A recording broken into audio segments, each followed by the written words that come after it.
Hello, everybody, and welcome to finals week of Mania World Cup 2022 for a 7 key. Right now, we have a match: Philippines taking on Japan.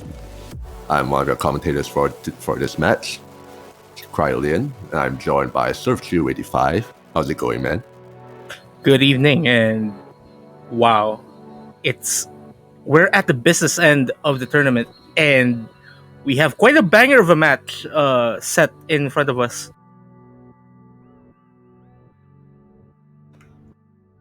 Oh yeah, definitely. Philippines after their match against South Korea. Oh wow, I'm just I'm just in awe at what Philippines is capable of. Japan is definitely going to have a little bit of a tough time going up against the very team that took South Korea, favorites to win the entire tournament, to a tiebreaker. And the funny thing about that, it was 272 points away from glory for the Philippines side. 272 points. Yep, like they could have denied the tiebreaker right then, but history has been history, and they'll have to fight for their lives now from this point on. Same goes for Japan, who has been super motivated as well. Yeah, definitely. I definitely think that there might be a few points being traded here and there, but still, yeah, it's basically could basically be anyone's game. But honestly speaking, I might be leaning just a little bit over towards the Philippines. Yep, it's going to be quite interesting to see how the Japanese side will be dealing with quite a lot of players that are probably super motivated to even get a super deep run now. Yeah, pretty much everyone on the Philippines side, they can cover for each other. Each of them are pretty consistent in terms of overall skill. But Japan, though, with Suzuha and My Angel Koichi, they're both going to be the powerhouses, the carries for Team Japan. Well, Lanxis and Lulu M are going to be the backup players. Not too sure how much they are able to keep up with both Suzuha and My Angel Koichi, but that remains to be seen. Well, we are now going into the match proper, as we have seen the bans. Philippines are banning Toy's 3 Minutes War, and Japan banning Knight Rider. Both Rice darts being banned. And it does appear the Philippines will be having the first pick and will be going for Fractal.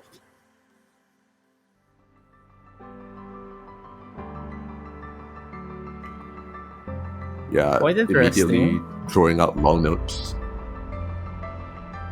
Definitely not the strategy we've seen from the Philippine side throughout the entire Mania World Cup.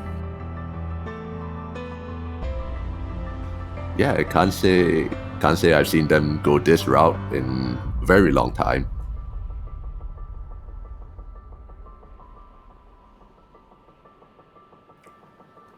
So over on Japan's side, rosters are in. It's going to be My Angel Koichi and Suzuha as we kind of expected. And Philippines is going to have My Angel Arkwin.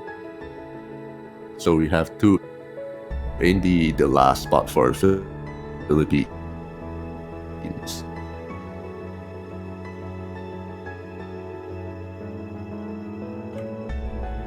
Well, it does appear that we'll be waiting for the second player for the Philippines side.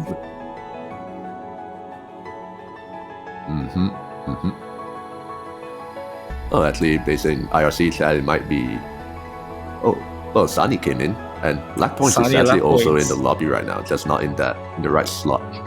Yeah, Sunny and Lack Points, they're definitely really good LN players, especially Sunny coming from O2 Jam. Not too sure about Lack Points though. You might have more insight on him.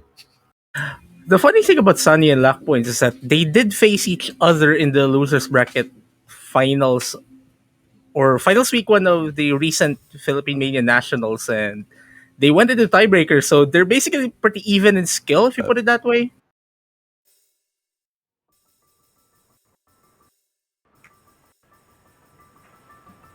Yeah, as you said, they can kind of cover for each other because they are also pretty equal. But alright, here we go. Starting off with Fractal. First Interesting. miss goes to manager Koichi, but accuracy-wise, Lat Points is tanking a little bit harder than everyone else. Misses across the board, multiple combos Oh. left, and it does Oh, appear that Yeah, that is a full lobby miss. well, it's pretty hard to call with these accuracy differences between these two teams, but it does appear the Philippine side has a slight, pretty much like around the 8,000 point lead, which is pretty little given the amount of misses we've already seen initially, and this is a pretty short chart Yeah. as well. Oh, double miss is coming out from Team Japan, so there's going to be a combo reset from both of them, while Philippines, Sunny, and Lat Points are both over 400 combo. The Philippine side are trying to pull away the Lat Points and Suzuha trading misses there, but the trades do give the advantage to the team that leads. Sunny missing. My Angel Koichi with the only substantial combo, forget what I said. So and Sunny trading, Koichi and so again missing. This is a pretty interesting way to look at it. So it does appear the Philippines will be taking the first and point just of like the that. match. Honestly, coming into the finals pool, the maps don't get any easier, as is evident by this result screen you see right here. Not a single 99% can be seen anywhere. With this kind of LN, with a lot of inverses, you can definitely expect a lot of people to start tanking accuracy here and there, dropping combos. It's not gonna be a rarity anymore. So now we'll be seeing Japan take the first pick, which we'll be seeing shortly.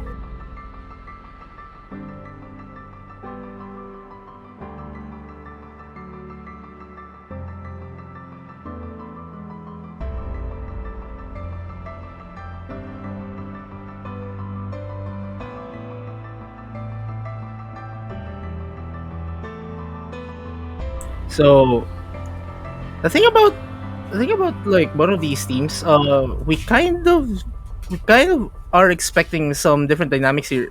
It does appear that the Philippines might be more comfortable with the Ellen picks starting on this round based on what we've seen on Fractal, but Fractal is a quite different chart relative to the other things, as Japan will be picking Life is Piano or Jack chart. Oh, Life is Piano. Yeah, Chord Jack. Chord Jack's 136 BPM, but we all know 7-key Chord Jacks is a whole nother story compared to 4-key, because there is like a serious ton of coordination that you have to do, a lot of different combinations per se. Yep, and We see Kura coming in. And I'm pretty sure Jose will be going to take the second spot, as what I've been doing on the rice charts throughout the entire tournament, basically. Another interesting thing about this map is that 8 people did a collaboration. 8 people did a collaboration on this map, and I'm pretty sure there are quite a few people that only placed one note. 8 people. There are a few people in that collaboration that apparently placed one note based on the rumors I've been hearing.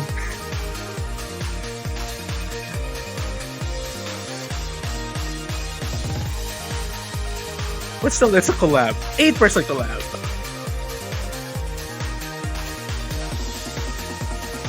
Anyway, so we are going to see this Life is Piano immediately as the start command has been placed on the chat.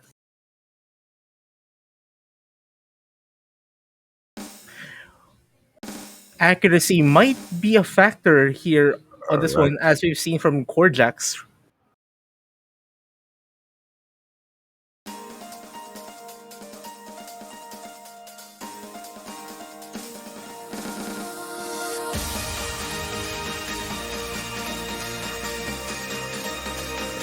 Yeah, it'll be the deciding factor.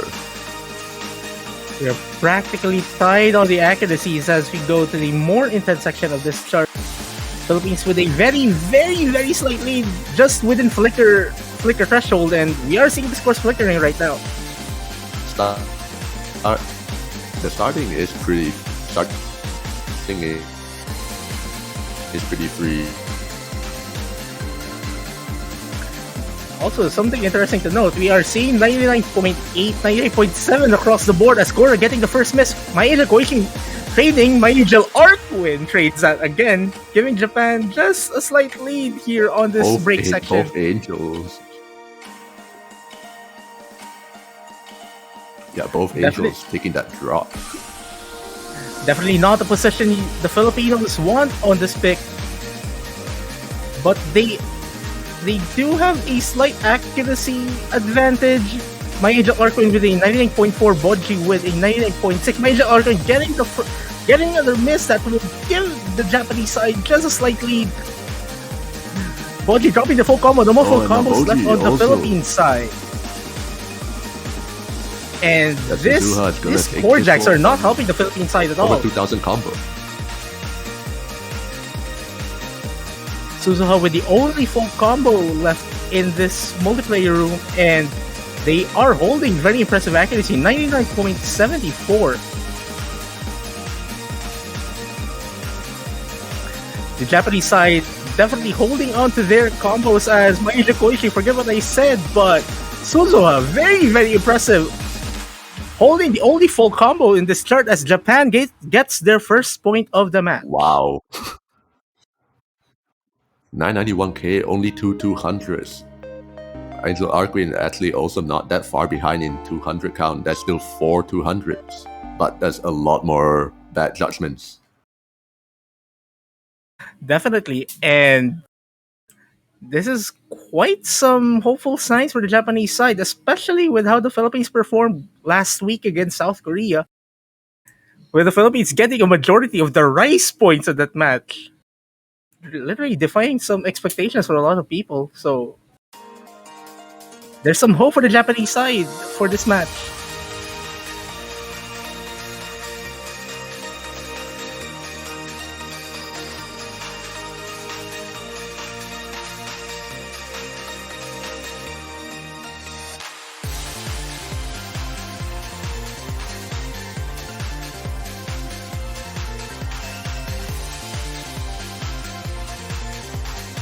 Well, we are seeing the Philippine side getting their second pick of the match, and based on how things, maybe another Olympic might be good enough for this one. But we'll have to see.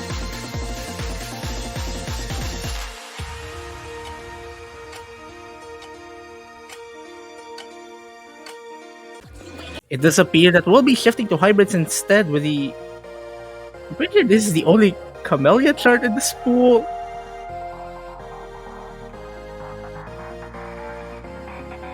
Okay, though somebody could probably correct me in that one. Yep. Like something kind of interests me with the title of this song. Like if you just let another Filipino just hear the title, they probably think that the song is about a bed. Is that what kama means in Tagalog? Yep, just remove the H. Then you have Bed. kama, which is bed in Filipino. But this song is definitely not what you'd want to listen as you lie down on a bed. Well, here we go with Kama, Philippines' second pick. This is not. This is the opposite of a sleeper song.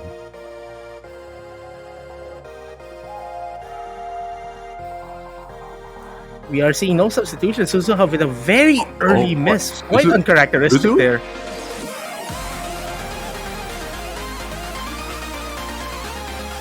Wow, that is very uncharacteristic.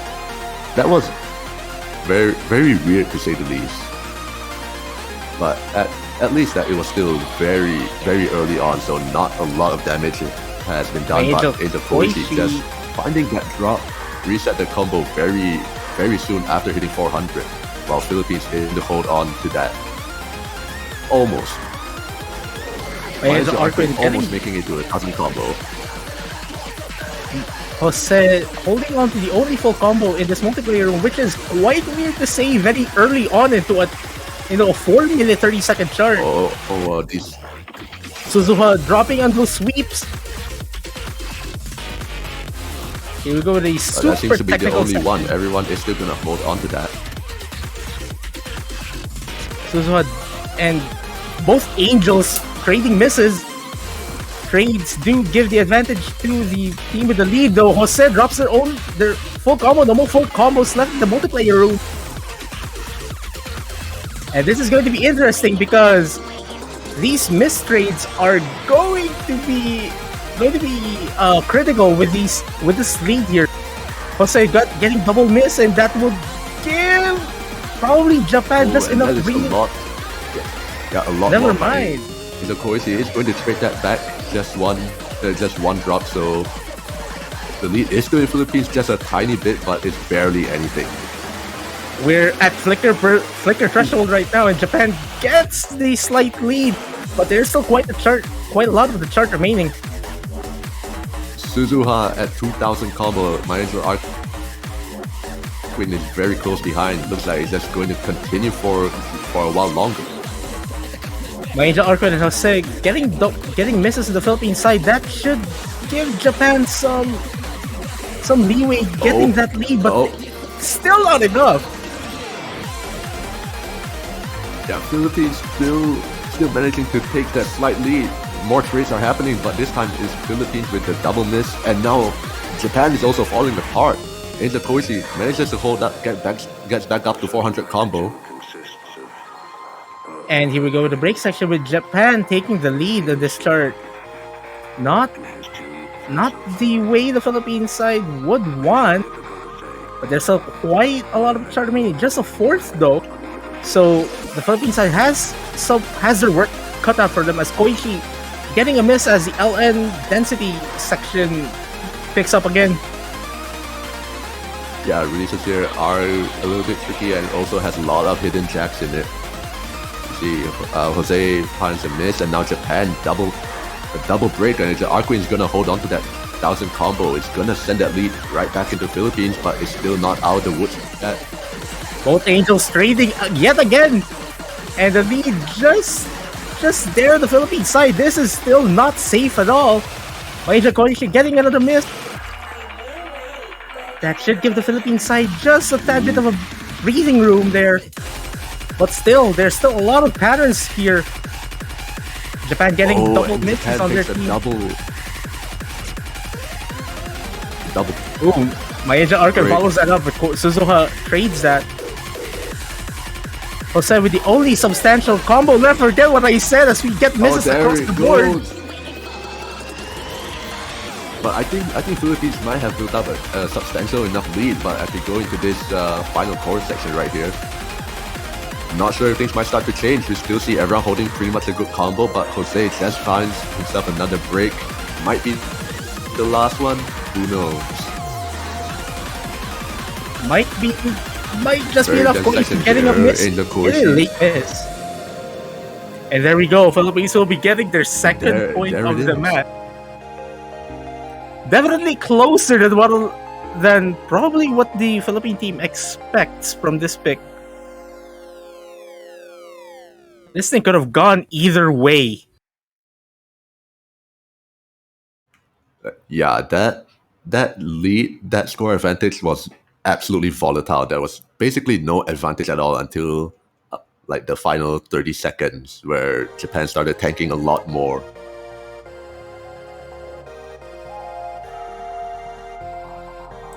Now Japan going for their second pick of the match. I'd say they're probably going for another. Rice. We'll have to see though. Oh, never mind. They're going for Bad Elixir. They go for Bad Elixir. So, going for LN. At least, this is the LN that Rice players can somewhat play. Yeah, this is probably the closest you could get to a Rice chart on the LN pool. So. And we've seen from the hybrids, Japanese side can definitely keep up with the Philippine side on some LNs. We'll have to see if the theory holds for this one.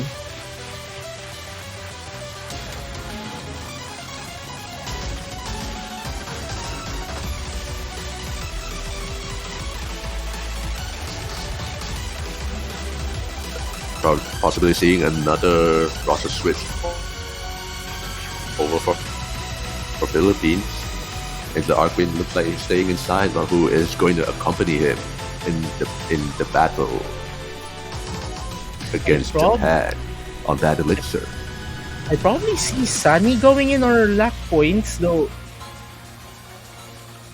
I mean, either probably works. We might. It's kind of hard to call with who their second player is going to be, especially with how deep the Philippine lineup is and has been throughout the entire 7K World Cup.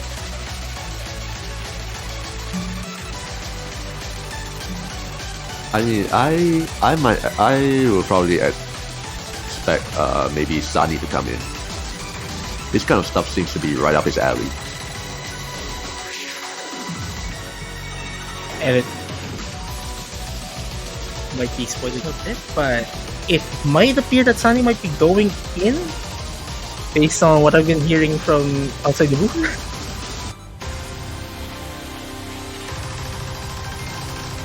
It is called Insider. Yeah, there we go. Sunny has been invited into the room, so it does appear your guess holds. No substitutions yet on the Japanese side, which, from the discussions I've been seeing, might be kind of expected that Koichi and Suzuha will be carrying practically the entire match unless they do a substitution. Here we go with Bad Elixir. It does appear that My Angel Arquin is stuck in the past and still playing Kama.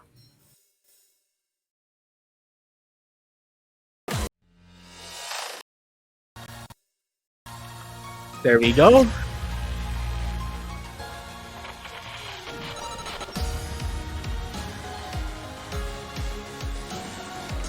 Alright, a relatively tame intro. But then it just hits you like a truck. Apparently Master Koichi might have taken a drop very, very early on. But that is probably not gonna matter as you see the density of the LNs is just The lead is at the Japanese side. Suzu getting the miss. Oh, never mind. The Philippine side just barely holding on to a lead. This is with Inflicker present that Sunny gets a first miss on the Philippine side. That gives the Japanese side some lead as Koichi gets a double miss, but they hold on.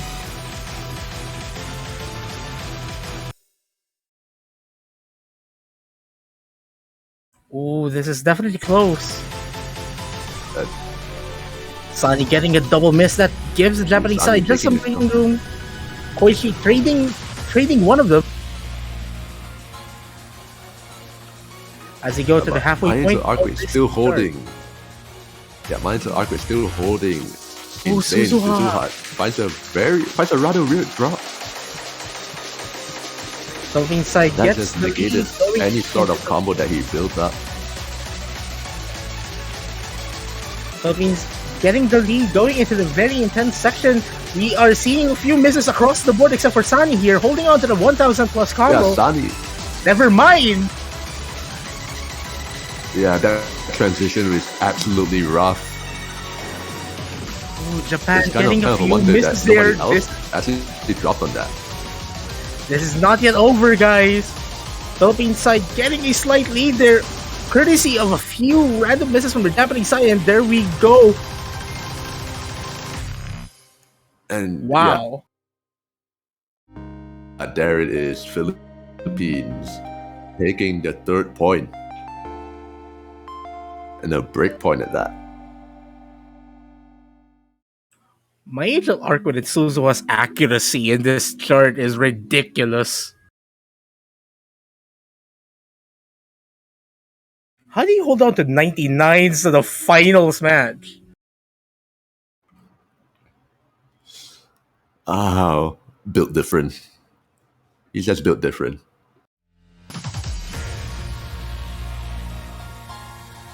Well, Philippines with a 2-point lead now going into the third pick. Definitely an advantage you want to have. But we've seen from last week, this advantage is definitely not safe at all until you get 7 points. Yes. We've seen a prime last example week of that last week. Wow. And we've seen Japan can definitely get points off the Philippine side. And they have been close. And we are seeing yet another they Ellen pick definitely here. have been.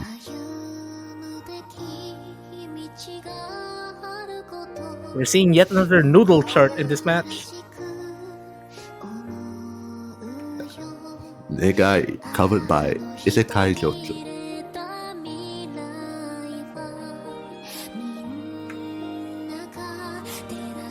Kim got mad. This sounds like a very slow song. I believe you know what that entails.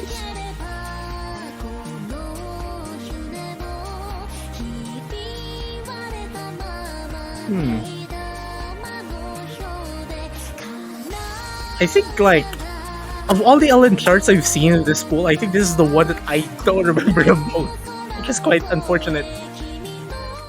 But here we go. Might be unfortunate, but you can see. Look at that. It's a star rating of 8. All right, I don't know what to expect anymore. I mean, I guess since this is on the slower side, I mean, we've seen the Philippines did take the first point on a slower Ellen chart, so this might be advantage for them. My Angel Koichi getting the first miss. Okay, so apparently this is a very O2 Jam style chart. Okay, so definitely lots of long notes, lots of shields. Thank you, Underjoy, in Twitch chat. But yeah, with these kind of O2 Jam, and yeah, Sunny is definitely one of the better choices to put in for the Philippines.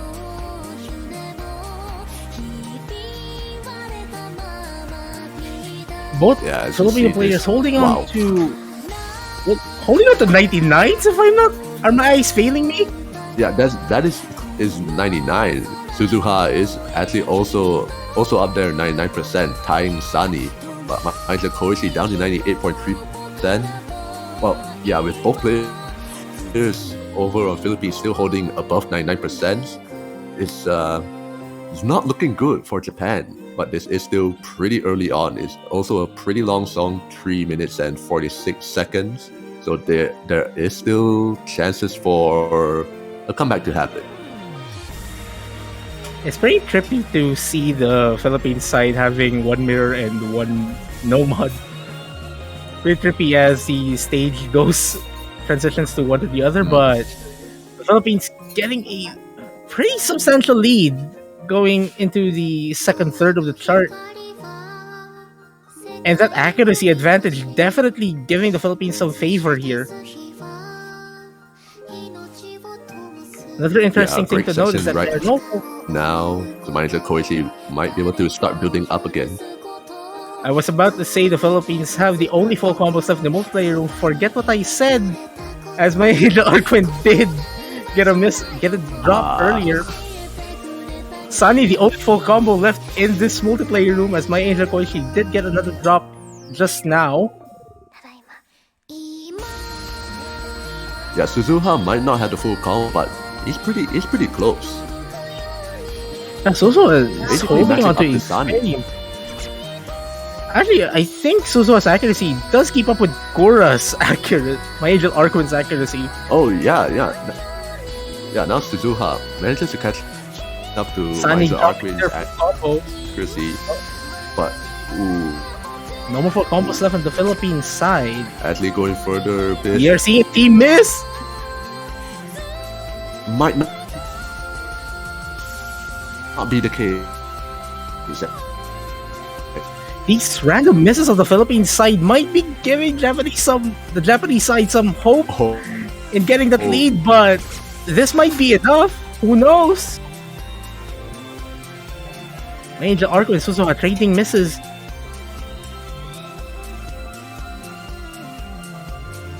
Angel Koichi getting another drop here, which is pretty late, so to speak, I guess. Sunny getting... Well, Sunny did trade that, but the trades do give the advantage still on the team who has the lead.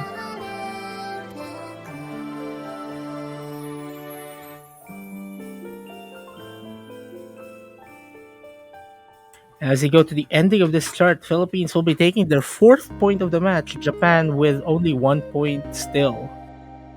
But Japan does have their pick. 12,000 points apart is not Definitely not safe. is not a big gap at all. Yeah, Japan, they can still pull it back if Philippines starts to mess up a little bit more. Not be happening very soon.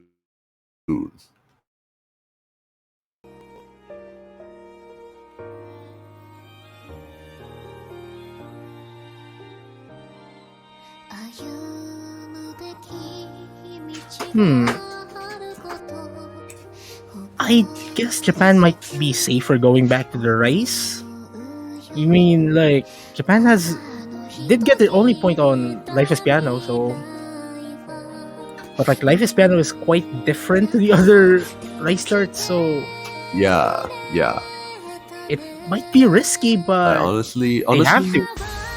Yeah, like, honestly, Life is Piano, as you said, very different from the rest of the rice. I'm honestly not too confident if Japan goes for another rice pick. But at this point, I'm not sure what else they might have. Maybe we can see Banana Man for the first time. Oh, Banana Man would be really good. Well, we almost got there. We are getting Hybrid 2 here. Breakdown. So close. So close.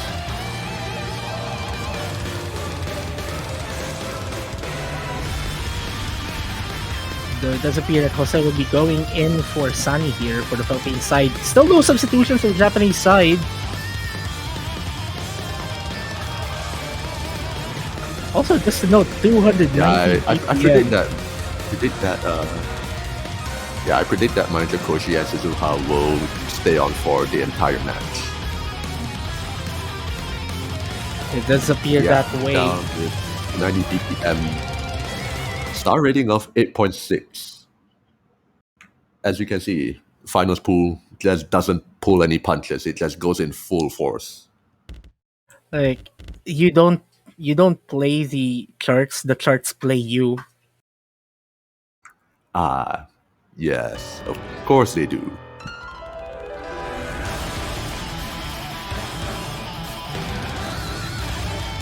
Honestly, this pick might actually dictate how the rest of the match might go, especially if Japan might consider picking the rice. I mean, we are seeing the Philippine side getting outright accuracy advantage here. Jose dropping the full combo. Jose finds the first miss and another one. That is going to send the lead over to Japan, who still both are holding full combos. Speaking of accuracy, Jose did get a massive accuracy drop on that sequence there, which is pretty much why we're seeing Japan. It's pretty much the reason why we're seeing Japan taking the lead here. Koichi getting it dropped. First break from manager Koichi, but still looks to be in control. Never mind, Suzuha has also dropped, and that score is gonna go all the way back. Philippines is now gonna take it with manager Arquin at 2,000 combo. Another thing to note, Suzuha was holding 99.5 there, and that miss sequence dropped them to 99.3, which is super massive. Philippines has the accuracy advantage again. My Angel Koichi and Jose trading misses. My Angel Arco is still holding on to that full combo. Yeah. 3,000 Never mind. Not 3,000 combo, that was 2.8k. But still, that is a very good combo, and I apologize for that. Well, that whole combo drop did give Japan the lead, so that is pretty not a good sign with the Philippine side at all, but we are still seeing random misses. Hey, hold on. That lead is going Oh back. no, that trade! What? Oh, How do you Oh. call that ending? How do you How call did that this- ending? How do you call that ending, okay? literally down to the last second. 584 points. Down to the last second, and misses were still happening left and right. 584 points was the difference. It was literally impossible to call. How? I have no idea at all. How do you call that ending? You just call that hell. HE double hockey stick. Hell. Honestly, if it weren't for like so many people inside my room, I would have probably shouted. That was super I mean- tense. You can still shout. They just look at you funny. But I mean, come on. Less than 1,000 points. That's justified. Still, we've seen Very- like two very close. very, very close 3-digit point difference scores in charts that you don't expect that difference at all. We had 272 last week on Godish, Philippines versus South Korea. South Korea getting the win there. Philippines getting 584 points above Japan on breakdown. And it does appear that the Philippines will be picking Gunjo. Best song in the pool, Don't At Me.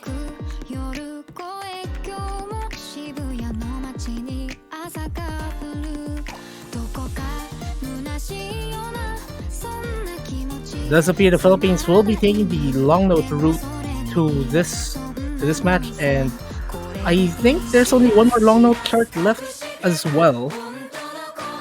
So they will, Yeah, aside from Gunjo, there is still one more. yeah, and that's just in case the match goes beyond the trajectory it has been going. So we will be seeing some rice charts if Japan picks off a few points off the Philippines' advantage here. Yeah, and maybe we can finally see Banana Man, but we still have to wait for Gunjo to finish. We have to see Banana Man at some point, right? Yeah, I definitely want to see Banana Man.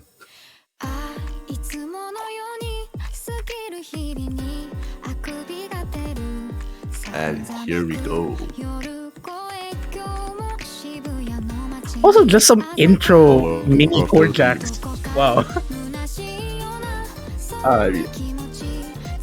Doesn't seem to be troubling anybody so far. Yeah, but it's pretty interesting to see. It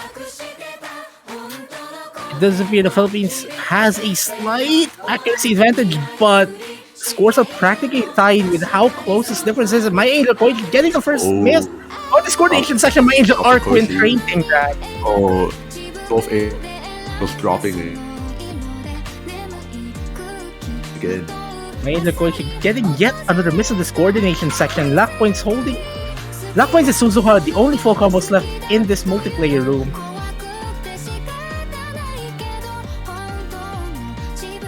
Accuracy advantage over for lag points in the battle of lag points versus Suzuha. Another interesting to note, My Angel Arquin and Lock Point's accuracies are pretty similar in this chart. My Angel Koichi, the only accuracy here, 98.2, the only one which is pretty below the rest of the multiplayer room. Yeah, it is the lowest, but it's still not fair. It's still not bad at all. And they are definitely gaining that sequence, that miss sequence earlier might have just knocked off some of the decimals of that accuracy there. Suzuha, Lock Points, and Angel Arquin holding on to the 98.5s. And actually, forget what I said. Lock Points actually with a 98.7. 98.7. 8.7 You're still gaining. keep climbing. Angel Arquin getting another miss there, but a little bit dangerous considering right now Japan has two players at over 2,000 combo. Definitely. Suzuha with And 3,000 combo, same as lack points. definitely, and the combos on coordination LN charts or something similar don't really build up as fast as you want. Yeah, so you do kind of go a little bit longer without being up to combo cap, but you see Angel Koichi finally breaking their very high combo, leading Suzuha and lack points with the full combo. Still with the going on. only full combos, yeah. Are we going to see lack points 99 in this chart? They are kind of on the trajectory of gaining enough accuracy to go there. Suzuha just behind with a 98.7 as well. My Angel Koichi dropping. Oh, Angel Koichi dropping breaking on that transition, breaking right into the first. The R's just definitely caught him. Yep. Yeah, These right are now, still Philippines very is going impressive. to be the one. Philippines is going to be the one with the combo advantage right now, and also accuracy advantage is not really that. It's not really that disparate. But Maeda Koichi taking another drop that is going to help Philippines a lot more. Pretty unfortunate misses from my Angel Koichi because it. Well, speaking of dropping notes, lack points, dropping the full lost the combo. Suzuha still holding on to the only full combo in this room. And it does appear they might be maintaining that. Hopefully, no curse. That was it. Well, never mind. Can he go Oh my all the gosh. way? Never No, the mind. curse is there. Oh, it happened. It happened. It happened. Surf, what have you done? Well, Oh man. oh man, like also just a note. Lack points with a 98.7, Suzuha with 98.65. Yeah. But the difference is in ratio. Suzuha with a better accuracy on the MA side.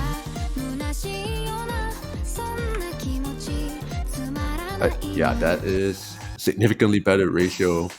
Oh, we're seeing Banana Man. Compared to We're lack seeing points. Banana Man. Hey, Banana Man, let's go.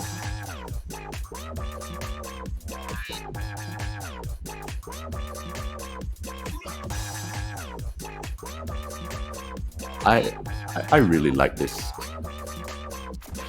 I really like Banana Man. Yeah, Banana Man. Man. Man of Banana. Like, what do you even need to explain the song? Just Banana Man. Now, correct me if I'm wrong. 10.4 star. That's the highest in this pool. It might be. I kind of forgot how. I'm kind of honestly forgot having a the hard time stats. seeing anything higher than that. Yeah, I think the tiebreaker is the only one which is higher, which is. I mean, the tiebreaker is ridiculously rated. I think it's around 12, if I'm not mistaken. There we go. Yeah, Banana true, Man, true. My Angel Arquin repping the mirror on this Yeah, one. the highest non-tiebreaker.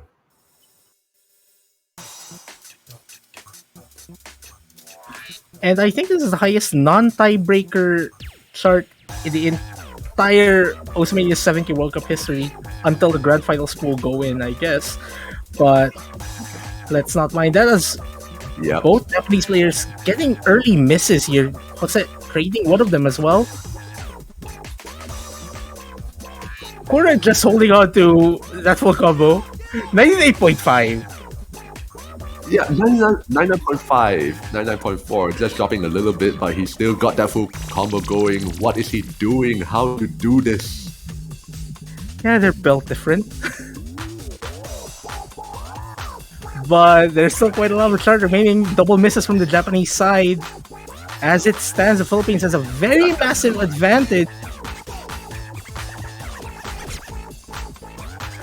Well, This might be the biggest or advantage that dropping they've their full had combo. No all- more full combos left. And that was a massive accuracy drop as well from my Angel Arquin. Yep. And here we go. Here we go, the crazy That part of the chart.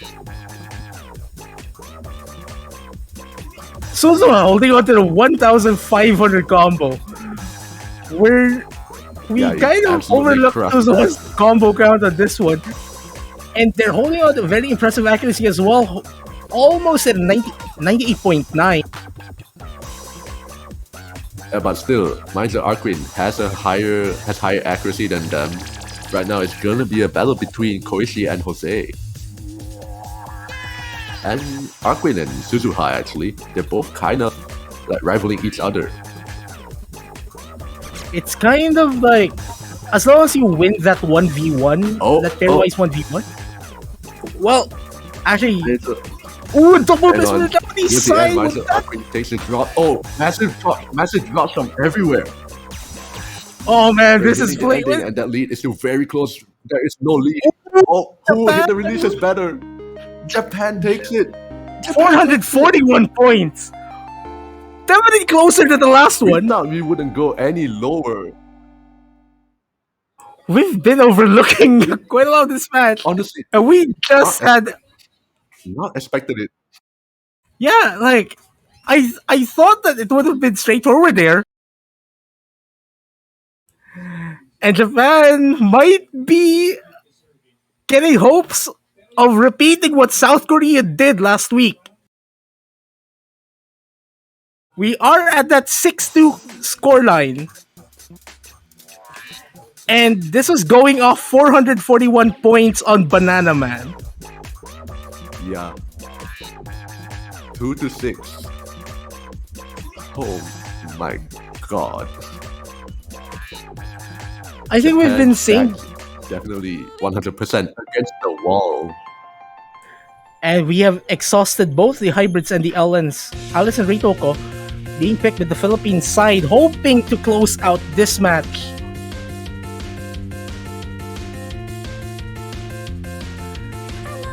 Something that they haven't done what happened last week. Definitely, and we are at that scoreline at when South Korea started their onslaught. Is this going to be a repeat of a disaster that happened last week for the Philippine side? We'll have to see though, because they definitely need to close this out as soon as they could before the momentum goes full on to the Japanese side. Yeah, with this is Philippines pick, right? So this is something that they might just feel that they have a better chance on. But my little Arquin just enjoys Banana Man.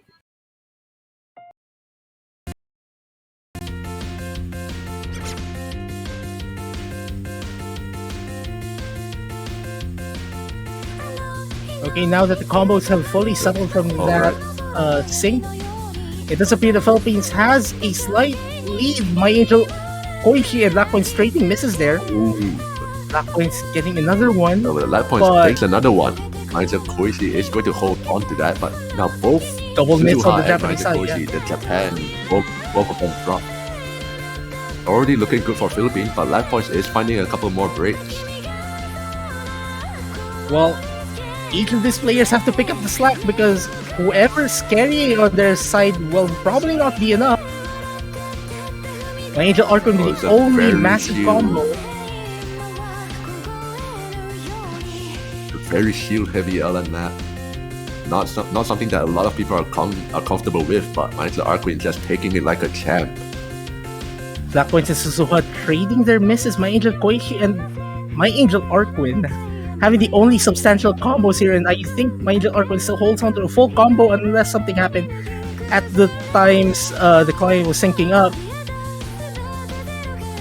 Also interesting to note, My Angel Arquin, the only 99% accuracy as well in the entire multiplayer room. But there's still definitely a lot of massive asset to the Philippines right now. Major Koichi dropping their massive combo. Very, very good signs for the Philippine side as they amass a pretty sizable lead now. Major Koichi and wow, Lakpoint's this is like some hitting. serious. Lakpoint's a sequence of misses, but the No. Philippines hold on to the lead. Yeah, Mindset Arquin still holding on to that 4,000 combo. Will this man ever be stopped?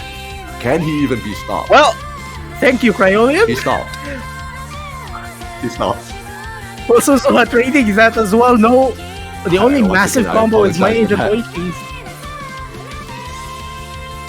This chart is definitely not yet over. Mind the Major Koichi has Koichi to hold dropping on. their 1,000 plus Okay, combo. We're just on point with the Alright, cursing and word now Arquin tonight. back up to 1,000 combo. Mindset So Arquin dropping back it up again. over 1,000 combo. Suzuha finds a break. It might be too little too late. Philippines is going to take this one. And the Philippines will be advancing to the next round, which is going to happen either tonight or tomorrow. They're waiting for the winner of the China versus Thailand match. And unfortunately, Japan will be saying goodbye to the Oceania 7K World Cup 2022.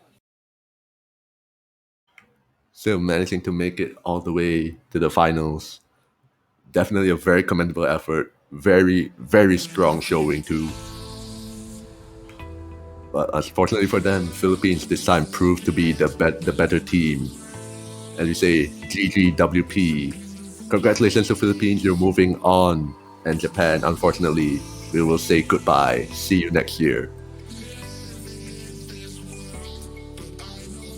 Well, either way, whoever's waiting at the next side, the other match, which is going to happen in I think around 38 minutes from now, China versus Thailand. Whoever wins that, there's quite some history with the Philippine team. Mm-hmm. Yep, a lot of people who look back at 2019 and see the Philippines versus China tiebreaker match on finals week as well. And also Yeah, we but also that look was back at ultimately- 2017 Thailand almost bringing Philippines to tiebreaker the 2017 7K Yeah. World Cup. Arquin, not my Angel Arquin, just Arquin, denying The real that. Arquin. Man, taking Definitely. it all the way to a 1v1 against Law School. Yep. And here's the thing, China versus Thailand is a super spicy match as well on its own. Like, both teams have been holding on to their LNs. Like, they're practically even, but we'll have to wait 37 minutes for that.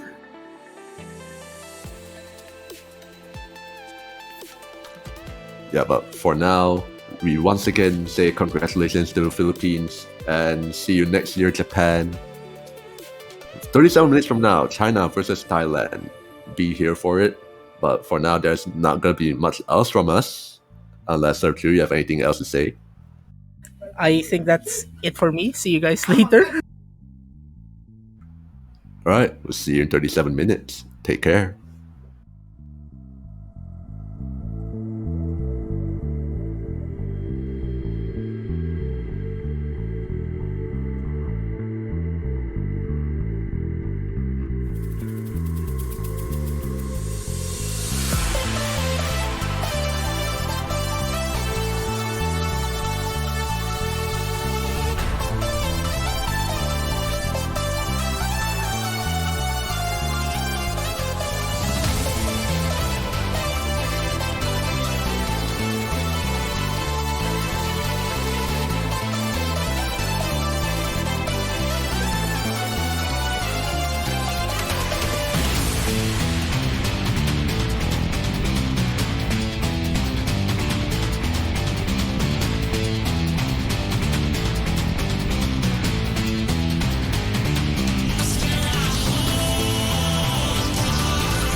look around.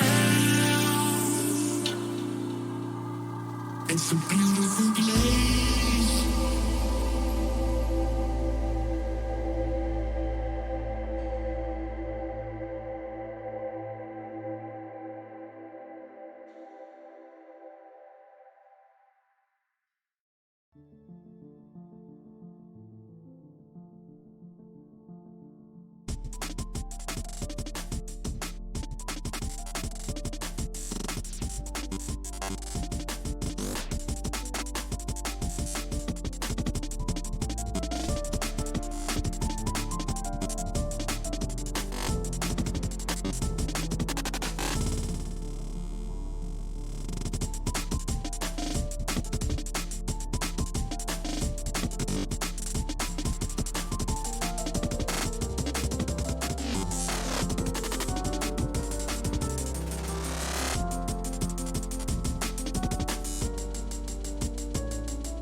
Yeah, you're looking into cold green eyes.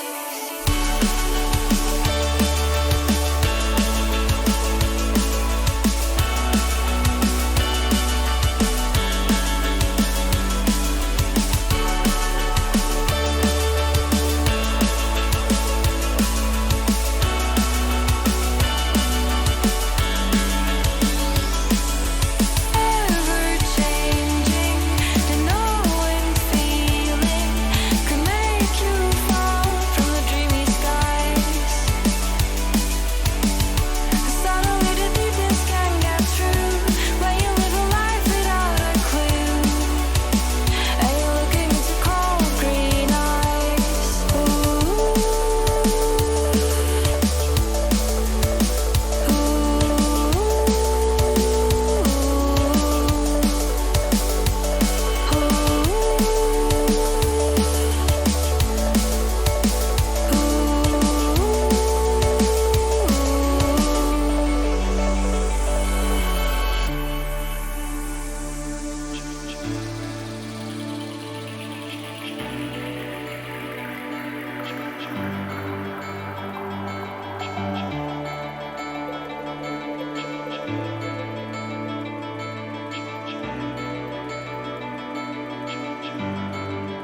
on swole. Fully painted up fancy. Big big whoa, pockets on swole.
Okay, everyone, welcome back to the 7 Key World Cup 2022 Finals Week number 1 here. We're back with actually an insanely good match coming up. I'm Potassium F here commentating again, I believe, with SurfChew85. Hello? Hello? Yeah, how's it going after that pretty intense match despite the scoreline at the end there? Well, I hope this one lives up to the matchup in itself. Both teams have been super formidable, and I think formidable might be an understatement. Oh yeah, absolutely. These two teams, I've actually been looking up some stats for last week. These two teams have been ridiculously strong, like the entire tournament. And it's a really real shame that we actually have to see one of them be eliminated in this match, but we can definitely see, as we're getting straight into the picks and bans actually, Thailand banning Extra Happy, one of the more difficult Rice picks that is expected. China, I would definitely expect to go for one of the LN bans, potentially here, because as we've seen last week, Thailand is easily one of the best LN teams in the tournament, I would say at this point. We actually saw Lost Cool getting, I think, MVP on almost every single LN and hybrid map in semifinals for the entire tournament. So Bad Elixir is going to be the one taking off the board for China. That's going to be the LN density pick. So it is going to be China, I believe, getting the first pick here. So I wonder which one they're going to go for. I can only imagine it's going to be one of the Rice maps. Ooh, considering the form between these two teams, honestly, it might be too close of a call. Yeah, we'll have to see. It really does depend on what China feels the most comfortable with. It looks like they're going to go with Sosoka. That is going to be the first Rice map here. It is going to be the speed one. So we are going straight into speed. Very physically intensive map. 440 BPM this goes up to in the stream speed. So China definitely looking to flex their late game skill here. Big number go Burr, but like this is finals, kind of expected, I guess. Oh, absolutely, yeah. This pool is brutal in just every respect here, and we've got our players in here, Liang and Turks. I guess we can expect these two in for most of the Rice picks in particular for China, where Thailand has Lost Cool and Mizki, who have both been the main two players throughout most of the tournament, it seems, for Thailand.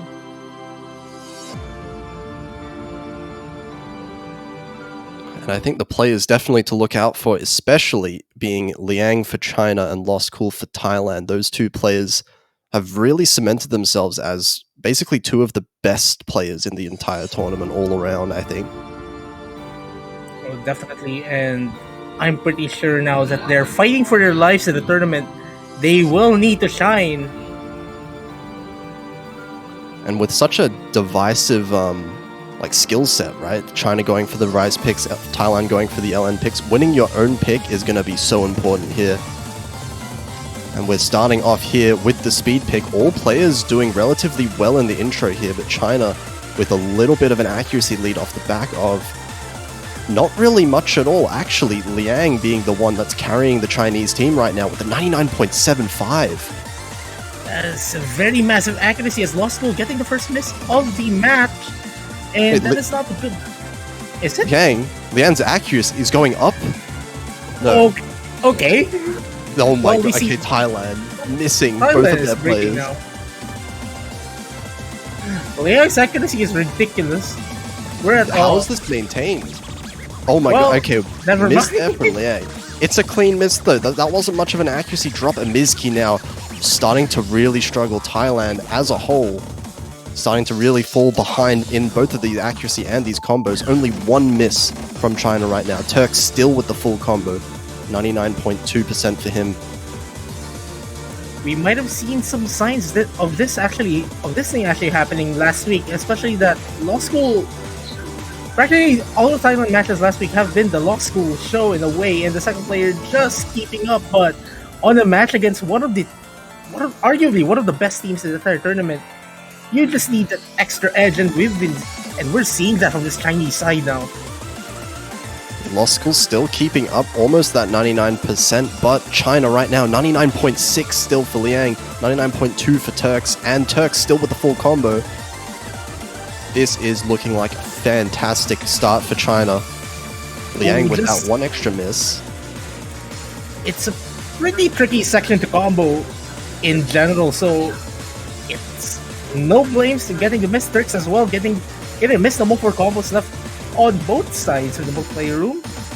Yeah, But, unfortunate for Turks missing the full combo at the end, but just being able to combo so much and these accuracies for China. This is a monstrous team score. Massive. 10 Massive 200s. 10 absolutely flexing on the rest of the lobby here is Liang. And look at the MPA as well. 600 gold 300s. Oh man, That is ridiculous. that is a statement first pick from China here. Thailand are going to be staying all the way as far as they can away from these Rise picks, I can imagine, for the rest of the match. Definitely. And honestly, I do not want to see the score difference possibly on stuff like Life is Piano or one of the slower chord streams. Oh Or- yeah, we'll definitely any of the see Rise some in of those general. being picked. Oh man. Still plenty of Rise maps up for China, but Thailand, this is their chance now. They're going to pick Hybrid, actually, not going for the LNs whatsoever. We're going with Kama. Yeah, we'll have to see how this one plays out. Now, this is their chance. Thailand really need to show how strong they are at their own picks, because they really need to win their own picks now if China is going to be looking this scary on the Rise picks.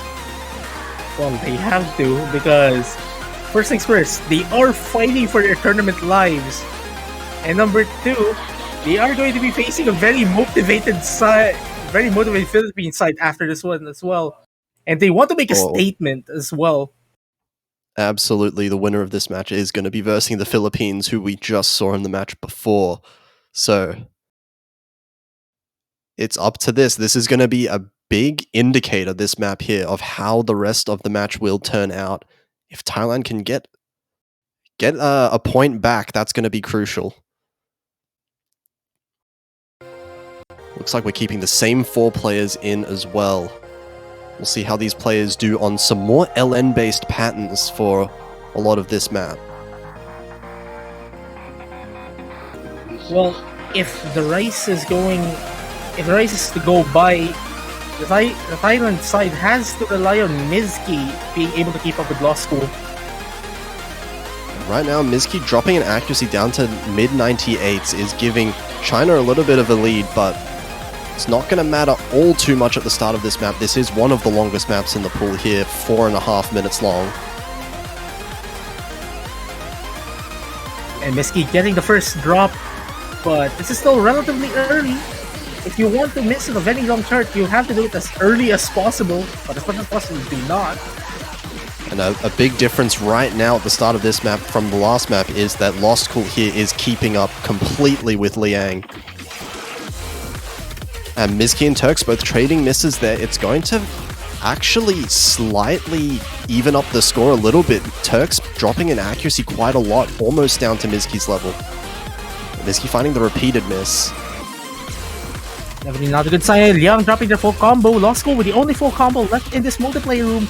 And that should give the Thailand side some hope. But the Chinese side still holds. Lost School loses their full combo. No more full combos left in the multiplayer room. And China will be holding on to that lead. So close from Thailand to be able to bring it back. But Lost Cool with the miss right there at the end is going to keep it just barely in China's favor. But, oh, both Chinese players missing. This is going to even it up somewhat again. Mizki trades, Lost Cool trades back, everyone's missing, and that's going to keep it in China's favor just for a little bit longer now. Accuracy lead in China's favor right now. Liang beating Lost Cool, Turks beating Mizki.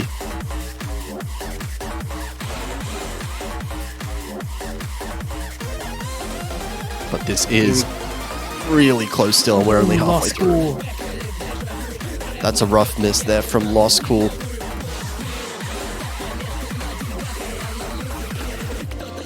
Turks and Miski's accuracies are pretty similar now that I noticed. And Miski dropping quite a lot of notes there. Yeah, and Lost School trading as well. Turks with the only substantial combo. Now it's Turks' time here to start widening the lead for China with that 2,300 combo getting into the break section here.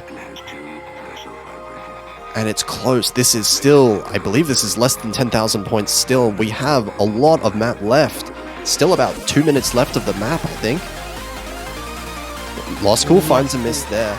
And I think Thailand's going to really need to start holding on to these combos for a little bit longer and hoping for China to be the one to mess up. But, like, even if China messes up, but if the Thais keep on with these misses, that won't matter at all, probably. Feels like just Thailand's having a lot of difficulty keeping the combos consistent here, whereas China seems to always have that one person that's holding on to a high combo. Liang this time, holding on to the 2,000 combo just about now. And repeated misses coming in from Thailand.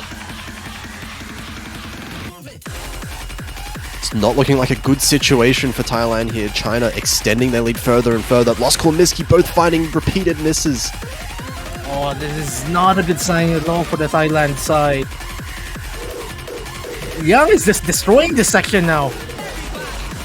Like, Liang's accuracy is just lying gone at up me.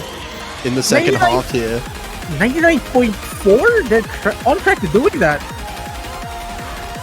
From That is 99.3 ridiculous. up to 99.4 in the second half. Liang is just going insane right now. That is going to be a miss from him, but it's not going to matter if it's just that single miss. Miski's finding repeated misses. Liang and Turks both miss again, but the lead is just too big at this point. China takes a break point back. This is 2-0 up for them at the start of the match. Oh my gosh, Liang's ratio. What is that? 57 to 100s as well. Yeah, Liang is really putting on a show here. 969k here on a map like this is really impressive. And China, they are absolutely in the driver's seat now. They've got so many rice picks left if they want to go for those. Yep, the pool is very wide open for the Chinese side now. And it's going to take Thailand to somehow make a break point back. It's going to have to be on one of these rice picks if China keep picking them up. And China have a bunch they can go for. Sogetsu being the fast chord stream map is still up. Angel Salad if they want to get a bit technical here. And it looks like it's actually going to be Angel Salad. We are going with the tech pick. And I think this is the first time we'll be seeing this on stream. Yeah, I believe so. I mean, the match just before, there was only one rice pick being picked the whole match. So Like the entire LN hybrid pool was exhausted. basically, every rice pick we see here is a new pick for the tournament. So this is going to be an interesting one because this one, extremely technical, obviously being the tech pick, 2 minutes long and very, very easy to break combo everywhere. So the combos here are going to matter a whole lot. And we have seen so far, China have been the ones that managed to keep the combo for longer.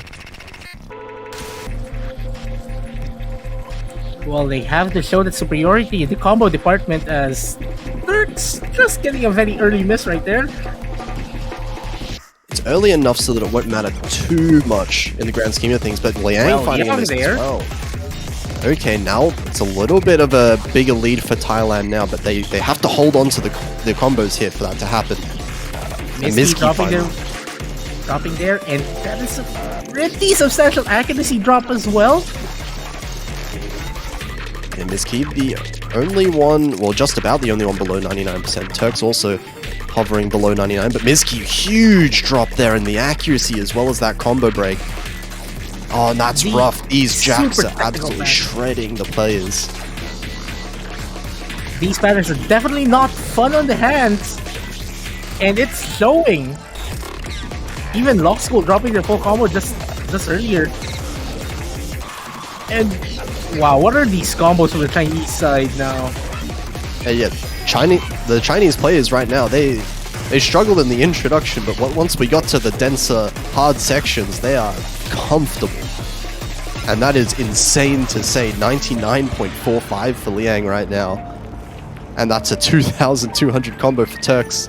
Just building up. Ooh, Miski with a very unfortunate miss on the break section. That is not good. There's just no combos here for Thailand. And even if they had the combos, this accuracy lead is also really significant. Liang beating out Lost Cool and Miski down to 97%. Struggling to keep up with the speed and the technicality of patterns like these. And Liang finally, a miss from China here, but it's just too little too late for Thailand. Liang's gonna miss again, but that's not even gonna make a dent in their score lead. I think this is more lopsided than the first point. This is very lopsided there. This is a crazy lead here for China. That's over 100,000 points. 110,064 points difference between these two teams. I mean, these 200 counts, like, just all of these judgments here just tell the full story. Liang is just on another plane of existence with this accuracy. Definitely. And Miski, just unfortunate there with the miscount, really damaging the Thailand team score. And now we're getting an LN pick being picked up by Thailand now. Definitely something that they needed to go for. We're going with Nagai. Well, this is the more coordination style chart or kind of releases. It's kind of hard to distinguish between the two types on a very dense pool now. The pool like this, it is starting to get hard to define certain picks, but it's hard. We can definitely say that much. It's also very long, almost 4 minutes long, so the consistency is definitely going to come into it. We are going to see Turks swapping out, actually, with Satori. Oh, this is not... Honestly, this is not a team you'd want... This is not a pair you'd want to face on a long note pick. Yeah, Satori has been playing a lot of long note picks so far in the tournament. But this is what Thailand are going to have to win against right now in this long note pick, because China 3-0 up.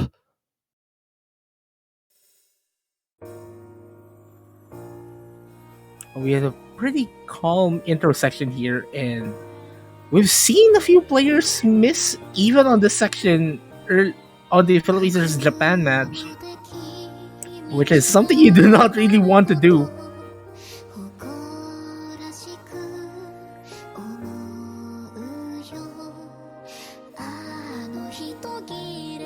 Here we go with the intro. All 4 players dealing pretty well with it. We saw a few misses last match in the intro here.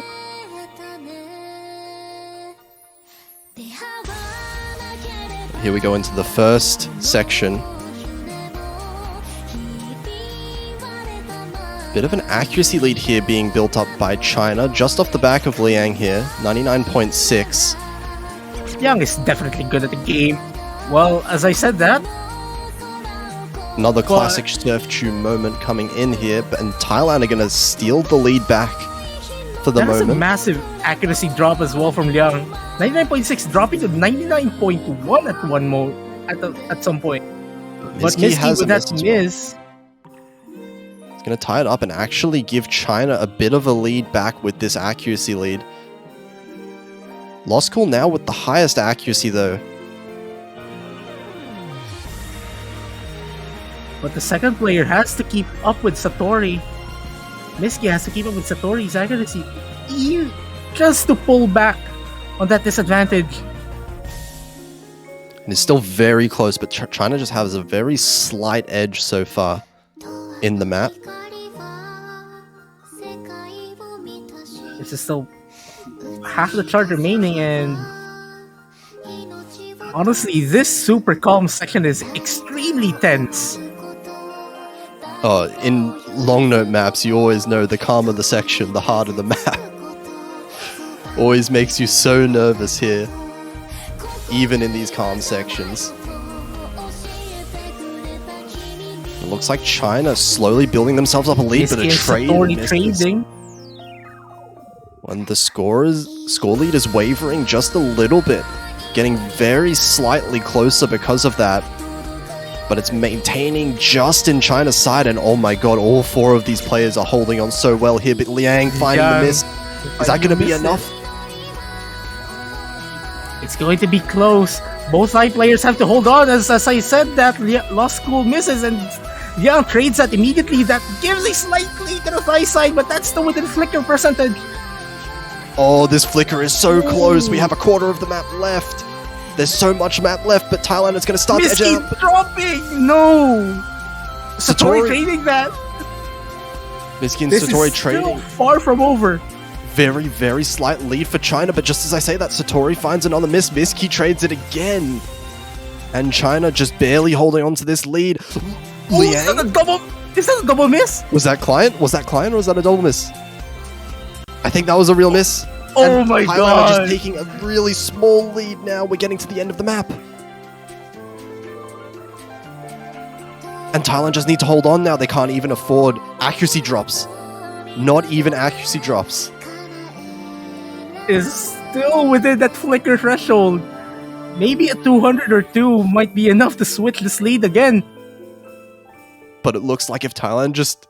No silly misses here, and Thailand just barely, less than 2,000 points, managed to win their own pick here. And Thailand finally gets on the board here. And Man, what a way really? to get the first point as well.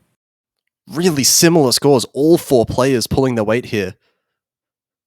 But just barely Thailand gets their first point, and they're on the board now.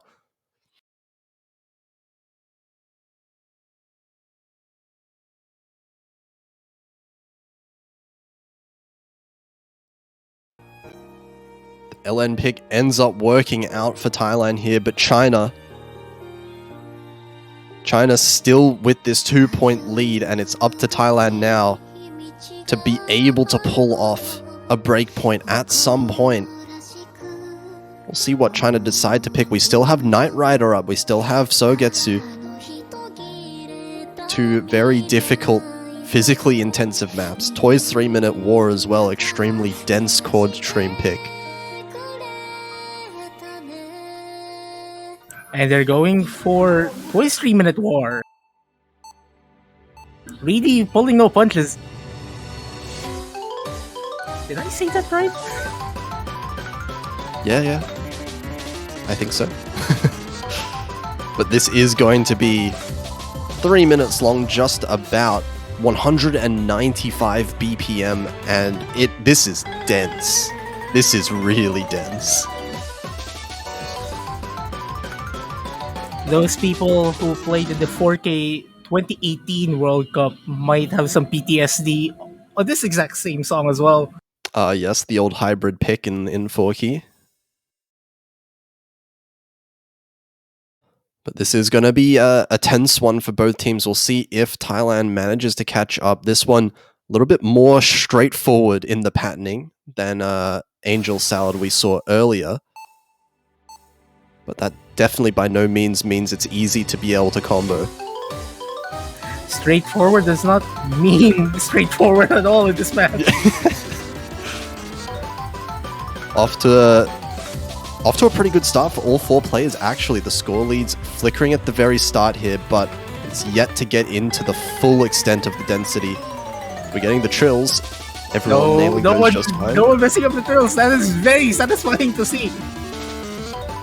Always nice to see trills go well. But it is going to be Mizuki finding the first break here with a pretty big accuracy drop as well, below 99%. Lost School and Young's accuracy are pretty similar. Turks as well, maintaining 99.5. Mizuki getting a massive amount of misses there, I think. Oh yeah, messing up an entire stream there. Entire stream pattern is going to cost Mizuki quite a lot of accuracy. That's going to be China in a very commanding lead. that was a massive drop again from Miski.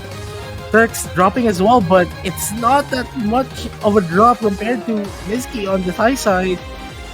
Yeah, Turks is very clean drop, single miss. It's going to help Thailand out a little bit, shrink this gap, but it's still large enough for China to be pretty comfortable, at least so far in the map. We're halfway through. And Miski's going to have to start building this accuracy up. Definitely is building it up slowly. But they're going to have to rely on China messing up pretty massively sometime in the second half here. And here we go with a super dense cold stream section here. Miski dropping again. Oh no. Lost Oh, and School Lost also School. dropping a full combo. That is not good for the Thai side. And now China- Liang, the only full combo left on the board. We're getting- Thailand has to hope for a very massive drop off the Chinese players, which does not look possible given how consistent both of these players are. And is that a double miss? Double missed, Liang missing a couple times, but this accuracy, the combos don't matter at this point. The accuracy lead is so massive for China right now, holding two very good 99%. We're at the very Also, end of the map. Miski. Very unfortunate misses there at the end. Also, very insane team score again from China. Yeah, this is a 11-200. 980k average, team average from China here. Absolutely crushing the map overall. Law School's 200 count is super impressive as well. Yeah, I would say relatively closer than the other Rice picks, but still very one-sided in China's favor overall. And that is going to be China's 4th point now. Thailand, they're only one break point behind, but it's not looking good so far if this pattern continues in the match. They are going to have to, however, pick up all of their LN picks. I can only imagine they're definitely going to go for LN now. Definitely not as easy said than done though. 'Cause Oh, we've it was close before. They barely managed to win, but it means that they can win, at the very least. There is the potential here for Thailand to win these LN picks, so it actually looks like, we're going to go with Banana Man. Banana Man. Yes. yes. This one counts as an LN pick, basically. A lot of LN patternings, especially basically most of the first part of the map here. A lot of extremely, crazy LN snaps. Like, my mind cannot really wrap around the how these releases and even the start of the notes, how they work. Like, how do you precisely press the keys on your keyboard? Unless you just know the timing windows like the back of your hand or something. Little bit of manip for the the releases, the timings, the disjointed timings here coming through. But we'll see how this turns out for Thailand here, because we've shown that they can keep up with China. Well, they can beat China even on the LNs if they get a good run, and this is one where they'll have to be able to win out in that regard once again.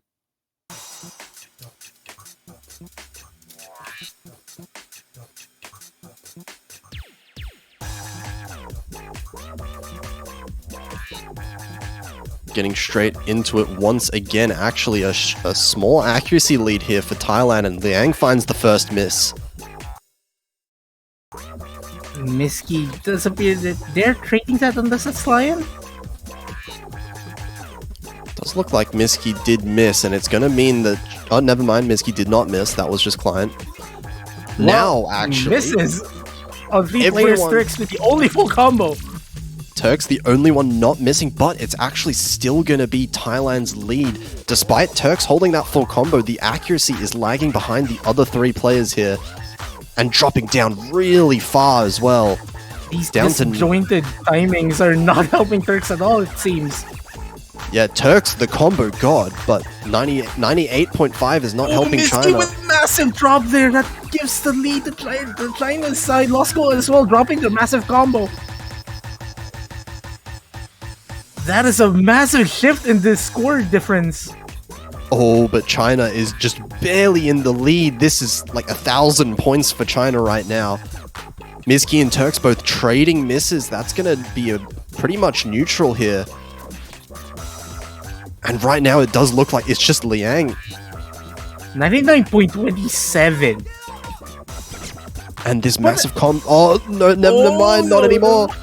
And that's going to be Thailand's lead now, but just by a tiny amount. It's not safe whatsoever. And we still have a little bit of the map to go. Any misses from Thailand will switch it back to China's lead. They just need to hold on. That miss from Turks will be helping them. Young as well dropping. Lost goal dropping, but Miski has to hold on to this combo now. Liang misses again, Turks missing again, and that's looking good for Thailand, but Miski misses. Everyone missing now.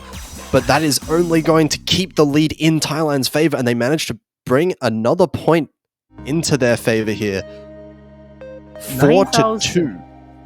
9,076 points. Difference between these two teams in this pick. Job well done for the Thailand side. Though I just have to take note of Liang's accuracy again. 99.25. Yup. This seems to be a big pattern here for China. Like Liang just getting the best accuracy in the lobby, while Turks just blowing everyone out of the water in combo. Yeah, it does look like such. But the question is, has Thailand somehow cracked the code in this match? Well, they're hanging in there. Thailand is still in the match. China have 2 picks left that I would say are really good picks for them in Sogetsu and Knight Rider. Life is Piano, I would say, is probably too risky. Yeah, But Life is hang Piano. on a second. They're going for breakdown. We're not seeing the rice whatsoever. Okay, we're seeing hybrid, which is very interesting from China. Given how one-sided the rice has been so far, I didn't think they really needed to branch out just yet, but we are going to see a hybrid coming in. The last hybrid left in Breakdown. I guess this is kind of the ricier hybrid compared to Banana Man. I'm not familiar with how the dynamics work on this super high level pool. Thailand have been competitive in the hybrids so far. This is, as you say, probably the hybrid that has the most amount of rice element to it in comparison to the other 2 hybrids. So definitely should favor China in general. But there's that small element of uncertainty with a pick like this in the hybrid section when Thailand is so capable of them in general. I'm honestly thinking, like, is it possible that China might be picking the harder ones just to abuse the thing about Miski? Yeah, very possible strategy here from China, picking the most difficult maps they can. But this could just be a comfort pick for them as well, in a sense. We'll have to see how it turns out. Miski with a very, very early miss. Make that a double miss.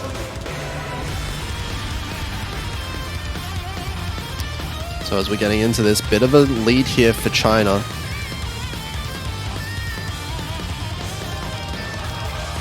But it was a very early miss, so things can still... Oh, Miski with another miss actually as well. Now it's going to start to be a significant advantage for China.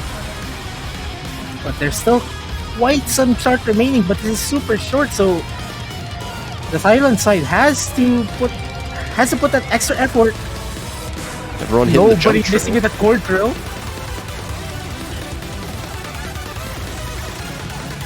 And still 3 full combos on the board. Turks Never finally mind. being one to break here.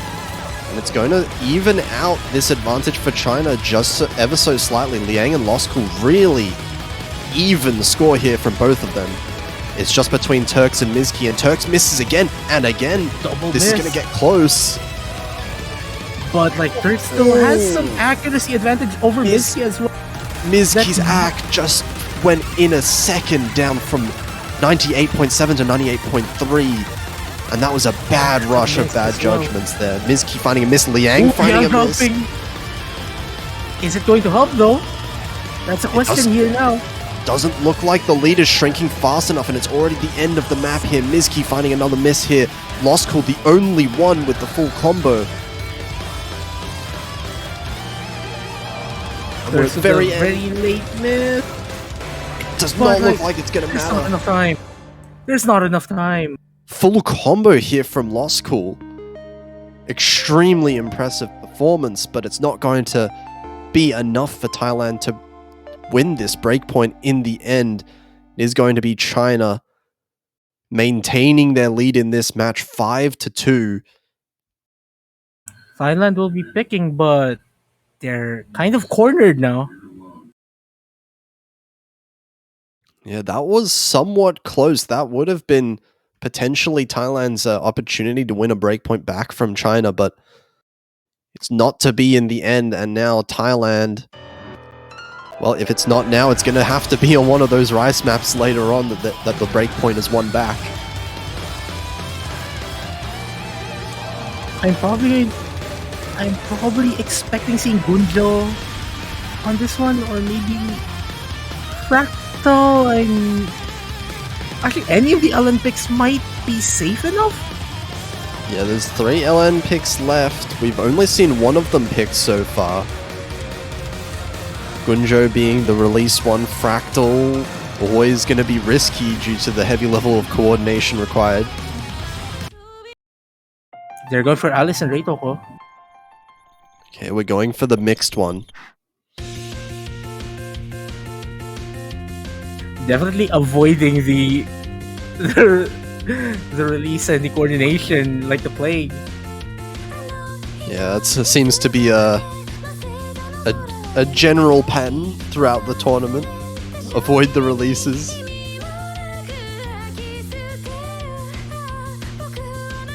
And it looks like we are seeing Satori coming back in for China here.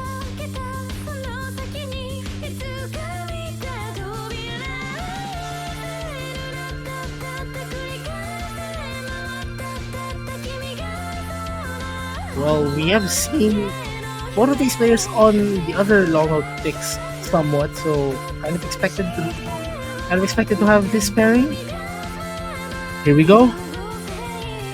Yeah, definitely China's usual pair here. Thailand as well with the same 2 players. We'll see how this turns out for them.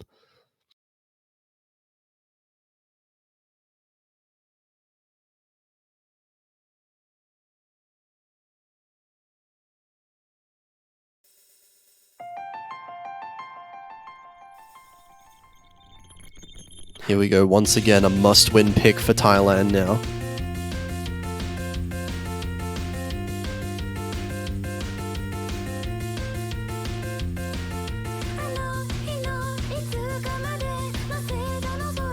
Very, very slight advantage on the Chinese side with inflictor percentage here, threshold, I mean. And we're seeing that right now. Oh, Satori dropping quite a lot of accuracy there, down to below 99 and a miss. Yes. So this Good is going to be sign. Thailand holding a decent early advantage here, but not big enough to be safe whatsoever.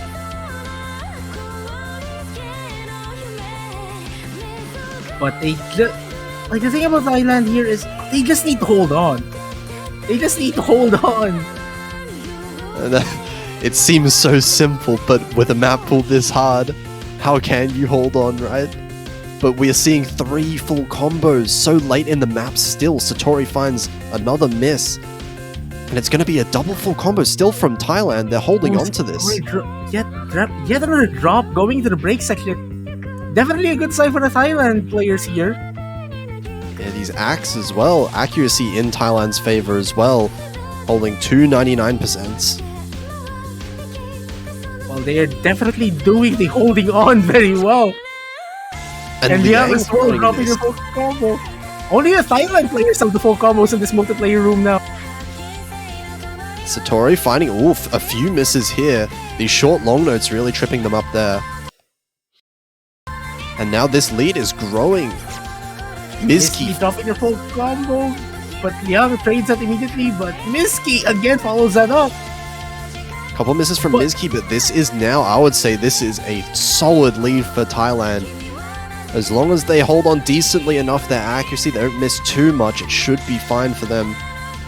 That is definitely the most comfortable we've seen Thailand the entire match.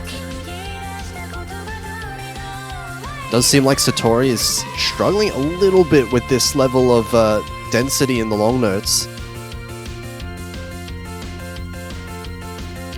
But still actually close in performance overall to Miski. Liang close to Law School as well. So China definitely keeping up with Thailand, but Thailand just managing to get the better consistency overall in this map. And that's a There full we combo. go. Is that a full combo from Law School? That is a full combo from Law School, and that Again. is a very nice 200 count as well. Very nice. Very nice. 976. Honestly, What a- this is the most comfortable we've seen Thailand the entire match. And yet Liang was just 250s away from a full combo as well there. That was just 2 breaks, I believe, which would have been an even higher score. Oh man, but I This don't think is a high level long note match. Yeah, I don't think that even with Young making a full clean combo there, I don't think the difference would have made up. But that would have been so impressive to see. And we're going to see Sogetsu. Yeah, China not wasting any time with this pick. We're going for the speed chord stream. We've seen the speed pick, we've seen the slower chord stream pick. Now we are seeing the speed chord stream at 260 BPM, which is, oh man, that's a big step up. I think last round was 235, right? So we've gone up 25 BPM in one pool. Just 25 BPM. Just. Or yeah, just 20. It's a small amount, right? It's not that much. I mean, like a lot of people might kind of think 260 BPM is slow. I'm not sure. No, you can't think 260 is slow and as a chord stream map as well. And now I think this will be. We can only think that China has a pretty sizable advantage on a map like this, given what we've seen so far in the definitely. match. Definitely, and we've seen China's speed, like early on in this match. Yeah, of course, Defi- seeing Turks back in for this one as well for China. Thailand definitely has a task in their hands now,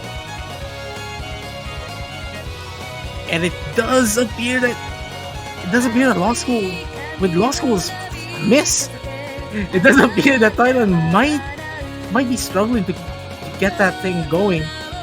We'll have to see though. This is a pretty lengthy chart. Yeah, in this first part, Law School finding another miss actually. And Thailand not too far behind, but China are just looking way too comfortable right now. 99.6 for Liang, 99.4 for Turks, both Almost with the full 99.5. combos as well. Miski finding a miss now as well. 2 full combos to none, and with a really solid act lead as well. Miski getting another series of misses here. Not a good sign at all. Law School also dropping their dropping their combo, and that will stretch the lead on the Chinese side.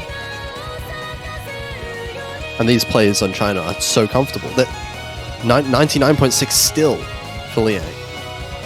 Turks did drop some accuracy, but like this The combo full is combo is there. ridiculous. 2 full combos for China. And Thailand, they're starting to struggle a little bit keeping up with the combo as well. Miski finding repeated misses there as well. Law School's also been finding misses here and there. This lead is only going to keep growing. And they're running away with it now. Liang dropping the full combo, but that is a very clean miss there. Not much of a accuracy drop. And as is tradition, Turks with the only full combo left.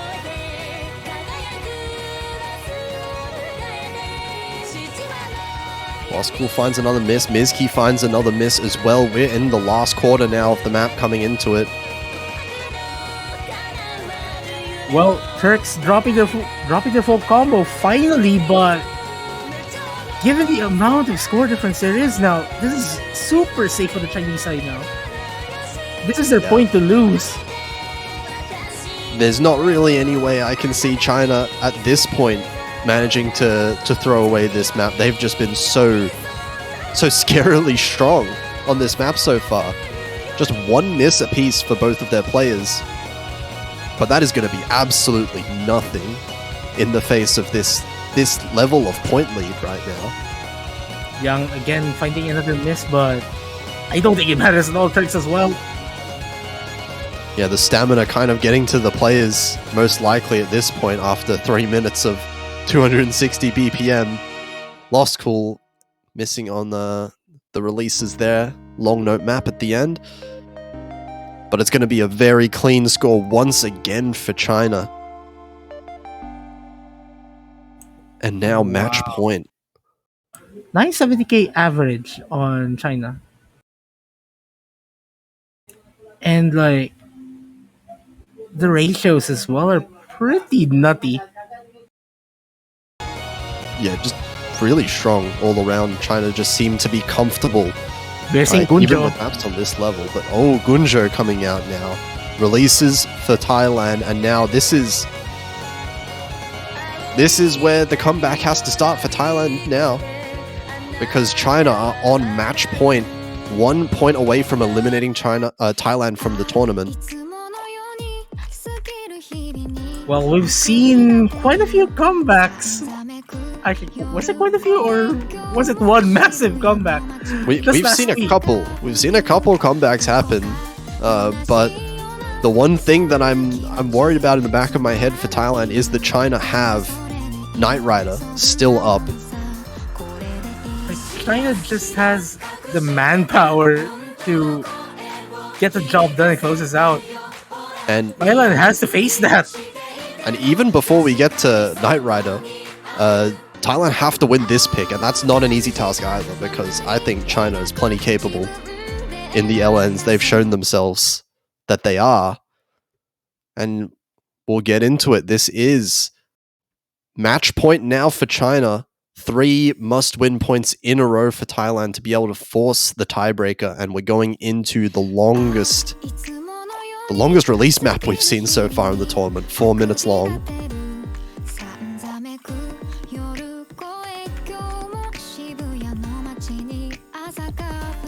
And this one is very hard to be able to maintain any kind of accuracy on due to these timings.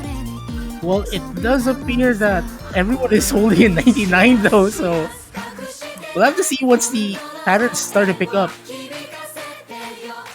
So we've got some disjointed releases starting already here. And Axe starting to drop, Mizki dropping to 98.5. Satori just dropping to just above 99%. Not as much as Miski's accuracy drop, so a good sign for the Chinese side here. Plenty of time to catch up though. We are not even close to being into the map yet. 4 minutes long. And Liang, Ooh, Liang, that's a quite uncharacteristic from Liang there. It might be enough to put the lead on the Thailand side.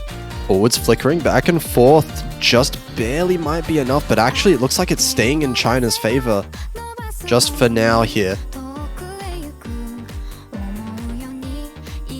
But one more miss you would have to think would be enough to swing it back to Thailand's favor.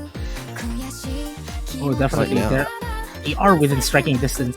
And you have to note, Lost School and Liang's accuracy are pretty similar. Yeah, those are identical accuracies there from Liang and Lost Cool. Satori holding about 0.5% higher than Mizki right now. That's where this point lead is coming from, even though we have 2 full combos still from Thailand. Now, this is where everything starts to pick up now. Oh man, how do we have 3 full combos? These accuracies as well. 3 scores above 99%, 3 full combos as well. No mistakes can be afforded by either team if they're going to be playing like this. No one dropping on those core jacks. A good sign for everyone. And Liang's accuracy is going up. We're hitting 99.4 now. Lost Cool down to 99.2. So a bit of an accuracy lead being built up even further by China now. There's still that one transition section though. We have seen a few miss the transitions to the chorus on the previous match. It could happen again, and probably Thailand might be hoping that it won't happen to them. Oh man, what are these combos? Oh, Mizki finally breaking the full combo there, but that's going to help China out so much. Only 2 full combo. I say only 2 full combos still left on the board. Wow. As we're getting into the last quarter. Oh, Mizki again dropping. That is not going to help their cause. Satori dropping this. Okay. Only one more full combo left. But China, this accuracy lead is really what's making them in the lead right now, but Liang finds a miss. It's not looking like it's going to change the lead by enough, though. There needs to be some significant accuracy drops from China if they want to lose this. Oh, it's getting smaller, actually. But it's not going to be enough just yet. And we're at the very end of the map. If China just holds on to their combo, they win this. And we'll see just a little bit left of the map through these denser LNs here. We're still seeing one full combo at the end of this. No, oh, no, right. Cool. No, Surf, why did you why? have to say that? Why did you have to say that? Not at the last, no. That's just mean. That is the second time this happened tonight, and it's on the same chart as well, but never mind. China will be facing the Philippines tomorrow.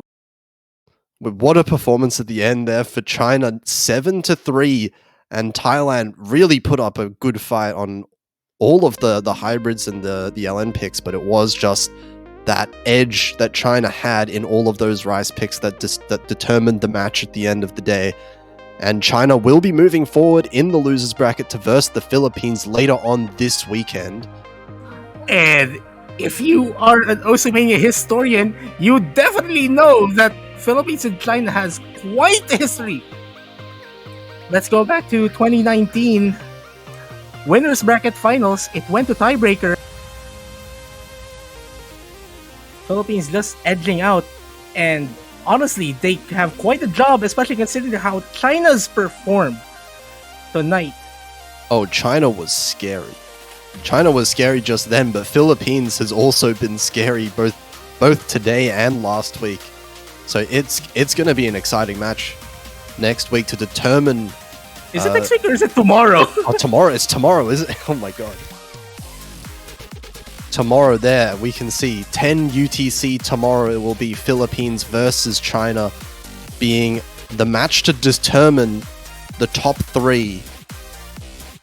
The winner of that match are going to be the last team to secure a podium position in this World Cup. Both sides definitely motivated to do something. Yeah, we can see it all comes down now. 4 teams left in the tournament. Korea versus Malaysia, Philippines versus China, and all 4 of these teams are they're out of their minds. It's so hard to predict these matches now. But make sure you absolutely stick around for these matches. Tune in tomorrow for these last 2 matches of the weekend because it's going to be crazy. I just have no words. Like, I don't think any of us do. Like, I want the matches to happen as soon as possible just to get the tension out of my mind. But we'll have to wait. We have to wait. Yep, everyone, make sure you stay tuned tomorrow for the matches. We will be tuning out now, and we'll see you again tomorrow.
Hello, everybody, and welcome back once again to the Mania 7 Key World Cup 2022.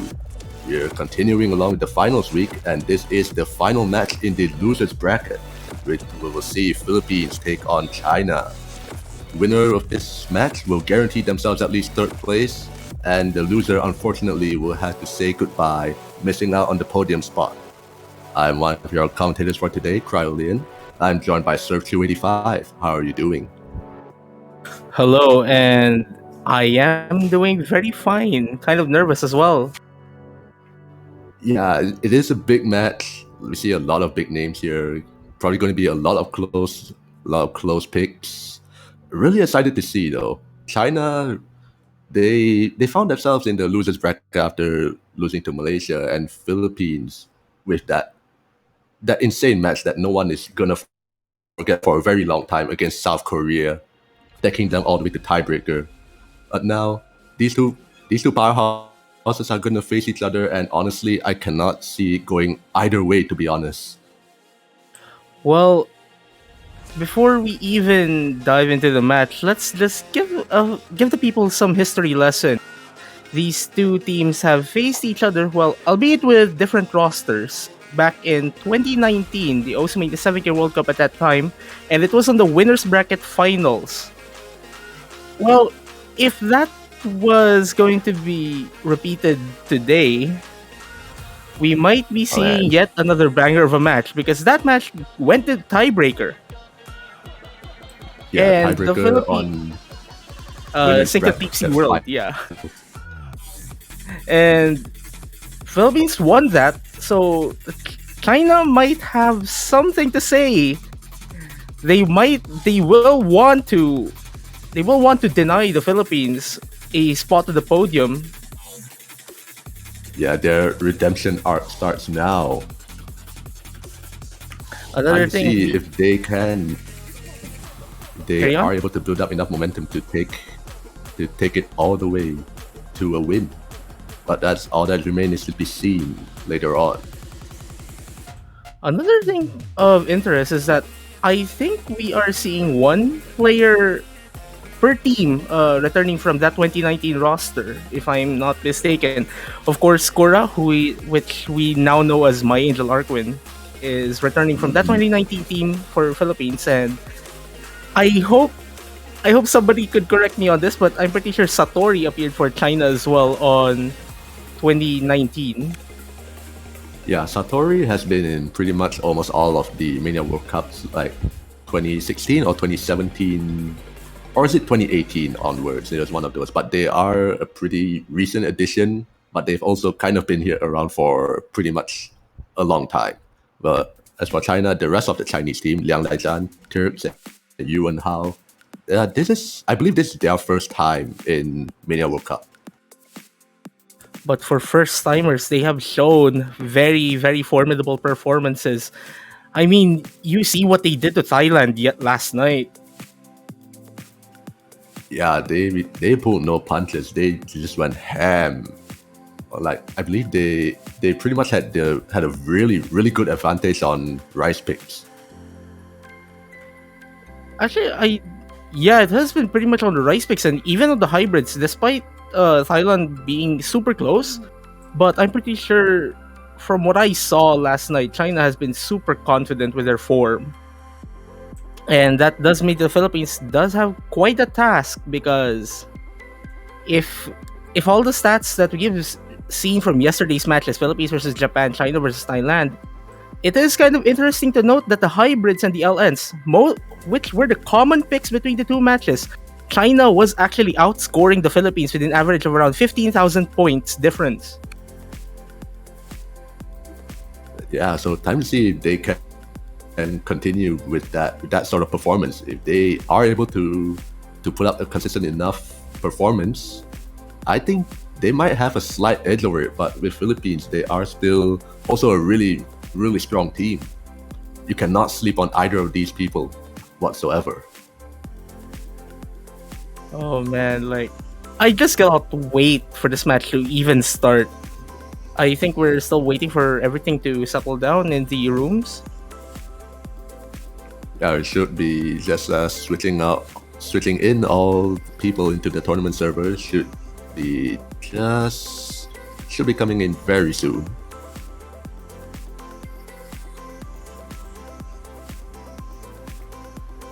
But yeah, honestly, I'm really, really excited to see what kind of performances these two teams are going to put out. Like seeing Philippines and China once again. Like I can't like fanboy it hard enough for both of these teams. Oh man, like I think the one thing that is going to be a a deciding factor in this match is the rice charts. Um, Yesterday I think only two rice charts were.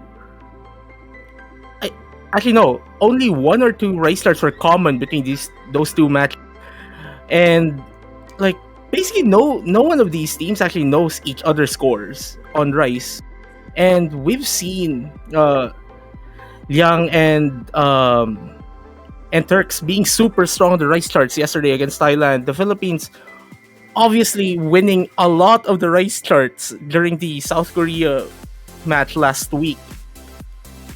So it's going to be close, I think.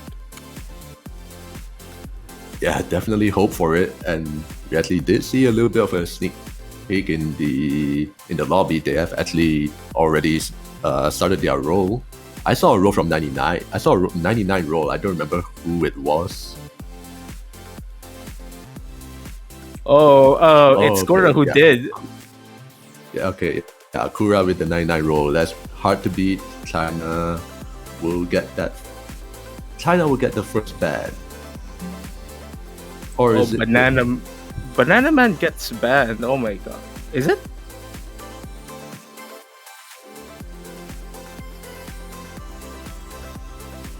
Oh yeah, it does look like okay, Banana then. Man gets banned and China. I mean, Yeah, Banana Man. China banning Banana Man and Philippines banning Toy's 3-minute war.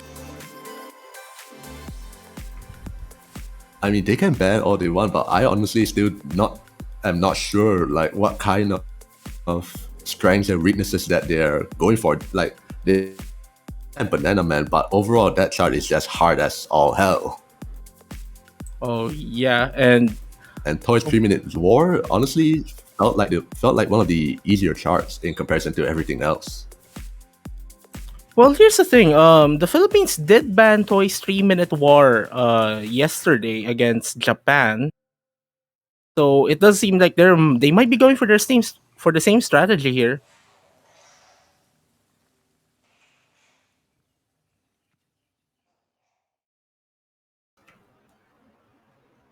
Oh yeah, and there it Also, is. Immediately starting out with Fractal. Fractal. The exact same thing they did yesterday. Yep, and also just to note the Banana Man being banned. China lost that chart against Thailand, and if I'm not mistaken, it was actually pretty close of a point difference. So I guess they just want to avoid. I'm pretty sure it's like the most noodly of all of the hybrid picks, and it's super tricky Yeah. to play.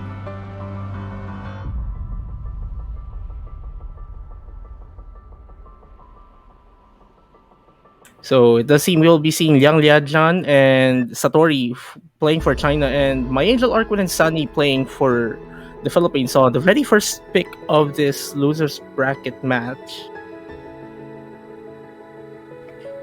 Yeah, actually a little bit of a Oh, different wait. roster. Oh, never mind. Angel Never Crowd mind. coming out is probably going to be luck points in once again. Yes, it's that same roster as they did Indeed. yesterday.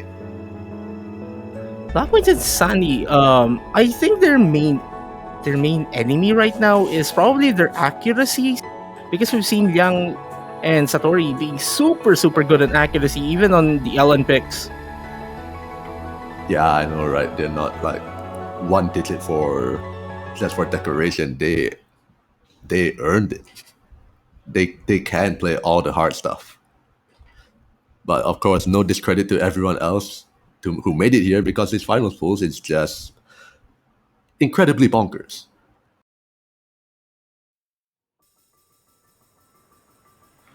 And here we go, the first map of the match with Fractal. starting out with some inverses, and everybody's just no misses so far. Still going strong. 400 combo. And here we go. We are seeing the accuracy factor going into play. As what I've said earlier, you're looking at the Chinese side, both holding 99.4s. The Philippines being at around 98% accuracy on average. Though it does look like, Lack Point's getting the first miss. A double drop actually. Satori traded that right back. Basically on the same note. So that is not going to move the score bar over to the Philippine side as of yet. It is still going to be in China's favor with that 99.5% accuracy from Liang Laizhan and 99.3% from Satori.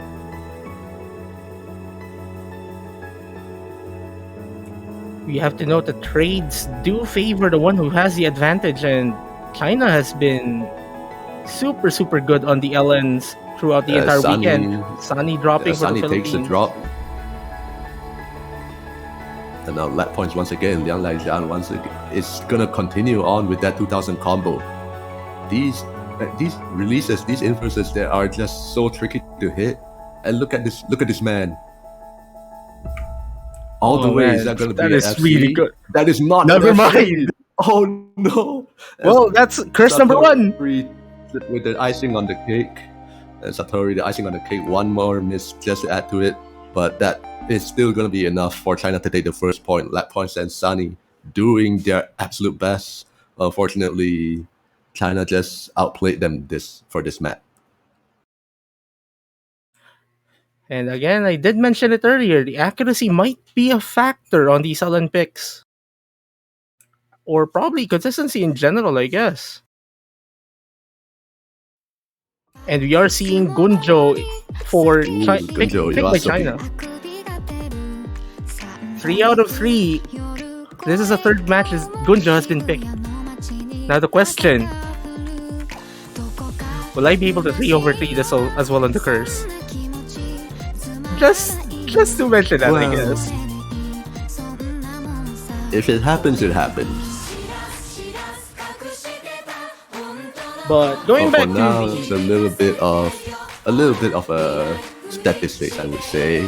China had a team score of 1.94 million on Gunjo, and Philippines had a lot less than that actually. I'm pretty sure this is one of the biggest difference among the common picks.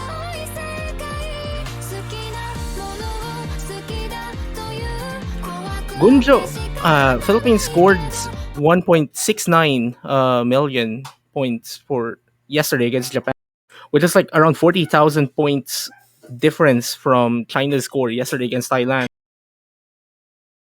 So the Allens do look that they really favor the Chinese team here.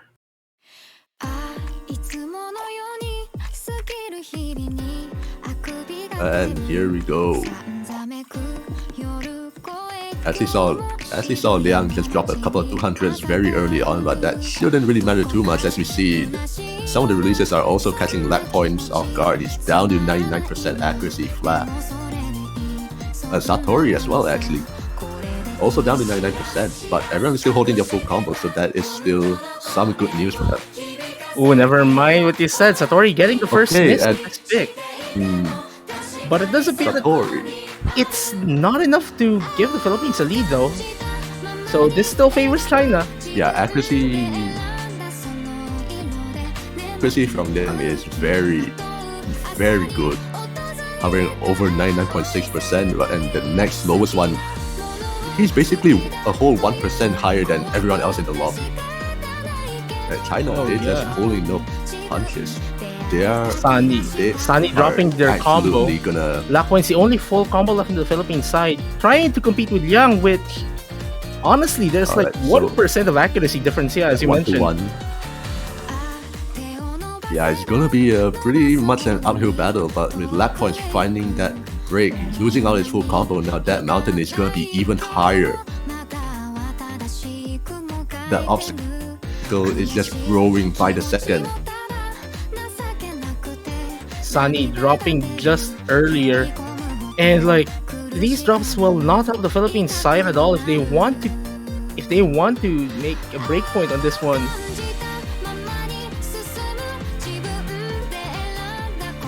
They're good. Definitely have to hope for Liang to find a break. Not sure if that's gonna happen. He's still performing really well. I think Satori actually maintaining a really good combo now. And Satori does look like they are trying to gain back a 99% accuracy as well.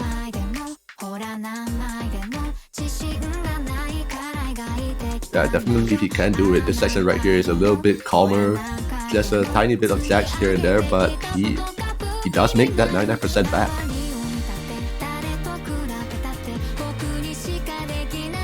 Sunny yet again dropping.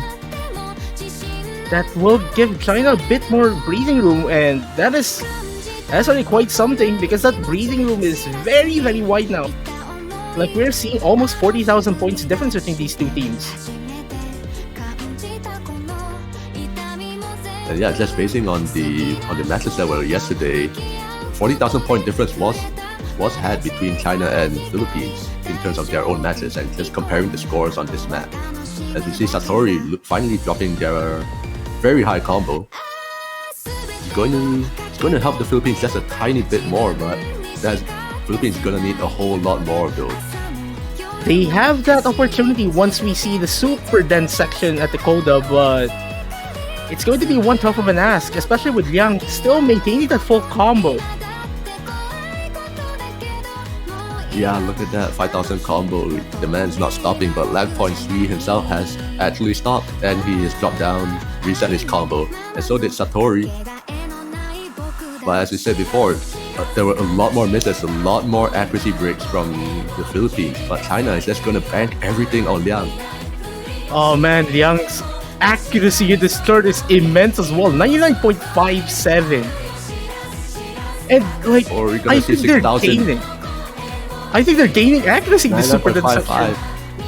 6,000 combo. Is he gonna hold it all the way? Definitely think Well, he can. I'm pretty sure he is. And there he goes. And there it is, a full combo from Liang. And that's a very clean full combo as well. Yeah, not even a single 150 or miss. That is just, whew. That is really Man, good score. Even the ratio though, top notch. That score is ridiculous.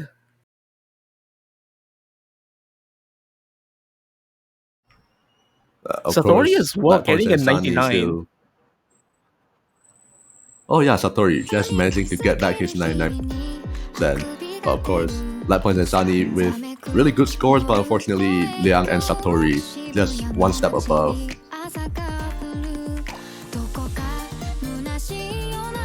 And did not take it 2-0. Oh man, if you're the Philippines side right now, what do you pick? I'm pretty sure that picking another LN might be super risky. Yeah, definitely. They've seen what Liang is capable of, and also Satori who can support Liang with a really good score of his own. Maybe it's time to start turning to the rice picks. It might be, but again, rice picks are kind of an unknown between these two teams. Like, only a handful of rice starts were played yesterday, so at least the silver lining is that both teams do not know what each other is capable of at least. Well, except for the 3 rice charts that China played against Thailand yesterday, and that one in Life is Piano for the Philippines yesterday as well. But like, rice is practically super wide open. Oh, here we go. We are gonna see a rice pick. Knight Rider.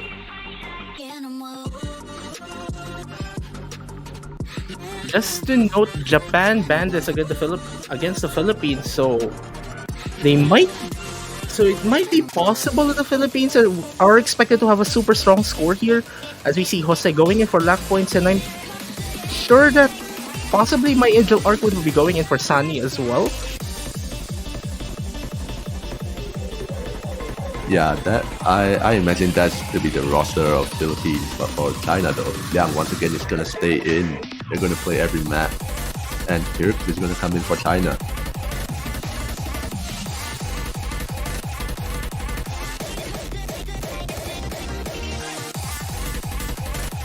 So still not too sure if this is a roster that Philippines is gonna stick with. Turks going in for Sunny's, Satori.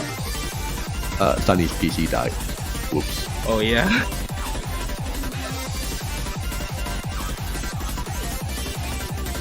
So yeah, Sunny is most definitely not going to be playing a Rice map.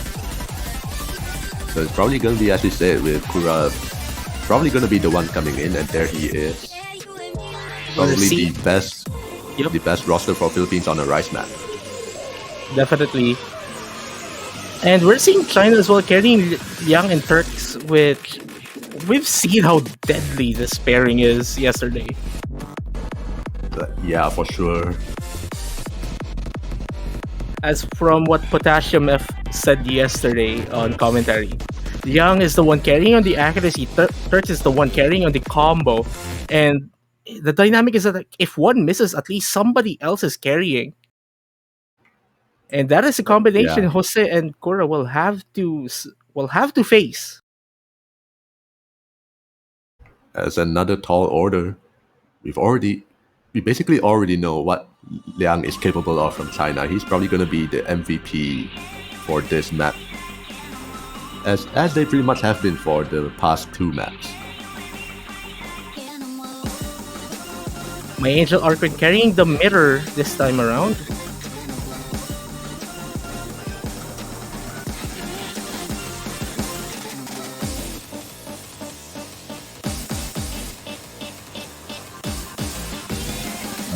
The rougher tame beginning.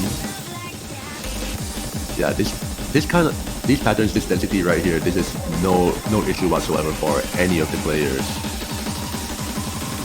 Although accuracy-wise, Turk seems to be tanking quite a bit though, and that is definitely going to give that lead to Philippines just for the moment until someone finds a break. But I'm not sure if that's going to happen.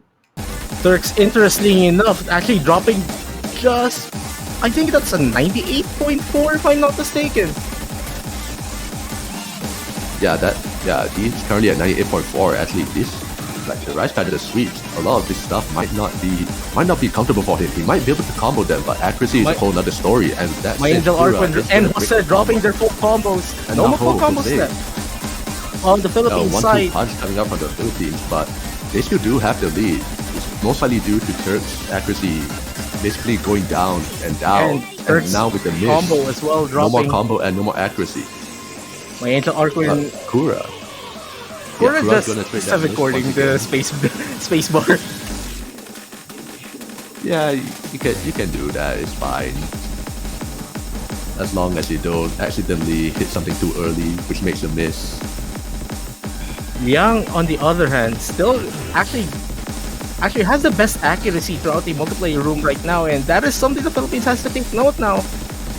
Well, might be best accuracy, but not by much. You see, Jose is also hot on his heels, and now Jose Angel- actually has the accuracy lead now. My Angel Arquin covering just enough for Turks to score right now. This is Yeah, definitely not safe. Kura versus Turk right now is battle between combo and accuracy. Kura with better combo, but Oh, that drop from Jose, giving now finding the miss.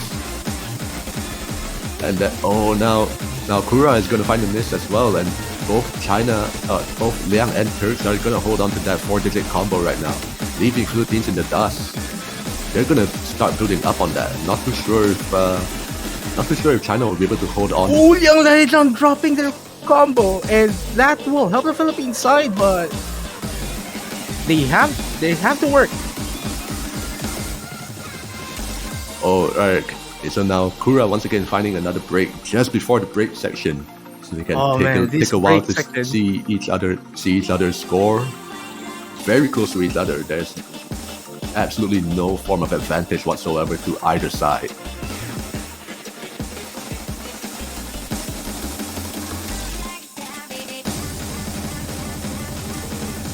There you go, final quarter of the map. It's gonna be a lot more dense stuff. Liang and is Jose gonna trade trading. misses. But as you said before, Turks is gonna help with the combo aspect. So if he can maintain that, it's gonna be a shoe-in for China. Oh, that lead is decreasing. The question is if there is enough time. I think there might be, but Jose finds a break now. That is gonna be very short of time. Oh man, Turks is just destroying this. Yeah, Turks is just running away with that 3,000 combo. And Jose once again finding another break, and with very little of the chart left, I think that gap is a little bit too much for Philippines to overcome. Oh, I think so, but there's still a bit of a chart remaining. And there we go. That chord, Ooh, that full 7 that had couple chord. Everyone hit that, but Jose is gonna miss right after the speedy section. It just proves a little bit too much for him. Liang also finds another break. But Oh man, that combo from Liang is so good. Oh man, if we don't look at that accuracy, that combo is really insane. Yeah, we have a 1,000, 2,000, 3,000, and a 4,000 combo from everyone here. Man, Turks giving China the third point of the match.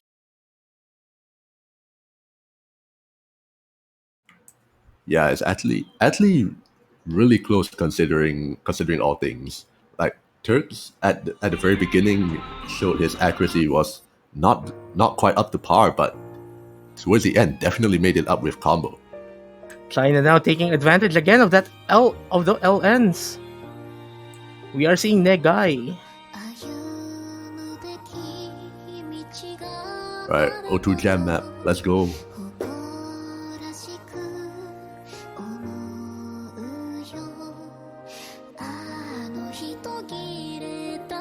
Disappear Liang and My Angel Arquin will be staying for this pick. And obviously Satori will be going in for Turks here. We've seen this very amazing pairing for the Chinese side. Yeah, really deadly combo for the Chinese. Black Points will be going in for Jose for this one. Or is he? Oh, I think Black Points will be going in.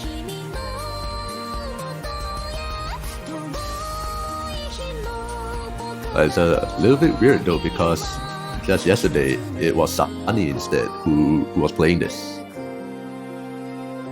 It might be possible that this is supposed to be Lock Points who's going to play this yesterday, but or it's possible as well that maybe some scores last night during their practices or what. Yeah, it could. There's like a multitude of factors that could be the reason why Lack Points is playing it right now. Maybe he's had a good run and he feels a lot more confident. Maybe Sunny is starting to have a bad run and is feeling less confident. Really, it could be anything.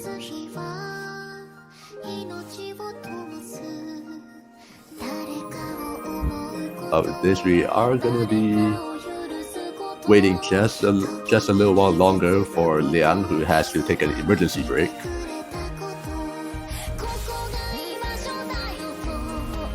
But in the meantime, Liang is back. I don't really know. Oh, okay, welcome back, Liang. So, like team scores. Philippines yesterday with Kura and Sunny, they got team score of 1.9 million. And for China, against Thailand, they actually got 1.92 million. So like it's not really that big of a difference, but it is still like 20,000 points. They have to catch up with that, and I'm honestly unsure. If it's possible given the form of the Chinese players, but I have to see. This intro section, despite looking so calm, is one of the hardest sections to nail. Yeah, the releases that you have to take into account, and like a lot of these releases that are pretty much staggered, that can definitely take a toll on your accuracy as well, and you move right in immediately, catching nobody off guard. Everyone is still gonna hold that full combo. So Lack Point's accuracy is actually a bit better than Satori's. Yeah, just a little bit, and we are gonna see some flickering scores right now. Miss will definitely send it the other way. Oh, definitely. And like, look at the different. Oh, Lack Point's dropping their combo, and that will give China with the lead. Yeah, Lack Point's claiming first blood. I was about to say that Korra's accuracy is not up to speed with Liang's actually, and which is actually true as it stands. Yeah, as of right now, it's still like a 0.3% accuracy deficit.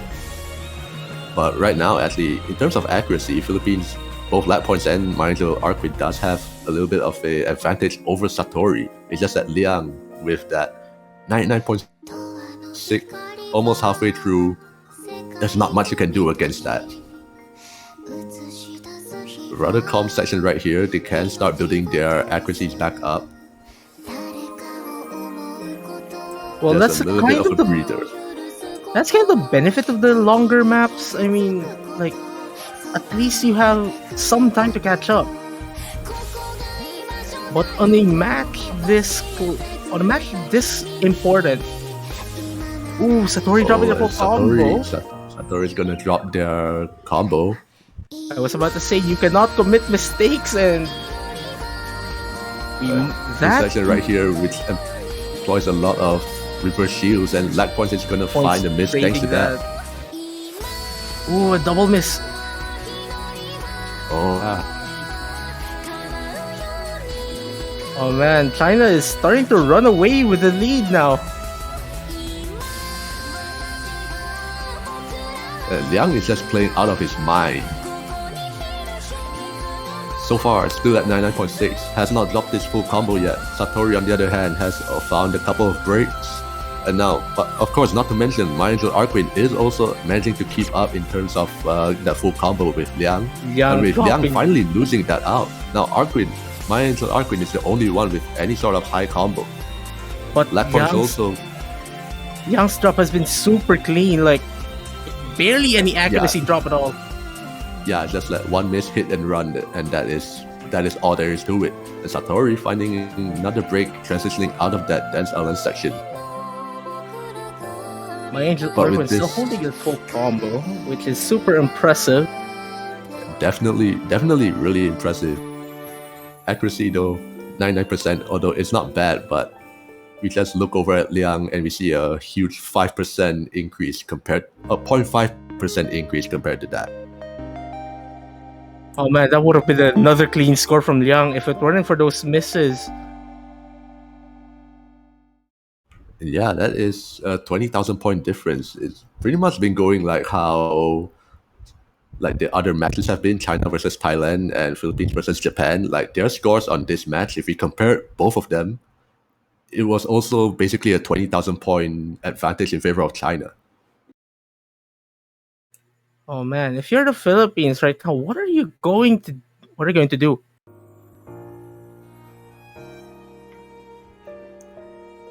Really not too sure though.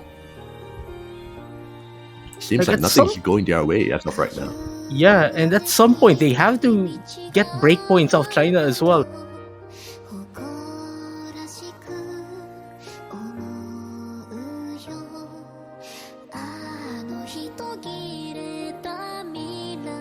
So I believe now is the Philippines pick. Maybe Life is Piano? No, it's Angel Salad. Did we see this before? Angel Salad was picked by Rice Salad. China yesterday, if I'm not mistaken, against Japan. Like against Thailand. I mean, yeah, against it Thailand. Yeah, I forgot. Oh my gosh, I'm mixing up the... Okay, so China has a team score this around 1.93 million. Yeah, Philippines did not play this, so it's, So Bit of an China might unknown. not have any insight. China won't have any insight on the Philippines score. Bit of an unknown here, but Kura and Jose will need some very special scores. Yeah, no doubt about that.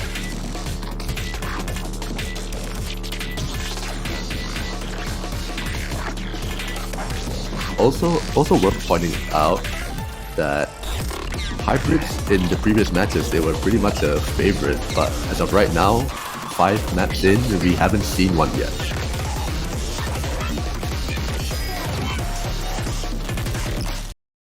A little bit of a strange. It seems like China might be switching up their tactics depending on who they face, whereas Philippines are just gonna go for their tried and true method.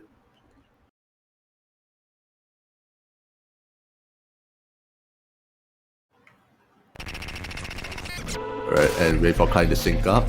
I'm not sure if that was legit misses from Liang.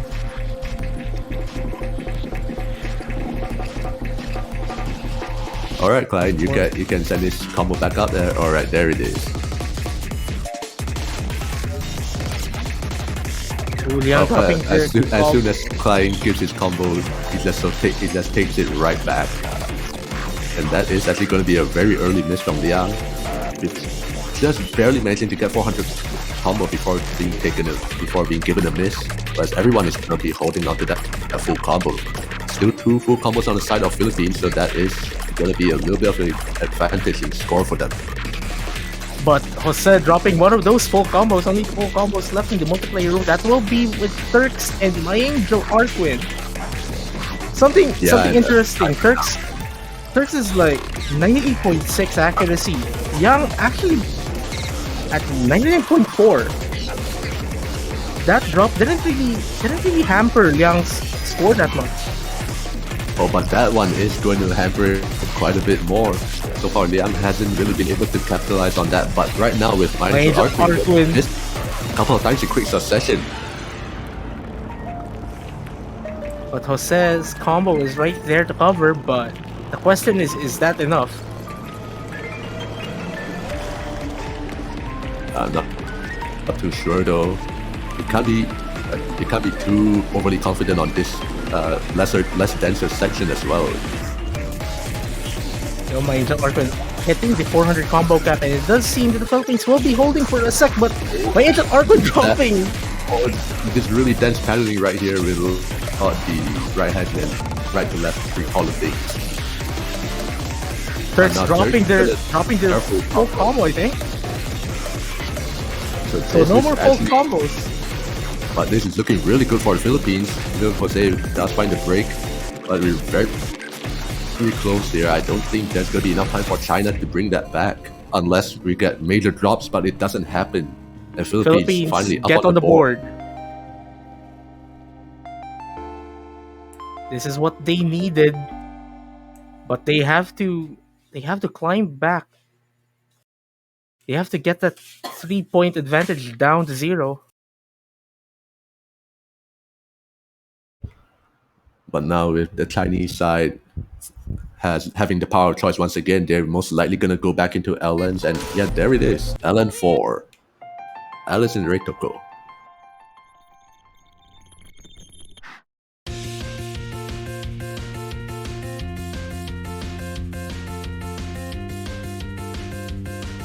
Okay, so Alice and Reitoko, the Philippines got 1.88 million against Japan yesterday. China got 1.90 against Thailand yesterday. And once again, we are seeing quite a bit of a pattern here, with China just outscoring Philippines by about 10,000-20,000 points on basically any maps in common that they both play. And like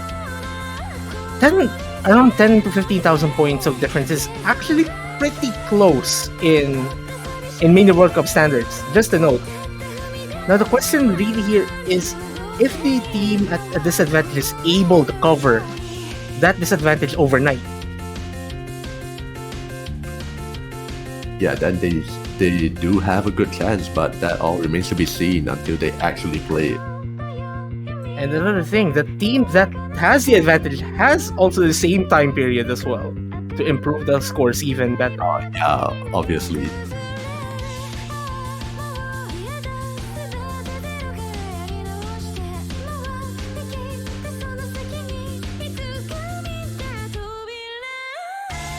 But this is a very, very vital point for the vital pick for the Philippines to get a break point on. Like, just start gnawing back on that advantage that China has built up now. Yeah, Liang has shown to be an absolute monster in long nose, being able to get really good ratio on even the most densest, the most release heavy picks LN maps in the tournament so far. So that is Yeah. one more obstacle the Philippines has to contend with. Yang, the only person on no mod on this pick. The rest are going for mirror.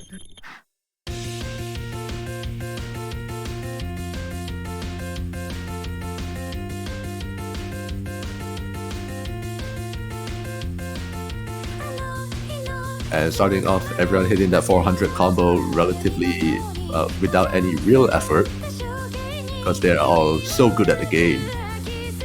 Satori actually at 98.6% accuracy, which is giving the Philippines some slight advantage here. They're mind you, Arquin carrying at 99.3, Slack points with a 99.0. And Slack and points there actually you go. dropping the combo. Oh no. Yang casually carried tricky 99.4. that really tricky reverse shield is not giving luck points a good time at all. But over for China though, Satori and Liang still holding absolutely strong. So is my little Arquin. But Satori finally finds a break, so that is a bit less of a worry for the Philippines right now. If my little Arquin can hold on to that in this break Yeah. section right here, with these anchors right here. Something to note, Satori and Lack points do have pretty similar accuracy, so that that drop from yes. Satori, but It's gonna break in transition into that. it didn't drop Satori's accuracy that much, so still pretty similar accuracies. Liang's score basically carrying China's lead right now, but Satori and Lack points trading. Yeah, that is a trade. Lack is getting multiple misses. Starting to feel the dent. That is another trade for Satori and lag points. Liang and Mindful Arquin is still gonna hold on to that. They are trying to get their teams into that advantage. Liang just doing enough of a job here. This full inverse section catches lag points off guard once again. He's gonna drop their combo. Oh man, that Go into the final moments. are we seeing two full combos?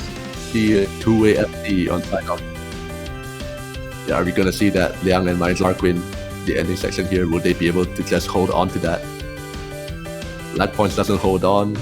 And we are seeing two full combos, everyone one on else. each side. Liang's score is ridiculous.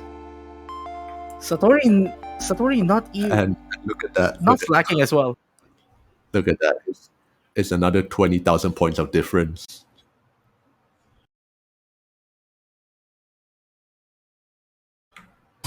Alright.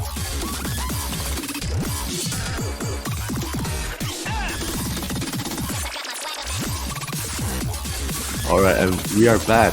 Apologies for the very tiny hiccup.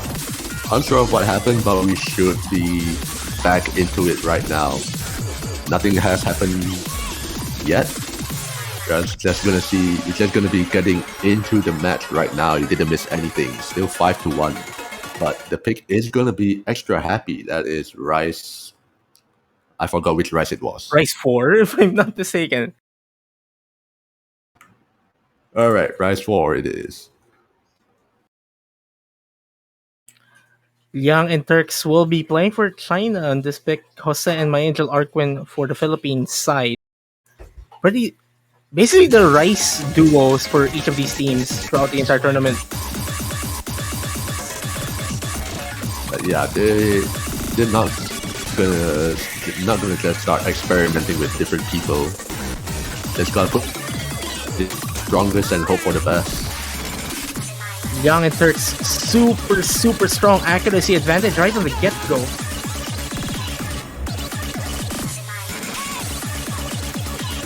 Yeah, really strong right now. Even Jose is actually finding himself at a lower accuracy compared to Turk. Not something that we see that often. It does, my Angel arguing the But better everyone is scores in still the going to be Philippines holding side, dropping the that full combo. high. Turks trading that, Right, so that's and that's a massive accuracy drop from Turks as well. Yeah, they're gonna trade misses.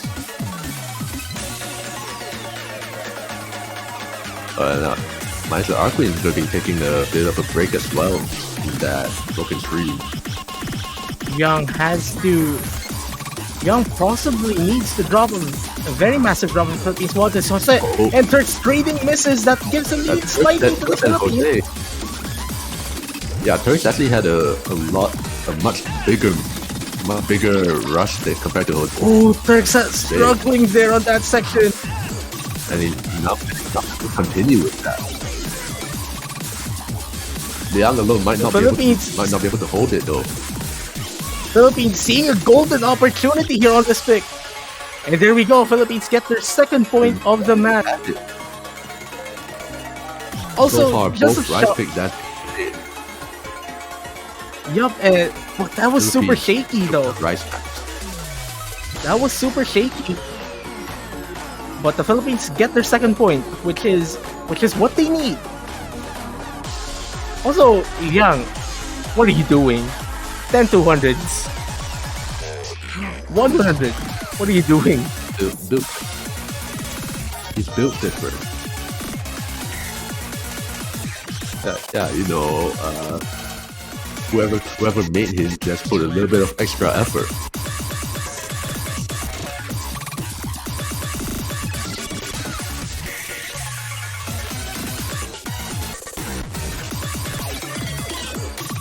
Now China with only one LN left, and it is also going to be the LN that they have banned against Thailand.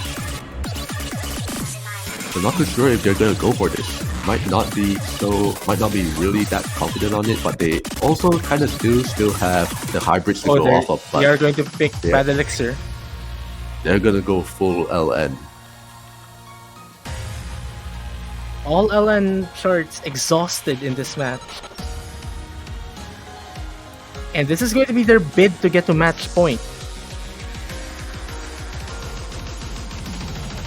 Alright, so if China takes this LN pick, the score will be 6-2. And you know what the score 6-2 means, right?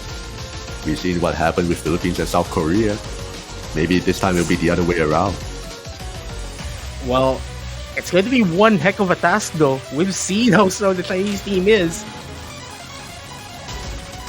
But Like- yeah, after LNs are done, But they have the chance. Only rice and hybrids left. And Philippines has already won both of the rice picks that they chose.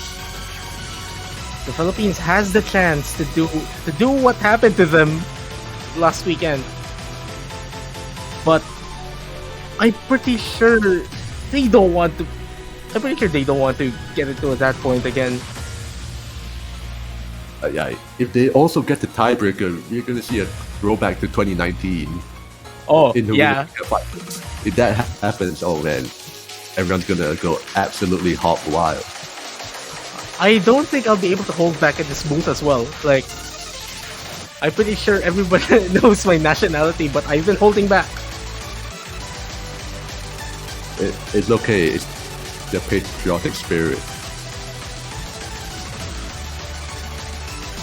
We commend that. We commend that.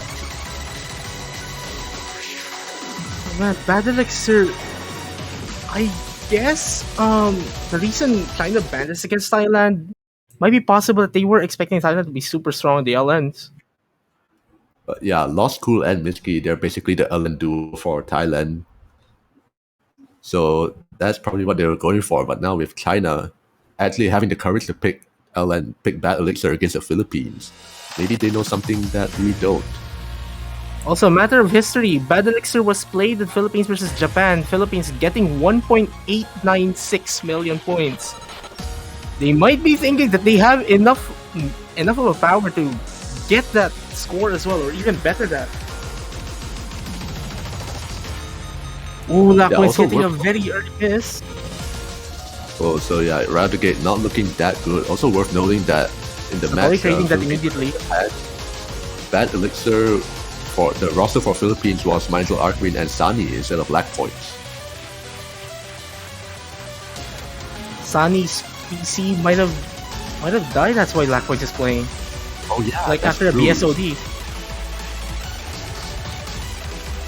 Yeah, Sunny's PC couldn't handle the pressure, so he just decided to say, nope, we're done. No more O2 for today. It might be possible, but it is working for the Philippines right now. The lead is not safe. That's the thing. Definitely not, definitely not. But it is working. Liang and Michael Arquid's accuracies are pretty similar as well. That's why we're seeing super close scores. Satori Yeah, very and close. Lackpoint's Satori being also the very only close. one. Yeah, Satori being the only one under 99%, so that is going to be helping Philippines a tiny bit more in that accuracy department. Oh, Liang dropping the full combo. That is one very lucky break for the Philippines here. They just need to take advantage of that. Oh, my Arquid no. trading that immediately. Oh no, And it was that was a Client. very massive accuracy drop as well from my Angel Arquin. It was Client. Liang actually did not drop his combo. Oh no, Client. Definitely was a real drop. Oh man, the Client giving us heart attacks here. Right, heading into the final section here, not a lot of map left to be had, but if it continues on this way, China will probably be taking Oh, this Satori point. getting very late miss! The Philippines will be getting this point! Oh my god! Oh my Literally god! in the last 5 seconds. Oh my god! It looks so good in China's favor. What happened? Oh man, Satori at the very last moment of the chart messing up. That And the was Philippines get their third the point. worst CB rush that they've ever happened. It looked really good for China until the last 5 seconds. And that was And the Philippines get their The break choke point. They've all been choke. needing this. on it. They've been needing this break On point. an LN map, no less.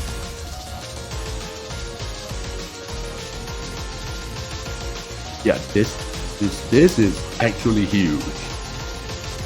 And now with the ball in their court, they're gonna have a couple more options in terms of rice. Oh man, this match is far from over. None of these are gonna be easy at all. This match is far from over, folks. Yeah, with all the Olympics being exhausted, what does China have left? They have Kama and Breakdown, but those are hybrids. Not too sure if they're actually gonna go with any rice picks later on. The thing is like China's score on the rice picks are pretty strong as well. Like Yeah, rice it won. is strong, don't get me wrong. Yeah. It's strong, don't get me wrong. But there has to be a reason why China has been avoiding rice picks up until now. Or so far. Does look like we are seeing rice won. Here's the thing though, China has a 1.941 million score on rice one. Super good score from Liang yesterday against Thailand. Ooh, yeah, getting The Philippines, the Philippines, 70k. yep, and the Philippines has to be super confident going into this pick if they want to get that 4th point in the match.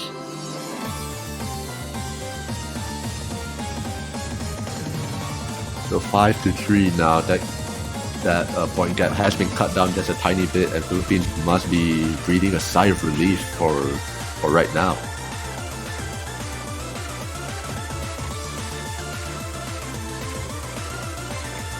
As we see, a rice map means we see Jose and Mindful Arquin back in once again for Philippines, and of course China with Turk stepping in for Satori.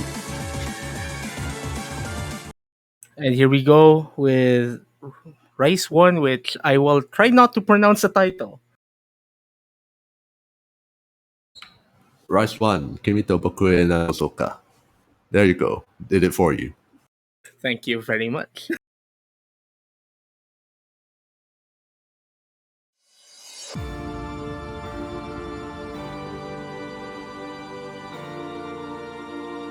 Right, here we go. Very, very simple intro, but don't be fooled. Very ominous intro. Let's You just see put what it that way. we're on.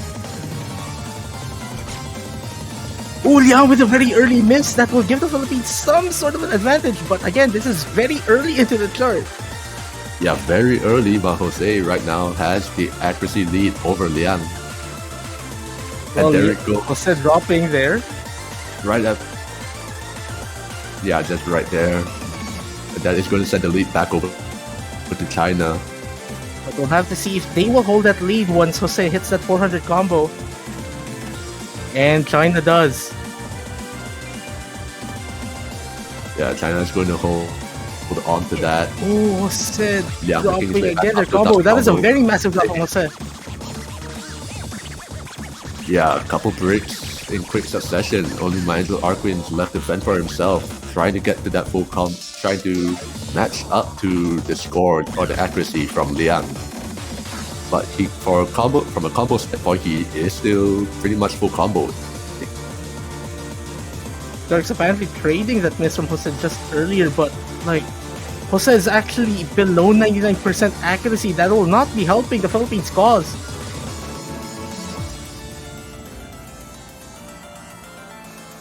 Those streams are just relentless. It's really amazing that both the team managed to hold on onto that.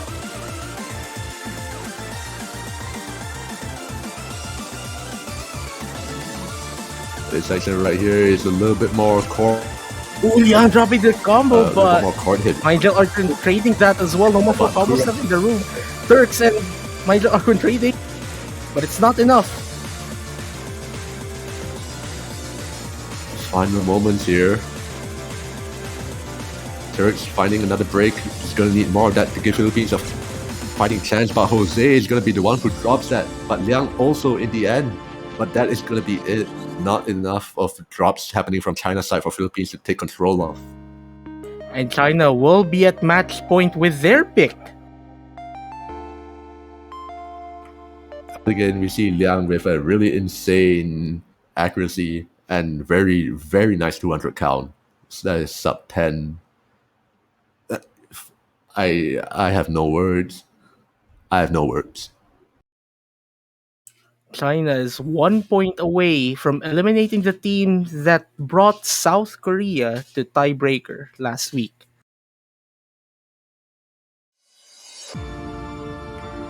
Yeah, and also worth pointing out that now China has the power of choice.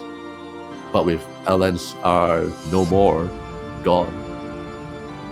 Honestly, hybrids are probably the only thing left, but they did also manage to just win on the rice pick, so they kinda do have some room to experiment around. But with this match being one for the podium, I'm not sure if they're gonna start experimenting or if they'll just pick something that they know that they can get a really good score on. I think the key here, especially going to the hybrids, is going to be the Philippines' second player. Oh, we're seeing Sogetsu instead. We are not going to see hybrids just yet.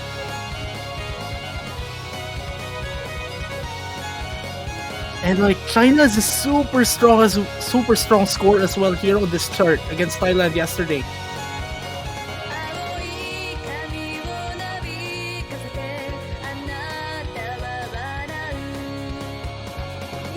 The Philippines needs a very, very, very special score if they want to extend this match and bring this a tiebreaker.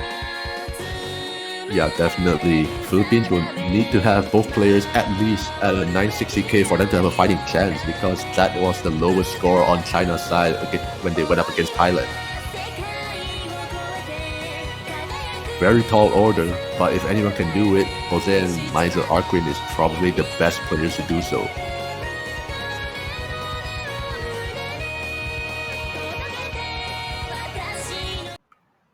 And Oh here man, we the go. nerves. The nerves. Oh my goodness. Yeah, they're definitely feeling the pressure right now. Match point for China, Philippines. They have to come up with something special, as you said.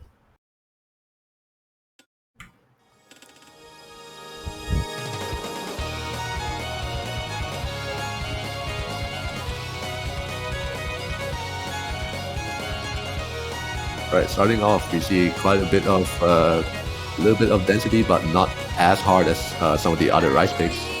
Everyone reaching 400 combo pretty safely. And accuracy-wise, though, they're pretty much equal. Pretty Like the even different- accuracies, yeah. Yeah, the difference between Mindler Arquin and Liang is kind of like, cancelled out by Church and Jose. But right now, actually, Church finds a little bit of a accuracy drop earlier on. So right now, Philippines Oh, does have a Turks little bit dropping more their than combo. That will help the Philippines. Young as well dropping their combo. No full combo stuff on the Chinese side. Philippines with a golden opportunity here. Yeah, this is Philippines' point to lose. Because right now, they're just going to be taking their 1.5k combos, and they're just going to roll with it. Oh man, this lead is not safe at all. China is still within striking distance in case the Philippines commit some mistakes. Actually, I think Philippines, they do have room for one small drop, but that's probably all that they can afford. Oh, but Turks Turks right now dropping again. That will give Philippines some more breathing room. Jose now getting a miss. My Angel Arquin needs to hold on to this combo now. It's gonna happen. They're already halfway in the map. Liang finds another break, but now Jose is gonna trade it right back. Mindful Arquin still holding that full combo. That is gonna help them tremendously. Young having better accuracy than Jose, just to note. So China's still not out of this. But Turks definitely a lot of catching up to do. They can't afford any more drops, and same for Liang though. Liang themselves Ooh, gonna be Turks finding again the drops, so also dropping. China looking pretty unstable right now. Whereas Philippines, they have Mindful Arquin to carry the team all the way to the end. But this is still not comfortable, I think.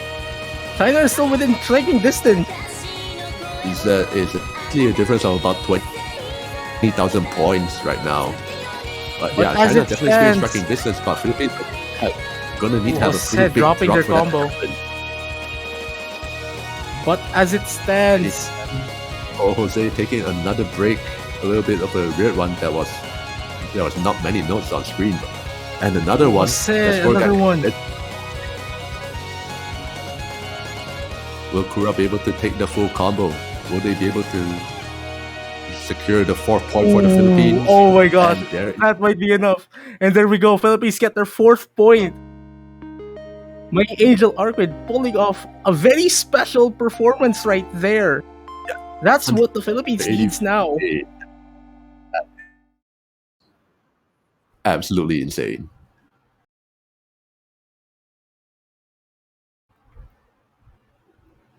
Now, once again, Philippines, they are still being held at match point from China, though.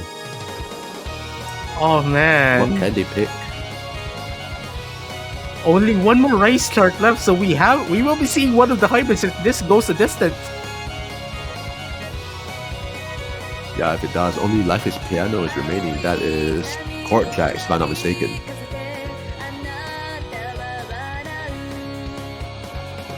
Life is Piano is so risky though. I mean, Jose struggled with the combo on Life is Piano yesterday against Japan.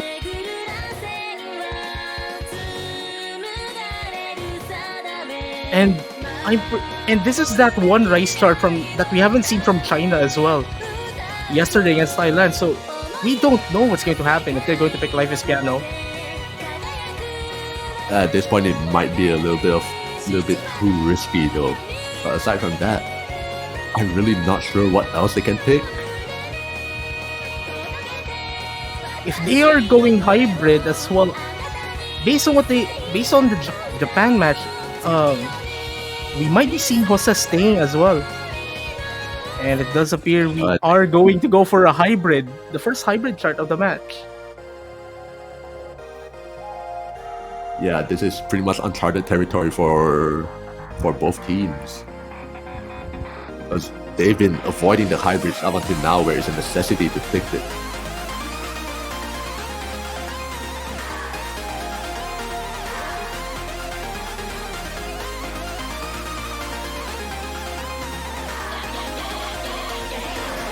Oh man, I can't look, but I need to. I'm commentating. Yeah, it's a really risky pick, honestly speaking. But basically, any pick is gonna be very risky from here on out.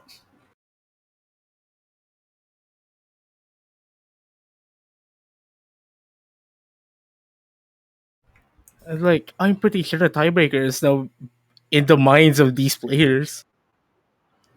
Oh yeah, for sure. If we see a tiebreaker, it'd be a repeat of what happened in 2019. Honestly, Philippines, they probably don't want to play the tiebreaker, but right now with China at match point, if they do go the distance, they're gonna have to. Also, just to note, both teams did play this yesterday against their opponents, and there was only 10,000 points of difference. China having the better team score. Yeah, this one's gonna be Yang getting the first drop a of really the close pick. one, I can tell. But this is a 4-minute 27-second first chart. blood. Yeah. So yeah, they do have a little bit of a more breathing room. They can afford to break pretty early on.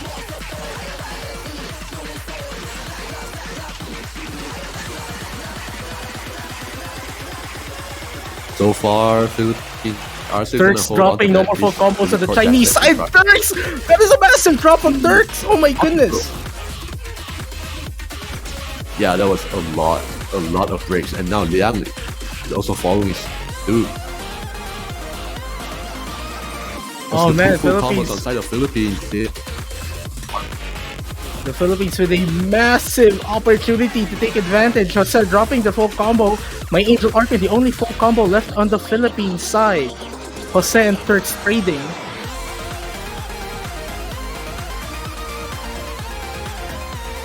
Oh yeah, once again going into the LN intense section. You see Turks, who has not played any of the LN picks right now, struggling a tiny bit on it. But this is a very long chart. Anything could still happen. My Angel Arquin and Jose dropping. No more full combos left, and this score difference is about to shift. And there it goes. We're still getting a lot of flickering happening right here. And this really intense LN section right here, along with the narrowly- Jackson up there. The Philippines narrowly escaping that scare. But we're just halfway through the chart. Jose Just halfway, dropping a and lot. Jose is gonna fight. Oh, that is not good. But Turks, who is not that player for China, they held through that like a champ. And this break section right here is not doing Jose any favors. They need to build that 400 combos soon. Oh, Turks now with the miss. And another miss. Oh yeah, so rough. But with Jose managing to hold on to that, that's gonna give a little bit of a glimmer of hope over for the Philippines. Oh, my Angel Argon dropping their combo. Oh, Yang, the only substantial combo left. They lose- Liang now has to drop If for he the ma- Philippines to even get some hope here. Yeah, definitely Philippines needs to drop from Liang. One comes from Turks, but not Liang just yet. But mind the Arquin is gonna trade that right back. Jose, And as Jose well, adding missing to the out on misses. Jack.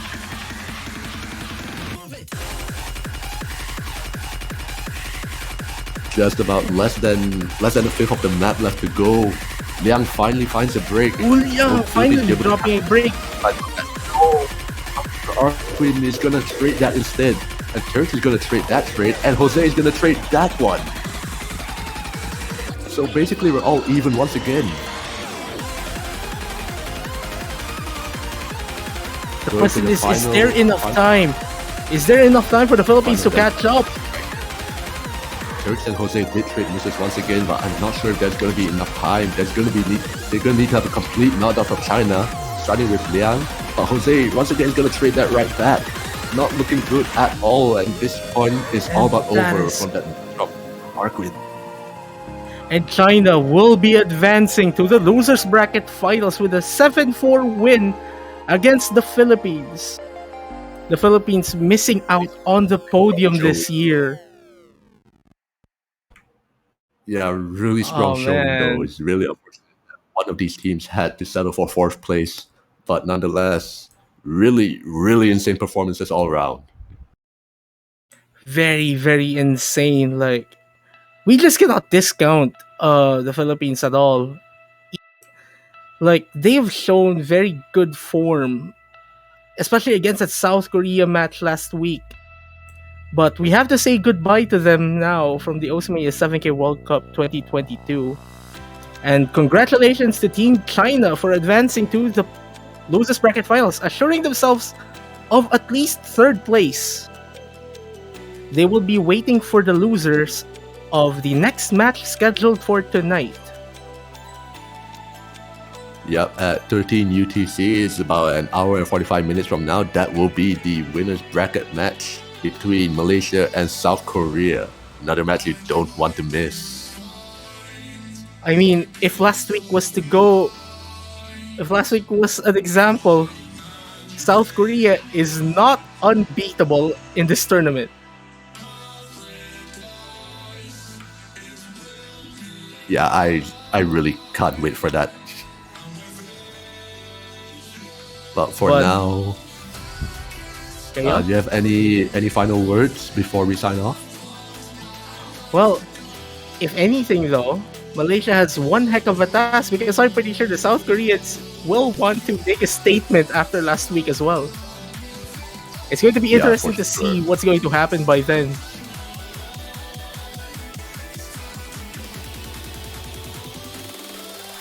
All right, so that's gonna be about it from us as commentators. So we'll see you in about an hour and 45 minutes from now for the match between Korea and Malaysia. So until then, I'm Cryolian, and for Surf2, we're signing off. So take care.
Hello, everybody, and welcome back once again. Yes, once again to the Osumania 7Key World Cup Finals. Winners, of course, this time we're gonna see Malaysia against South Korea. An amazing match that I have been waiting for a long time already. And after the match of the Philippines against South Korea, I'm very excited to see this being a close one. Regardless of what I wish to, I think we should introduce the commentary first. I'm Juan Crystal, casting here alongside Potassium F. After so long, we did it. Yeah, let's go. This is I'm really excited to be casting this one right here. South Korea versus Malaysia, two of the strongest teams in the tournament, of course, being the two winners finalists here. Of course, South Korea being regarded as the strongest team for the past 5 or so years in a row, I would say. Despite the interlude between the World Cups. But they have definitely looked beatable, especially last week with Philippines, as you've said just before. So it'll be interesting to see how Malaysia can fare against South Korea in particular here. Yep, and not only this, but we already saw the losers bracket conclude, certainly, with China coming on top. And China also, they look really sick. So whoever wins and loses this match should very much be worried about China, I think. We could easily see any of the 3 teams and the final 2, like for sure. So this might be just a preview for a grand final round 2, but I think China might surprise us in the losers bracket. Even though Malaysia did beat China earlier, China have been scaling up pretty well into the finals pool. They've gotten better over time and are really getting comfortable in this late game kind of map pool, especially with a grand final map pool coming out next week, I believe. Oof. Yeah. But we have the picks and bans right away here. Looks like South Korea is going to win the role. Malaysia going to ban Life is Piano. And I wonder what South Korea is going to ban here. They're going to ban Fractal, actually. So, I was about to say long coordination. notes. Absolutely. Against a team like Malaysia, you want to knock the LNs out of the way, I'm pretty sure. That is true. Actually, okay, if you would have told me like a couple weeks ago, I would have said South Korea easily picking all the Rise, Malaysia picking all the LN. But last week kind of just threw all my expectations out the window a little bit. Malaysia being the ones to win on the Rise picks and South Korea losing their points on the Rise picks. So Well, it does look like we are getting back into the standard kind of pick ban, what you would expect here, though. South Korea going straight for the rice in Toy's 3-minute war. Absolutely. Like we might be surprised again as we saw last weekend, but I don't think that will necessarily change the strategy for any of the teams, especially early on for these two. So going for rice here, not a surprise in the expectations of what we wanted them to pick, I guess. But then we have to see if they perform, right? Like last week it didn't work all that well. This time we have to see. But they're definitely going with the same strategy. I think Korea should have the upper hand on rice, though. I think last week maybe was a bit of not the best day for Korea, but I really think they should have done better, and they will do better this time around. Yeah, especially with the harder pools, we all definitely know that South Korea have the just like the raw capability to do extremely hard maps. And this one, it looks like we're getting Dress Surf and 0133 in for South Korean team here. Two of the players that have been playing a lot of the rice picks, I feel like, in the past few rounds. And of course, Chiwi 10 and Nyokshe for Malaysia, the two that have been playing almost every map, I feel like, for the tournament. I wouldn't be surprised if that's the case, honestly. So here we go, South Korea. Their first pick. It's going to be the dense chord stream pick, 195 BPM. And at this density, really easy to drop misses here and there. Unless you're dressed up, right, and just 100% the start. Here we go, now into the actual dense costumes. Here we see the first miss actually coming from Korea again, 0133 being the one to drop. And as the time goes on, Nyokshe starts to recover a little bit of his accuracy. Oh, actually, the opposite it looks like here. Nyokshe dropping down at 98.4. Gonna need some time to recover that accuracy, and even with that miss from South Korea's side, they're still gonna have the lead.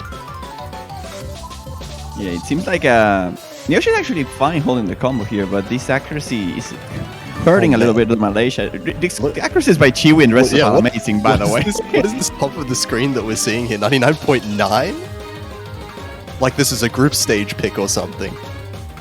Well, I mean, it is a sort of a consistency-ish pick in the denser side, so if you can handle this density, then I guess it's fine. But then again, why can't you handle this density so well? And there's the miss by Nyokshe, a couple one.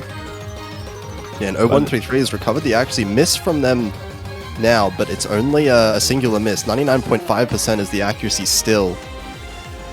And it's those difference in those bottom two players, yeah.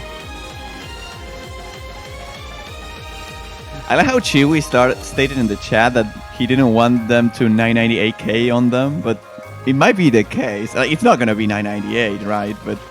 But it's gonna be pretty high. Oh, that's a miss! What? Dresser finding the miss. Okay, Chiwi the only full combo left here, and that was a very, very unusual place to miss in the break section. That was really strange.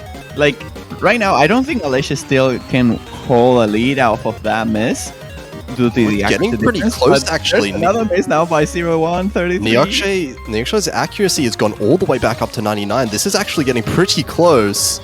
If South Korea find one more, I think that might actually switch the score gap towards Malaysia. Can Nyokshe hold this combo though? No, no. There's the miss, but a trade. It's traded. So the lead is going to stay where it is, but we're approaching the final moments of the map now. Oh my god, it's going to be so intense. There's only like 15 seconds remaining, and this is so important. This damage a couple thousand points. Too. Oh, it's shrinking! There's the miss! Finding a miss towards the end. Is it enough? It's actually flickering back and forth, but I think Malaysia have it. Can they not miss on this last couple of those, please? And there it is. Can they do it or not? But there's enough. Finding the miss at the very end, and I think South Korea, just barely by 1,000 points at the end, going back and forth. Oh my goodness, what was that ending? Man, that city. And Chiwi and Dresser. What is those? Oh my god. We're seeing 1 to 10 ratios in finals pool. Hello, map selectors. We would like the map pool to be buffed a little bit. Maybe too easy. Question mark. I mean, not for Nyoxia, I'll say. Like he struggled a little bit with this pick, but he did really well. Regardless, like only 4,000 points off of 0-133. Yeah, both players actually. I think Nyoxia without that miss at the end would have definitely been above 0-133, but very, That very ending, though, close map. super dense. Like it's a pretty big spike there. That's why I was worried about Nyoxia if he can hold and Malaysian just in general. And it's so unfortunate because he held so well throughout the entire map. But that is South Korea's first pick. That's the pick that South Korea was most comfortable on in their judgment. So looking like a pretty spicy matchup so far. Well, I mean, I would be pretty comfortable too if I knew that Resov could just 10-1 ratio with 3 200s regularly. So maybe it's a comfort pick for Korea, but it's probably also a comfort pick for Malaysia on the Rice side. Like, I don't expect Malaysia to hold all that well on other Rice picks. That's the thing. It's just a matter of whether Korea can as well too, right? That's the thing with Rice here. Yeah, we'll have to see later because on we're going to see LNs, right? Yeah, we're going to see LNs right away picked by Malaysia. So we're going to see Estonians coming in for 0-133 on South Korean side. Also, you can predict who wins the match right now on the chat if you have some channel points to spare. It is, I think chat-wise thinks that it is maybe a 70 to 30% chance in favor of Korea. I think I agree with those chances, but I wouldn't be surprised if Malaysia wins this after the Rice pick we just saw. It really comes down to these long notes, right? With Estonia's now coming in for Korea, we have to see if they have the manpower to outplay Nyoxia on the long notes. I don't think they will be able to outplay Chiwi that easily, but we have to see. Yeah, we'll have to see how all the players perform, really, if they can handle LNs of this difficulty. And an ominously calm introduction here, as we're getting into the actual map now. And it looks like South Korea with a small accuracy lead, but it's not really by much. 99.2 still for both of the Malaysian players.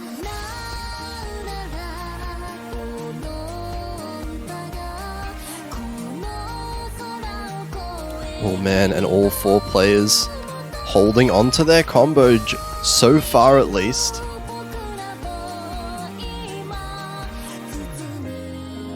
And the ACK lead is somewhat shrinking here. Dressurf, the only one significantly ahead of the others here, 99.28. But a single miss will very, very much swing the score lead pretty far in the other direction.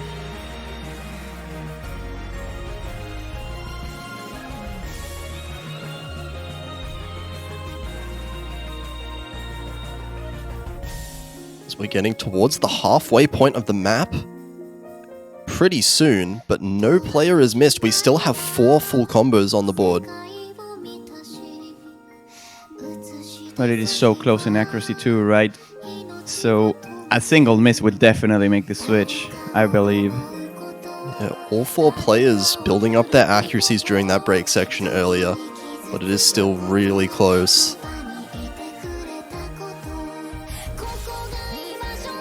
This section gets a bit tricky. Those shore lands are going to be a bit difficult. Oh my god! Double miss collapsing Korea!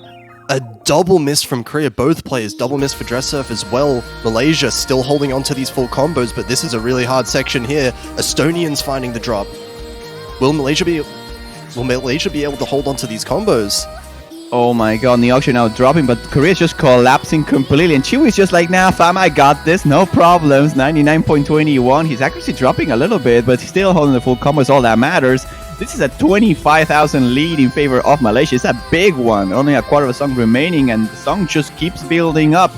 A team collapse can definitely happen at this point, but Korea is just not holding up to this.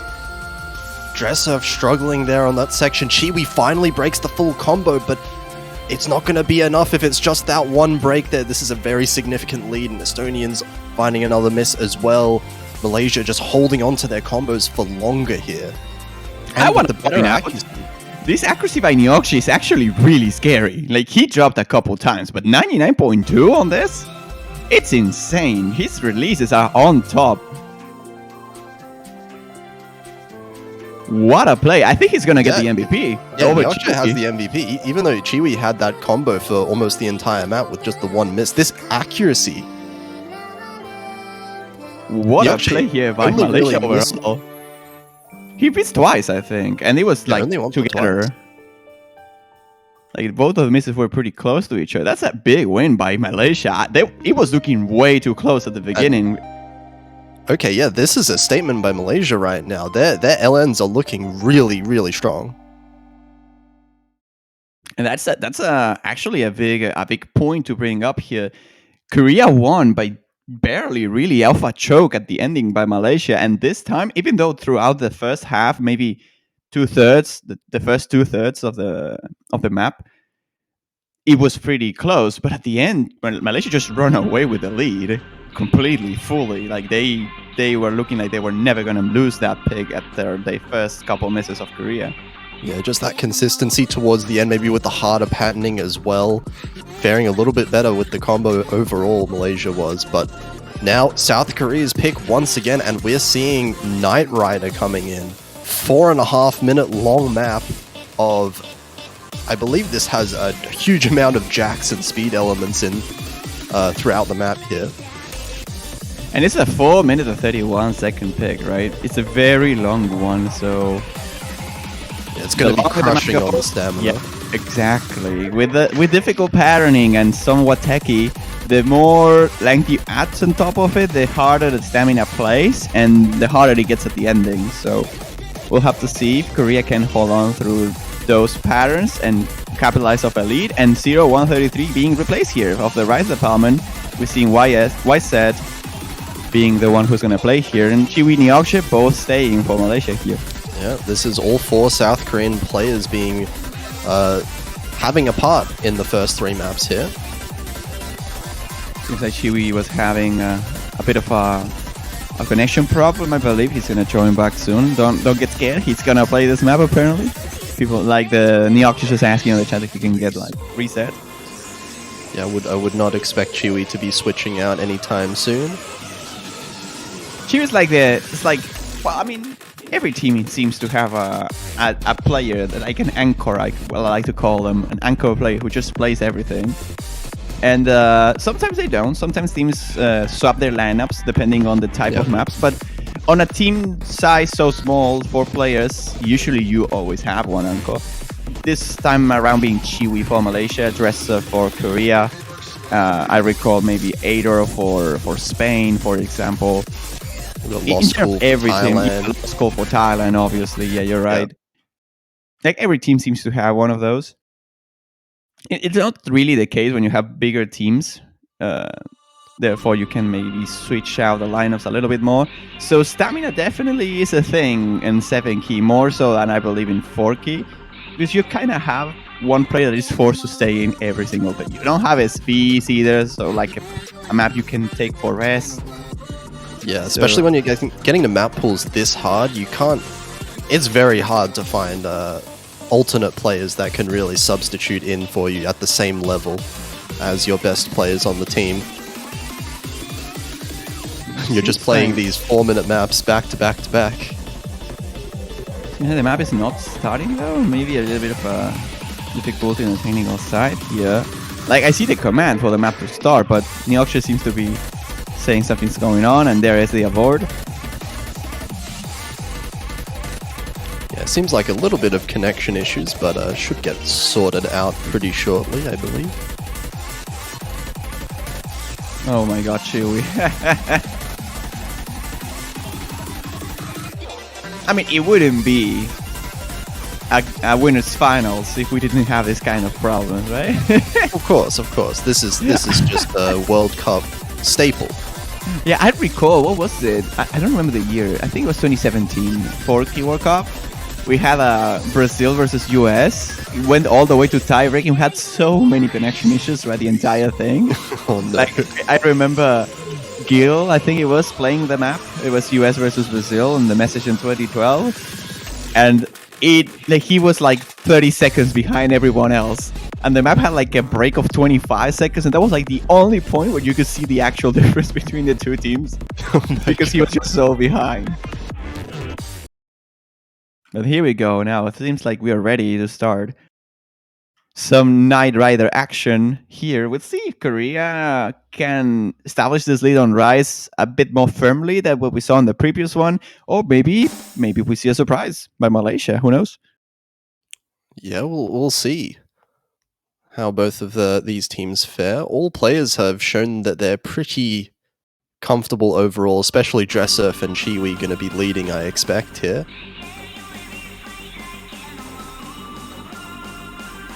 But as you said, this is a very different map to the Rice map we saw first.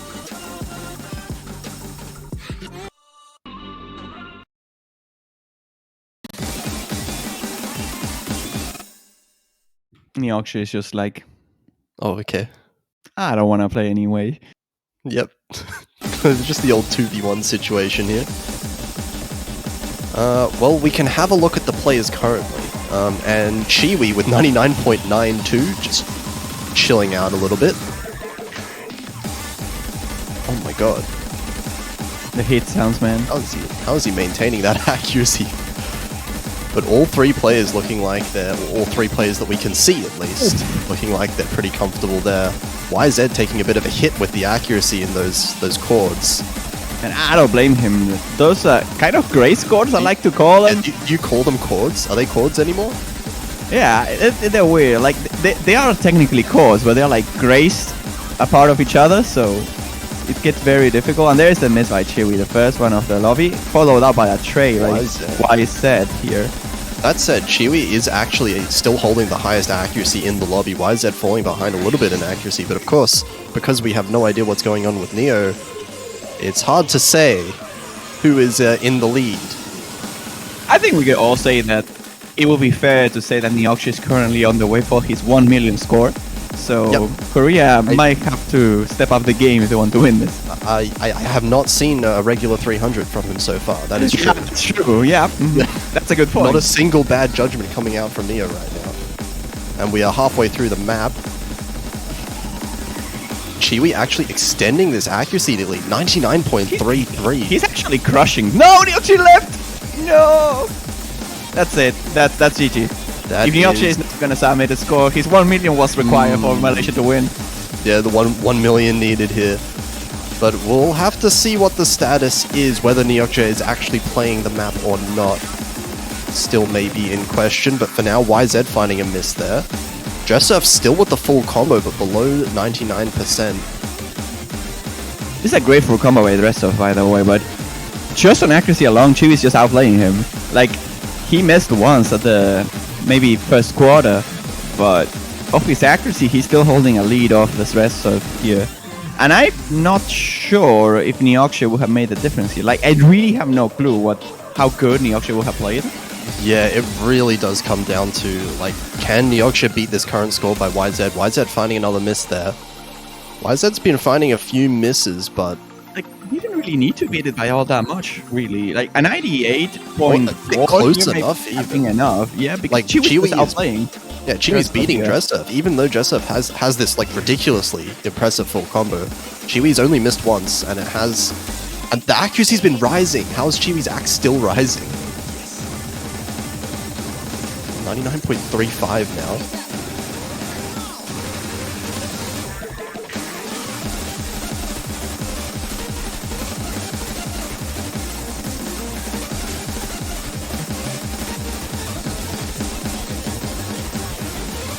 That was a miss from Dressurf. Actually, no more full combos now between the three players. Okay, we still have the new ruling, right? At this point, if Neoxia actually managed to keep playing, he just got the seed. If he has a replay of it, then we could verify it, and it could potentially still count. Right. It all really depends on, like, is Neoxia actually playing? Like, The thing, did they actually get into the map in the first place? YZ finding a miss there towards the end of the map. Obviously, the tension is not quite there when we have no clue who is even close to winning, who has the lead. Well, I mean, we could do the math, right? At this point, with Chewy holding as good as he is. Oh well, never. Oh, Never that was mind. that was a patented one curse right there. Yep. So they need a 952,000 points. I think 942. 942. Okay, yeah, they need a 942 942, and that's doable. We'll have to see if Nyokche actually had played this or not. It really comes down to that here. As it stands, Korea wins the map, but we'll have to see if Nyokche stood playing or if he got just booted out. If he got booted out, then that's GG. That's a point for Korea. Unfortunately, because Chiwi's score is actually kind of ridiculous, so it would be kind of sad. Yeah. Chiwi's score would have been well over 970k without those misses towards the end there. That was a like Absolutely. 0.2% accuracy drop right in the last few And seconds. that's a great performance by Korea too. That's not an easy map by any means. Oh, absolutely. But we'll have to just sit on this for a little bit while we find out the situation, whether or not, or either way, we're going to have to wait a little bit for Neo's connection to come back. So,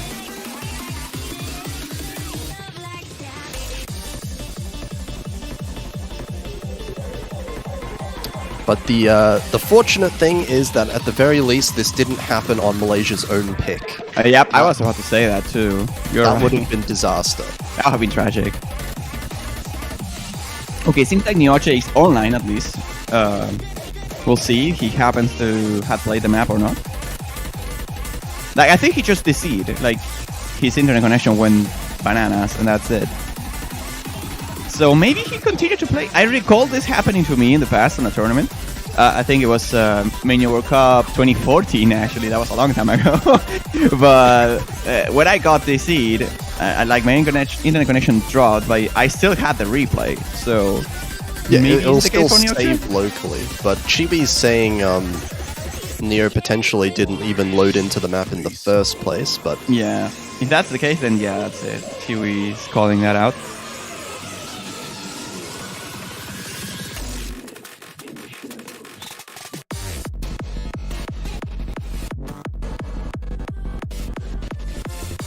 And yep, it was RIP internet. I think had he loaded at least and played a couple notes, then maybe he would have the replay, but because his internet just decided to not function before the map started, then he never actually got to start playing it, right? And that seems to be it, right? Korea will take the second pick then, unless the referee calls something else here. I don't think so. Like, based on the rules, I imagine this is just a point for Korea and we move on. Yep, exactly. That's the call by Specimen, and it's gonna be 2-1 for Korea. okay. I wouldn't know. Again, I have no It's clue hard what to the tell. score from Nyokche would have been, but it is what it is. Malaysia just gotta shrug it off. And honestly, looking how good Chiwi hold on the rise, I think they definitely have more chances to break point on Korea on the rise here. I think. Yeah, absolutely. And we're going straight into Malaysia's pick, Gunjo, and we're going straight into releases.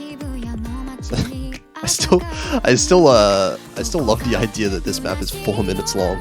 Like a 4 minute long release LN pick is just like, that's brutal. That sounds like my maps. Sounds like Come one on. map, yeah. Oh, I love those maps, but like in a tournament setting like this hard, man. Yeah, Accuracy. definitely not.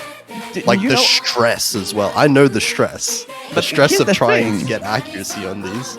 It's not only the release pick. Like, I think most of the maps, other than the first pick, have been very long. So, in general, the pool is very draining.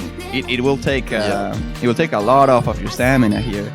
Although in this one in particular, it's not really about physical stamina. Although it Mental gets hard stamina. enough. Like 7.5 star rating is no joke. Like it gets dense. Don't get me wrong, but it's mostly mental stamina, as you said. The releases and the coordination required for this kind of picks are the difference maker, You rather need than to keep the your physical mind stamina. so sharp to be able to read these and, you know, intentionally release at the correct timings for 4 minutes straight. And being an LN map, you don't really get a moment where you're not holding a note at some point. Well, there was a gap there. Like there it is. A 1/4 gap. There we go. Okay, if you want to get technical there, sure. It's the intro. It doesn't really count as a break. okay getting started into this. We're getting a Dressurf actually switching out. We've got Estonians and YZ here.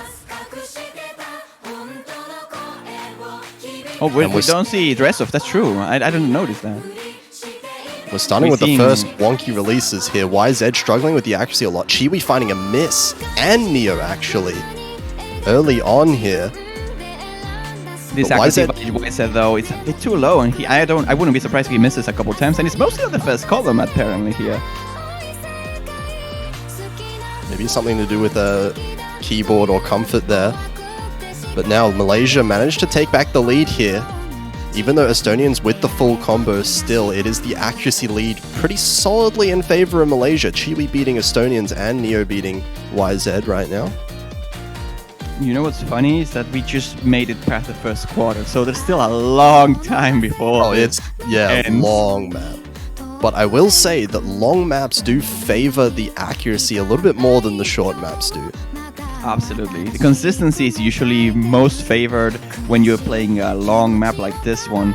And as it stands right now, it seems like Malaysia is leading the charge when it comes to consistency, not only on longness, I think just in general. And that's going to favor them, absolutely. Although Chiwi is actually starting to drop a little bit, and Sonya is actually growing as a counterpart here. Neox is still having an advantage over YZ, and that's keeping Malaysia on the lead. Not by much. Not by much. Neo's accuracy is dropping. YZ's is rising, just like the case here. Looks like both of South Korean players are catching up with this accuracy. And Estonians with actually that full combo. Oh it my might be enough to slip it very close into South Korea's favor. They have the combo advantage, so that has to be why. Although YZ already overtook this accuracy by Neokche, who drops a little bit on the jacks. Oh, that hurts. Those 200s on the jacks by Neokche really hurts the accuracy. He keeps the combo though, and everybody else does as well. We're starting to enter into the last of the map, and this tricky releases might be a bit of a problem for YZ, although he still holds it. Good stuff from South Korea here as they are holding a lead. But if we know something about 7-key and release maps in general, the last couple bits of the maps usually tend to be the hardest, and I think this is no exception. Into the last quarter. Will Korea hold this combo and this lead? It's very, very short, and I think it could just lead at any point on accuracy alone. Chiwi seems to feel his accuracy a little bit too on the 99.2 again. The key factor here being YZ building up his accuracy throughout the entire map from that intro. And there's finding a miss. Triple miss! Multiple misses there. That's going to swing it back into Malaysia's favor. But it's still very, very close. The accuracy lead is very slightly in Malaysia's favor now. Those very small gaps between the releases are so hard, and YZ is struggling so much on him. Every single one of those 4 misses that he had were on the exact same pattern. And now Neokche trades his very big combo. It's not going to be enough for Korea here to recover, as Chiwi is just crushing this. But here we go into the very dense section at the end. We'll see if there's any misses that happen here. Chiwi and Estonians have held rock solid the entire map here. And I don't want to mention anything in particular until the very last note, as we've seen. But there's one player with a particularly notable combo. We do see an FC from Estonians here. But unfortunately will not be enough for South Korea to take the point. Malaysia doing better as a team. And actually, Chiwi, even with the 1 miss, is going to get a better score than Estonians, just barely.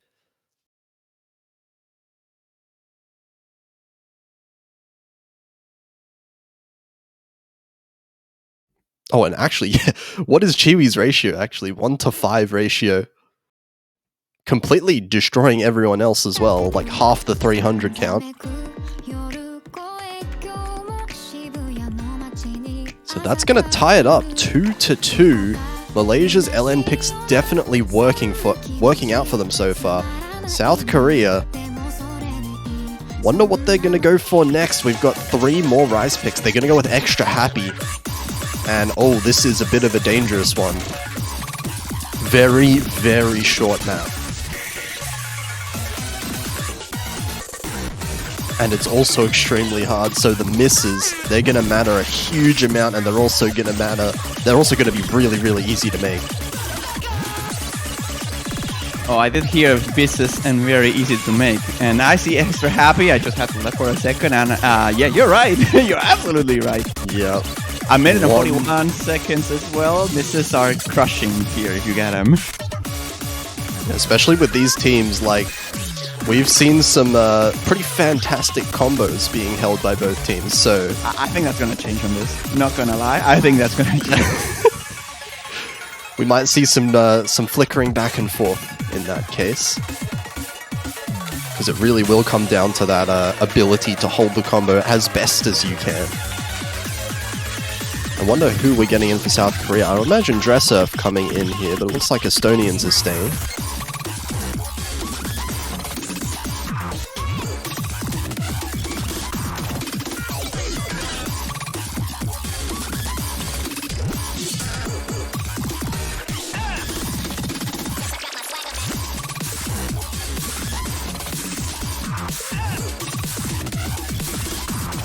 Okay, so we're just waiting for that last player for South Korea to be switched in here.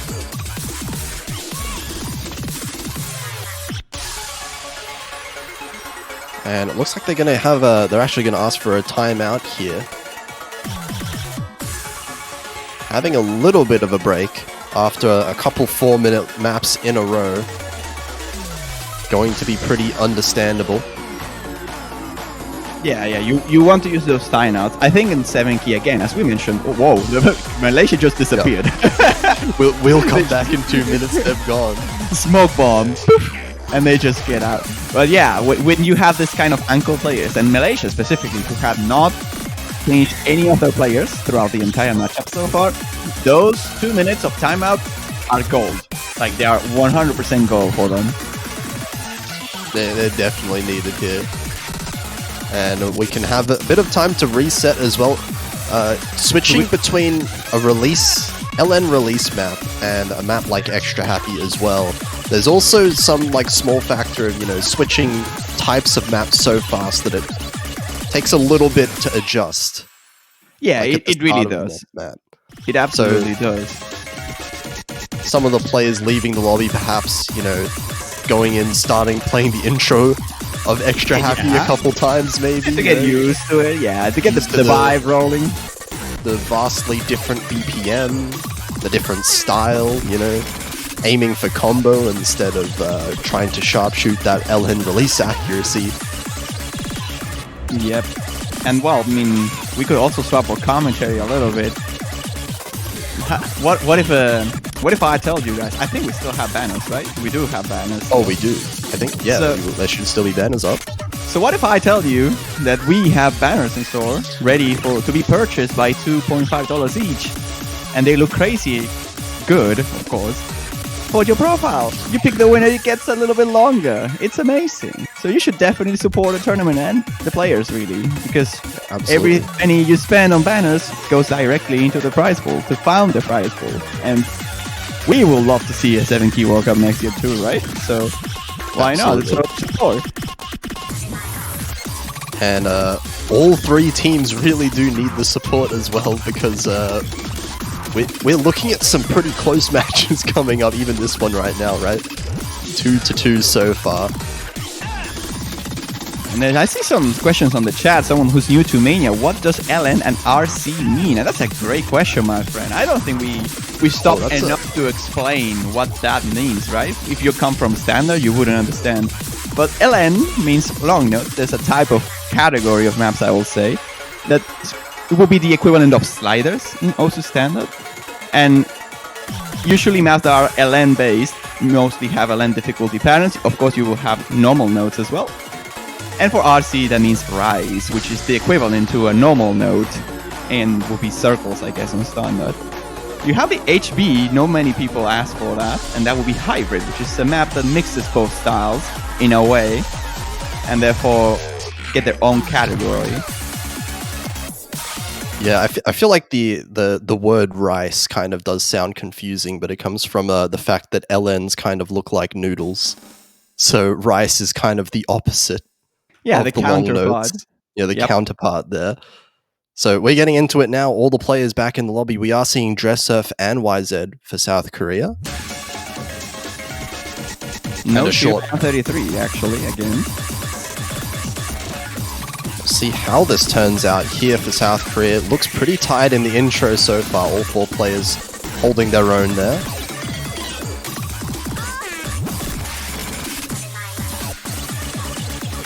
As we said, this is a very short map and the traded misses, Neo and YZ.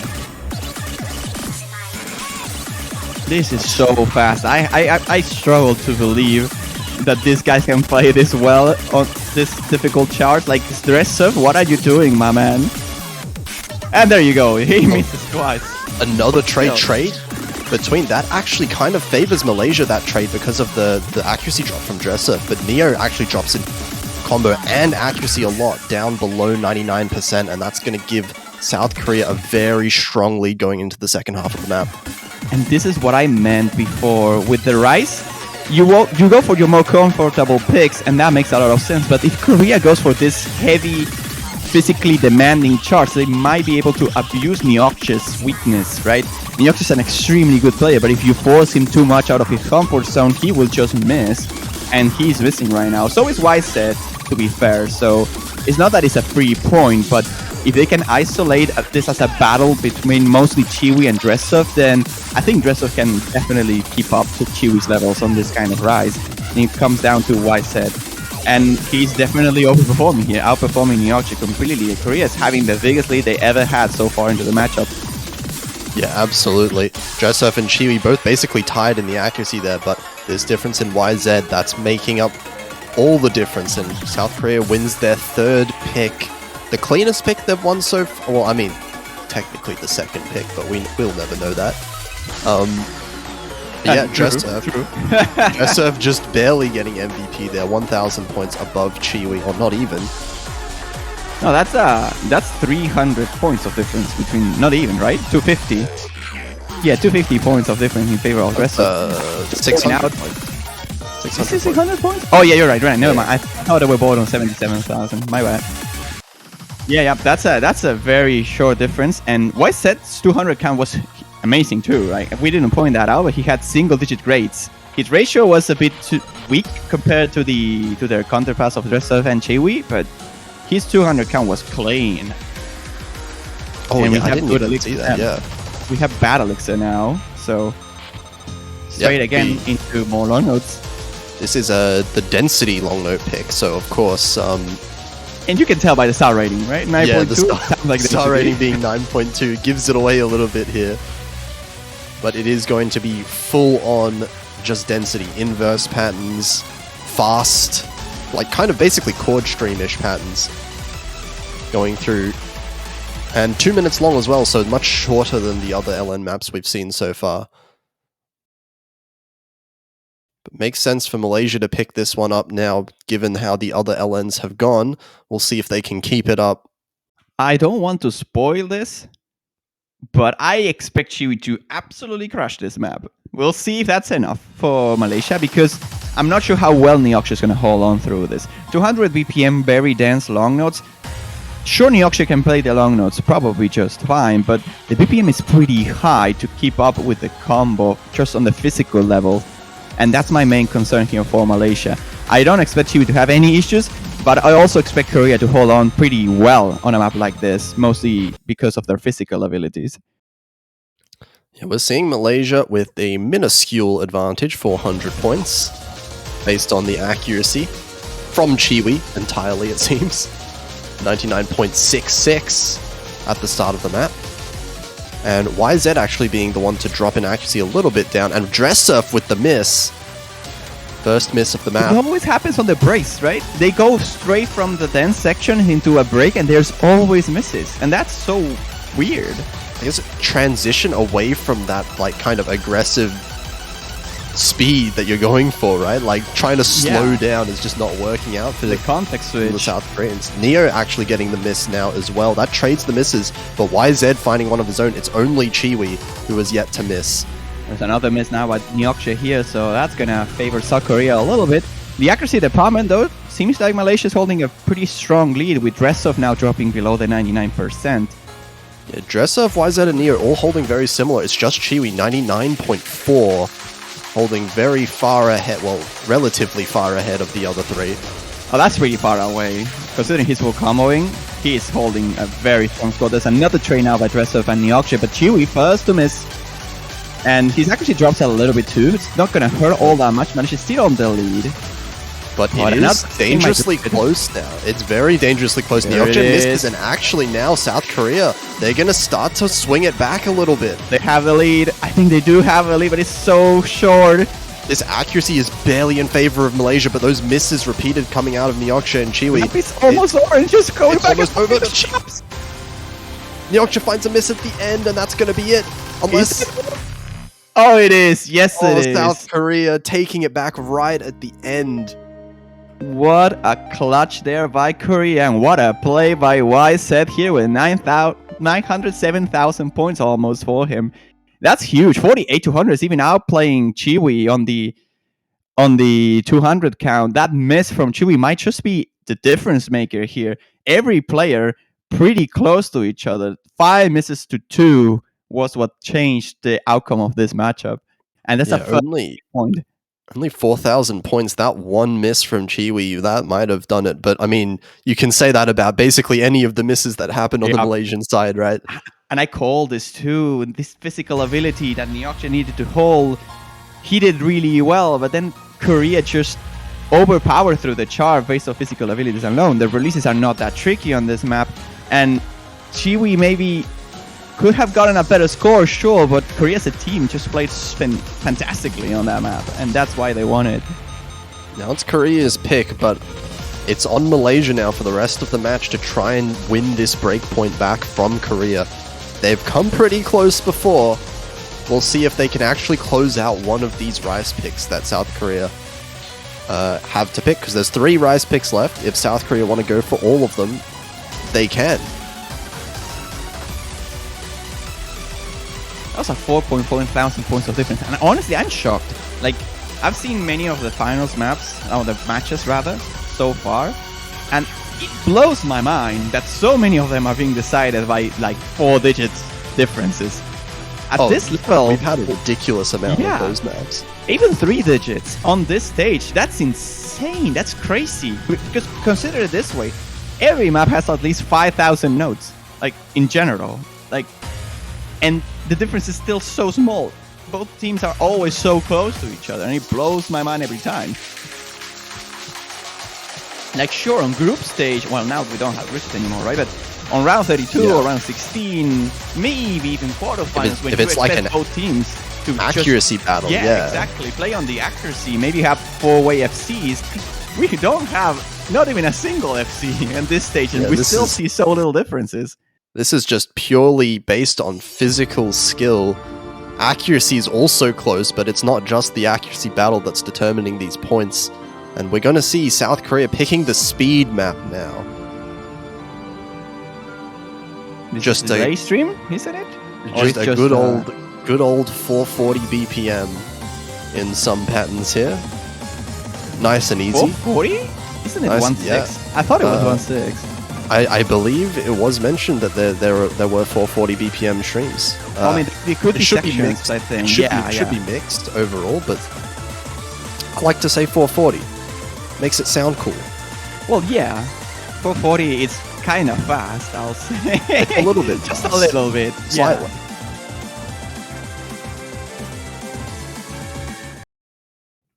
What is the last time you heard something that was 440 BPM fast? I don't think I remember that.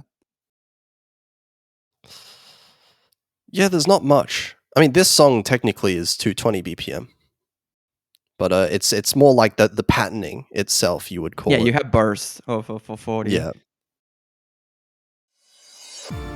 So we'll see how the players fare on this. Wait, we see a mirror? Yeah. Yeah, we're seeing a mirror. Yeah, Chiwi. I was like, why is Chiwi holding the 3rd column and Yosh is holding the 5th column? And they're like, oh, there's the mirror. Yeah, mirrors are allowed now. Definitely. Interesting. I think mirror is a good sign for the most part, because you need to be able to control a map good enough to play with mirror, I think. And there's the first miss, unfortunately, for Malaysia. That's Neoksha's. South Korea's going to hold a decent advantage. Neoksha's accuracy is rising back up, though. So should be able to recover from that, but it is going to need a miss from South Korea if Malaysia want to take back a lead. This intro is a bit simple, but now we're getting into the kind of polyrhythm patterns here of poly streams, and we see a lot of misses from Neoxia, a trade from White Zed, and it comes down to Dressov and Chiwi. Dressov is just bowling ahead here. He's destroying the chart. And Neoxia struggling to keep up a combo here. That's going to widen the lead here for South Korea. And as you're saying, Dressov... never mind. Good job, man. You didn't even finish saying Dressov. Still Dressov. Okay, correct. The whole Korean team missing there, and Chiwi now with the Another full miss? combo. A trade though. Traded by Neoxia, and the accuracy lead is still very, very much in favor of South Korea. That's why South Korea still has the advantage despite these misses. Neoxia finding another miss now. These patterns are so ew. Oh my god, they're super fast and super tricky to just read. Imagine just hit it. And imagine 3 players in the lobby having 99% as well. At this point, I think with those streams out of the way, I don't see Korea dropping all that much. The streams look a little bit simpler, like they are not as hard to play as the previous ones, but we still see a miss here by Dressel, trade by Neokje. And at the end of the day, it's just the stamina and accuracy game, I think, that favors Korea. Chiwi with an impressive score, don't get me wrong, but Neokje seems to start to feel this stamina hit of playing every single map. And with a map so physically demanding as this one, I don't blame him a single bit. That's a 50,000 points difference in favor of the Koreans. That was an FC as well from Chiwi. Very nice FC. I would like to say that this score by Dressov is even more scary. Like, because 10-200s. Grades? Like, come on, man. Yeah. Yep, 10 200s from Dresser, 5 misses, but still 99.4%. Like, that's into the territory where without those misses, that's like 990 potential there. I mean, had he not had any misses, I think that's 987, 988 maybe. But could be 990 actually. I wouldn't be surprised. And that's a 5-2, so... Yeah, 5-2 for South Korea now. We're looking to take the lead a little bit, but we've seen a very similar lead before against South Korea.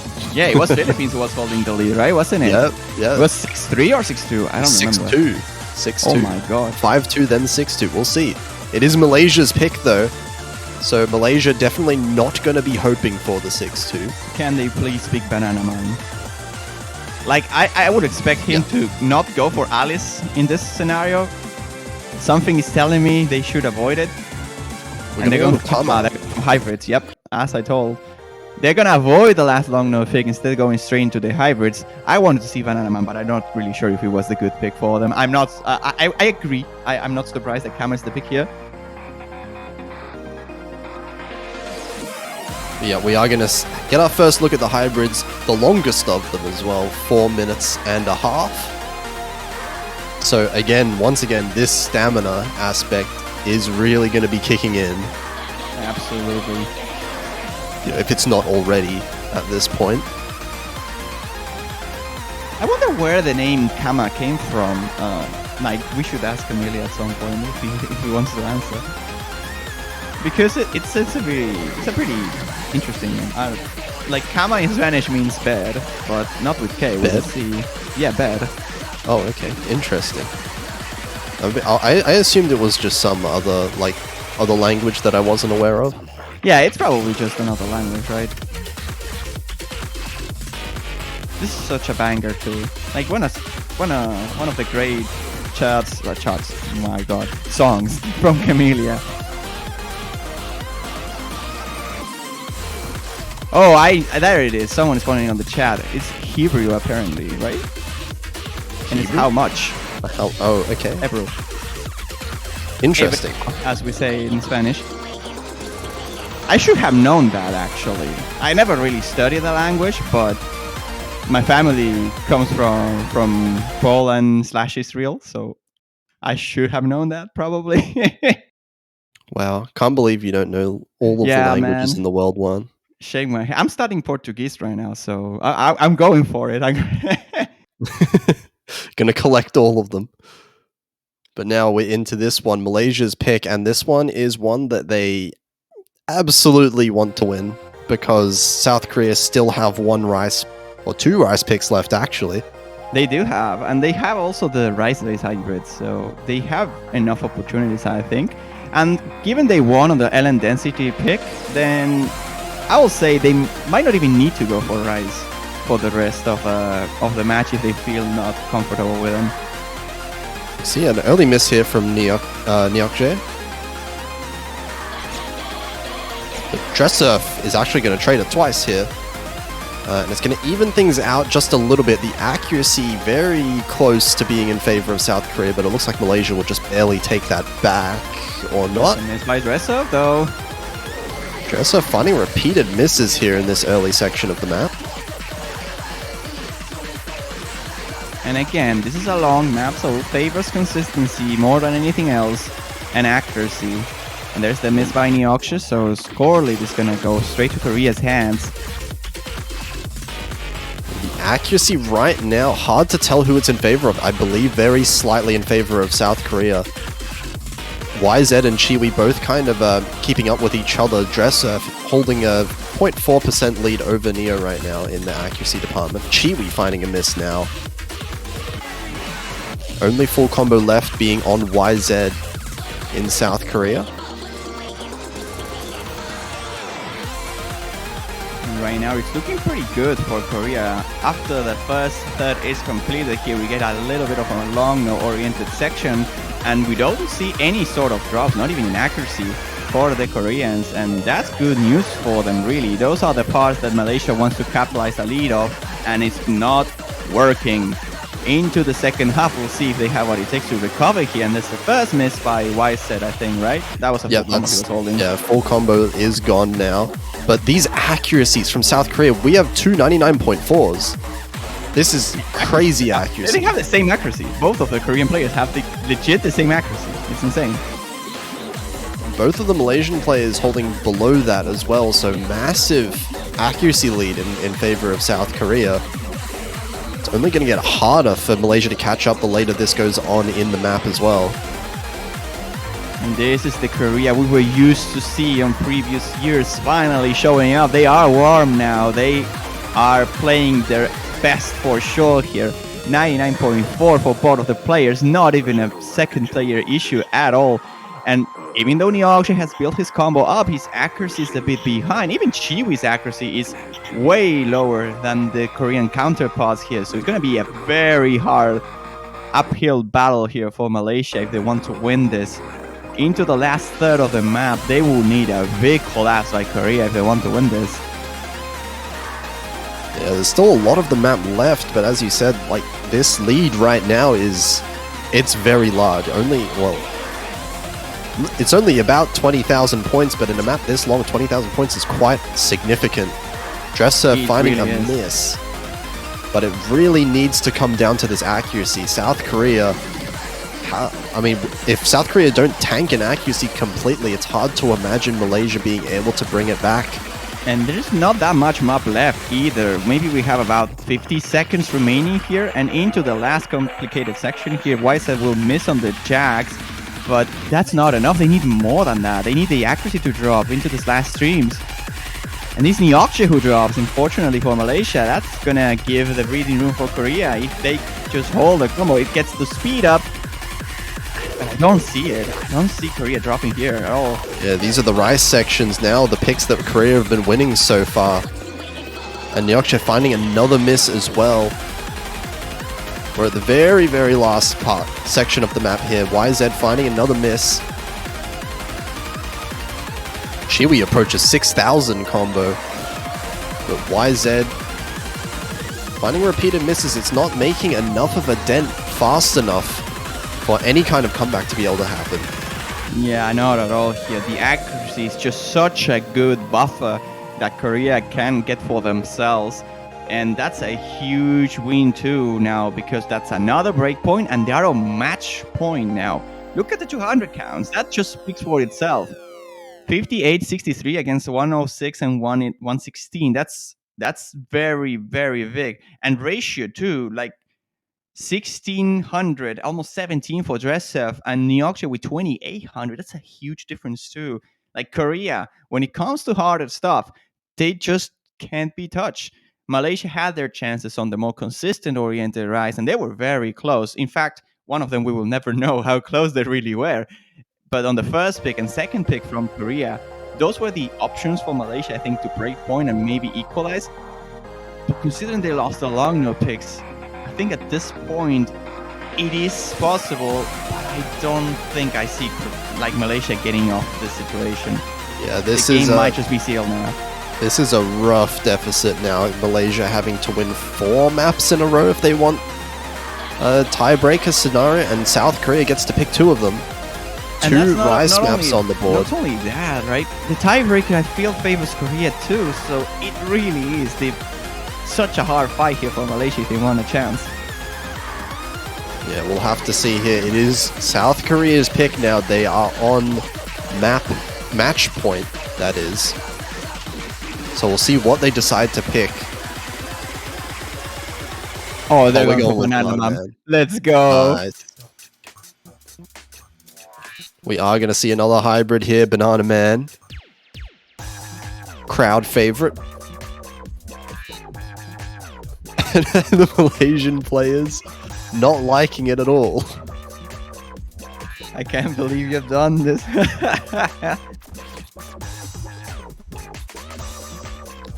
Why I mean- would you do this? This could be the way we close the finals weekend, and it will be Banana Man. Like that, that's just fitting. Yep, has to be. Couldn't be any other map.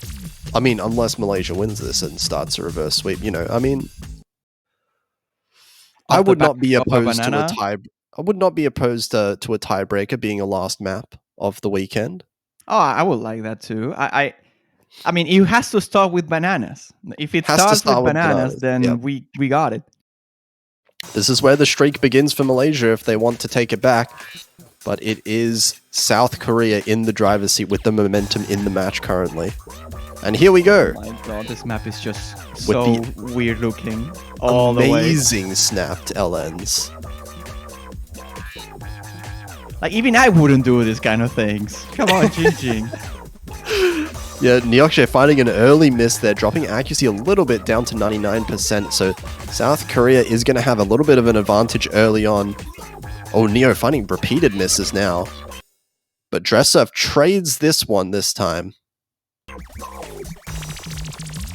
I mean, jokes aside, Korea's holding really well on Banana Man.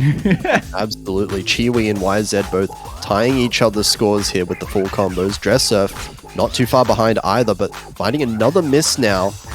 Oh my god. Everybody spam the exclamation mark HV3 command on the chat. Come on, let's go. Oh, and Catch up. Neo has a really bad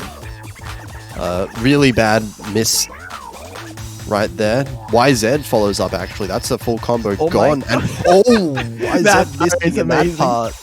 Yeah, that part is really rude. And why said But having issues reading it? That's a huge accuracy drop too, isn't Actually, it? But so is Chewy. Chiwi dropped. Hang on, what happened to Chiwi's accuracy just then? Were those 200s on the courts? This is definitely in favor of South Korea now. Dressev actually the only one with above 99% accuracy. So South Korea, very significant accuracy lead. Chewy drops. That's the last full combo gone. And at this point, I don't think there's much left for Malaysia to recover. This outro is a bit simpler compared to the wonky releases and patterns we saw in the past. We see misses by Neoxia and YZ being traded left and right, but it's not going to matter all too much here. And Seems Chiwi- like it is over. And the only one who is able to hold that combo is Dressev here. The real Banana King. Gonna get crush this lobby right now. Dressev 973 with just, I believe, the one miss. 25 regulars? Isn't I mean, there? 25 grades, rather? What? 25 What? Somehow managing to hack all of those How? crazy releases and like I mean the hits in the first place. Like none of the timings make sense. I don't know how you're supposed to avoid 200s in those, but Dresser finds a way. And South Korea managing to win the match 7-2 over Malaysia. They're going to guarantee themselves top 2 and a position in that grand finals match. And that is huge too, because they can allow a bracket reset too. They need to lose twice against whoever. Well, we get more bananas here. 46 miss, 0 good judgments banana play. And there it is. There's the winner, South Korea. Congratulations for Dressov, YZ, Estonians, and 0133. I think we saw all of them playing today. All 4 of them played today. All of them having a hand in the win today. And Malaysia brought it pretty close on a lot of these maps, unfortunately losing the match overall in the end, but they are going to have one more chance in the losers bracket. Malaysia versus China will be a rematch matchup that we're going to see next week to determine who will be third place and who will get another shot in the grand finals against South Korea. Yep, I think we did not see Korea versus China, right? This tournament so far, we right? didn't actually. Malaysia was the one that eliminated China in the first place. So Malaysia get the opportunity to double eliminate China, and China have their chance at revenge. Yeah. Well, that will be that's a match you don't want to miss, chat. I will expect that one to be a very intense one. Yeah, absolutely. That's going to be a close match. But that'll be it for this week in terms of matches, that is. Next week, we are going to have the final 2 or potentially 3 matches of the entire tournament here. And we can see the bracket. What a road here by every team remaining, right? Yeah, like, look China at these scores. pretty early, and There's barely any struggled. sweeps. Yep. The later the tournament went, then the least sweeps we saw. And honestly, you see the losers bracket? There's only 2. And that's Spain against USA and Thailand against Spain. And I will argue Thailand against Spain, it was like either didn't play that much, I think. So Spain was severely weakened. It maybe shouldn't have been a sweep. Like the losers bracket is wow. Like I don't think I ever seen anything like this. In Mania specifically, that's just insane. Yeah, this whole tournament so far has just been insanely close. The level of skill has just gone. There's no differences in the level of the skill between these teams. They can all play at such a ridiculously high level that it's gotten this close. But at the end of the day, it does come down to these 3 teams, South Korea, Malaysia, and China being the top 3. The only thing left to determine is the order. Yep, and it's really going to be intense. I honestly wouldn't call, like, sure, Korea has 2 lives yet, and they will be playing the grand final regardless of what happens. I wouldn't call Korea the winners at all. I think both Malaysia, like, sure, Malaysia this time struggled a little bit. They lost pretty convincingly, I'll say, against Korea, but they were very close to win at least 2 of the Rise picks. And if the pools keep scaling, sure, Neoxia might struggle a little bit. But I'll say the same can be said about Korea, right? Especially those consistency-oriented picks. They might struggle to take those. They might be forced into the more physically demanding ones that might burn some stamina too on the way. I wouldn't call them winners against any of the 2 remaining teams, right? China and Malaysia can both pull out great fights against Korea in a grand final. And we're seeing China looking very, very scary on the finals pool. Yep. Next pool as well. I feel like China over time has just gotten relatively stronger and stronger. It reminds me of all Brazil, right? In 4K, do you remember that?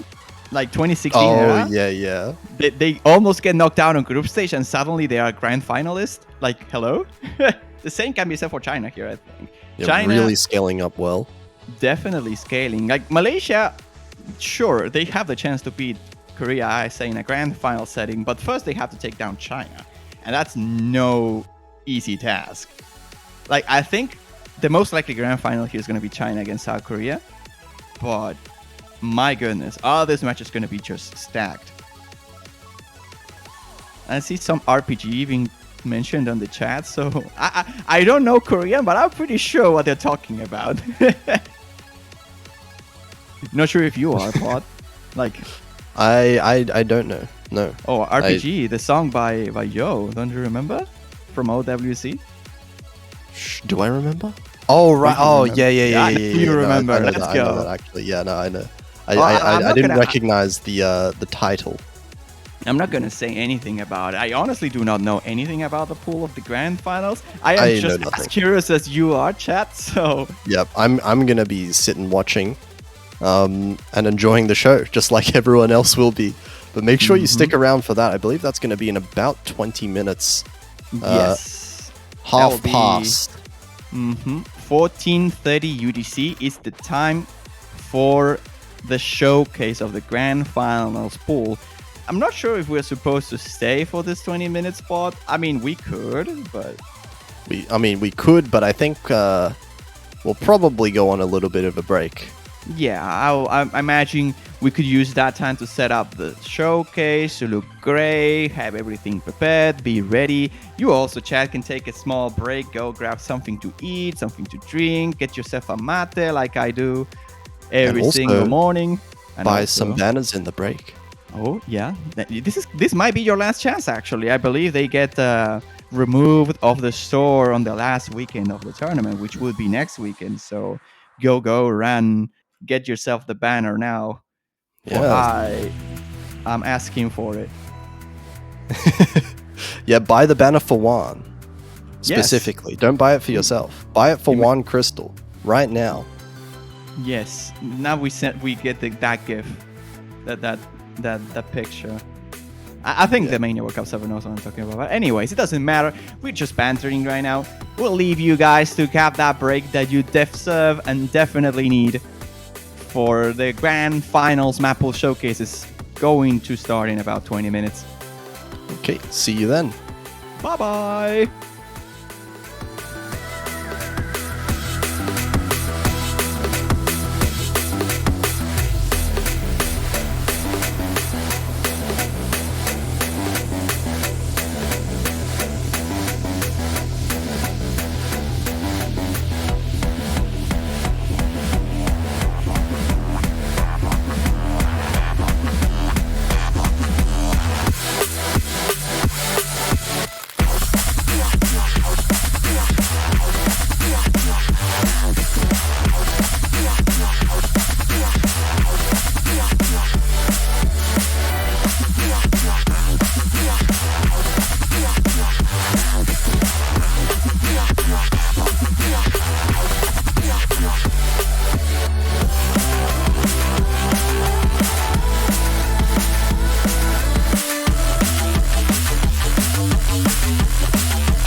What is going on? Welcome to the Mania 7K World Cup 2022 Grand Finals Map Pool Showcase. This is pretty unique. MWC has not had a separate pool for the Grand Finals. We'll always have the finals be one pool instead. So this time is a bit different. We actually got a separate pool for the Grand Finals, and this pool is very brutal. I cannot play it at all. And I am Davey, joined by Underjoy. We're going to be your hosts here, overseeing and talking over a bit all of these different picks we got. So, how's it going, Underjoy? Oh, I'm extremely excited for this map pool showcase, not only because it's the first Grand Finals map pool showcase in MWC ever. I think it's the map level in this pool is extremely over like what you've seen in previous MWCs so far. And yes, this is a big step upwards. I'm sure we spent a lot of time on this map pool, and I hope you will be impressed by the maps you will find here. Yeah, and be tired by them because they're very hard. Alright, yes, so it's the time of the tournament where the top 3 teams are extremely good, so we need to cater to their skill levels. yeah. So we got our first pick is Name of Oath. It's going to be our speech stream pick. No, I think the order is wrong. Yeah, the first pick is actually my map. Yes.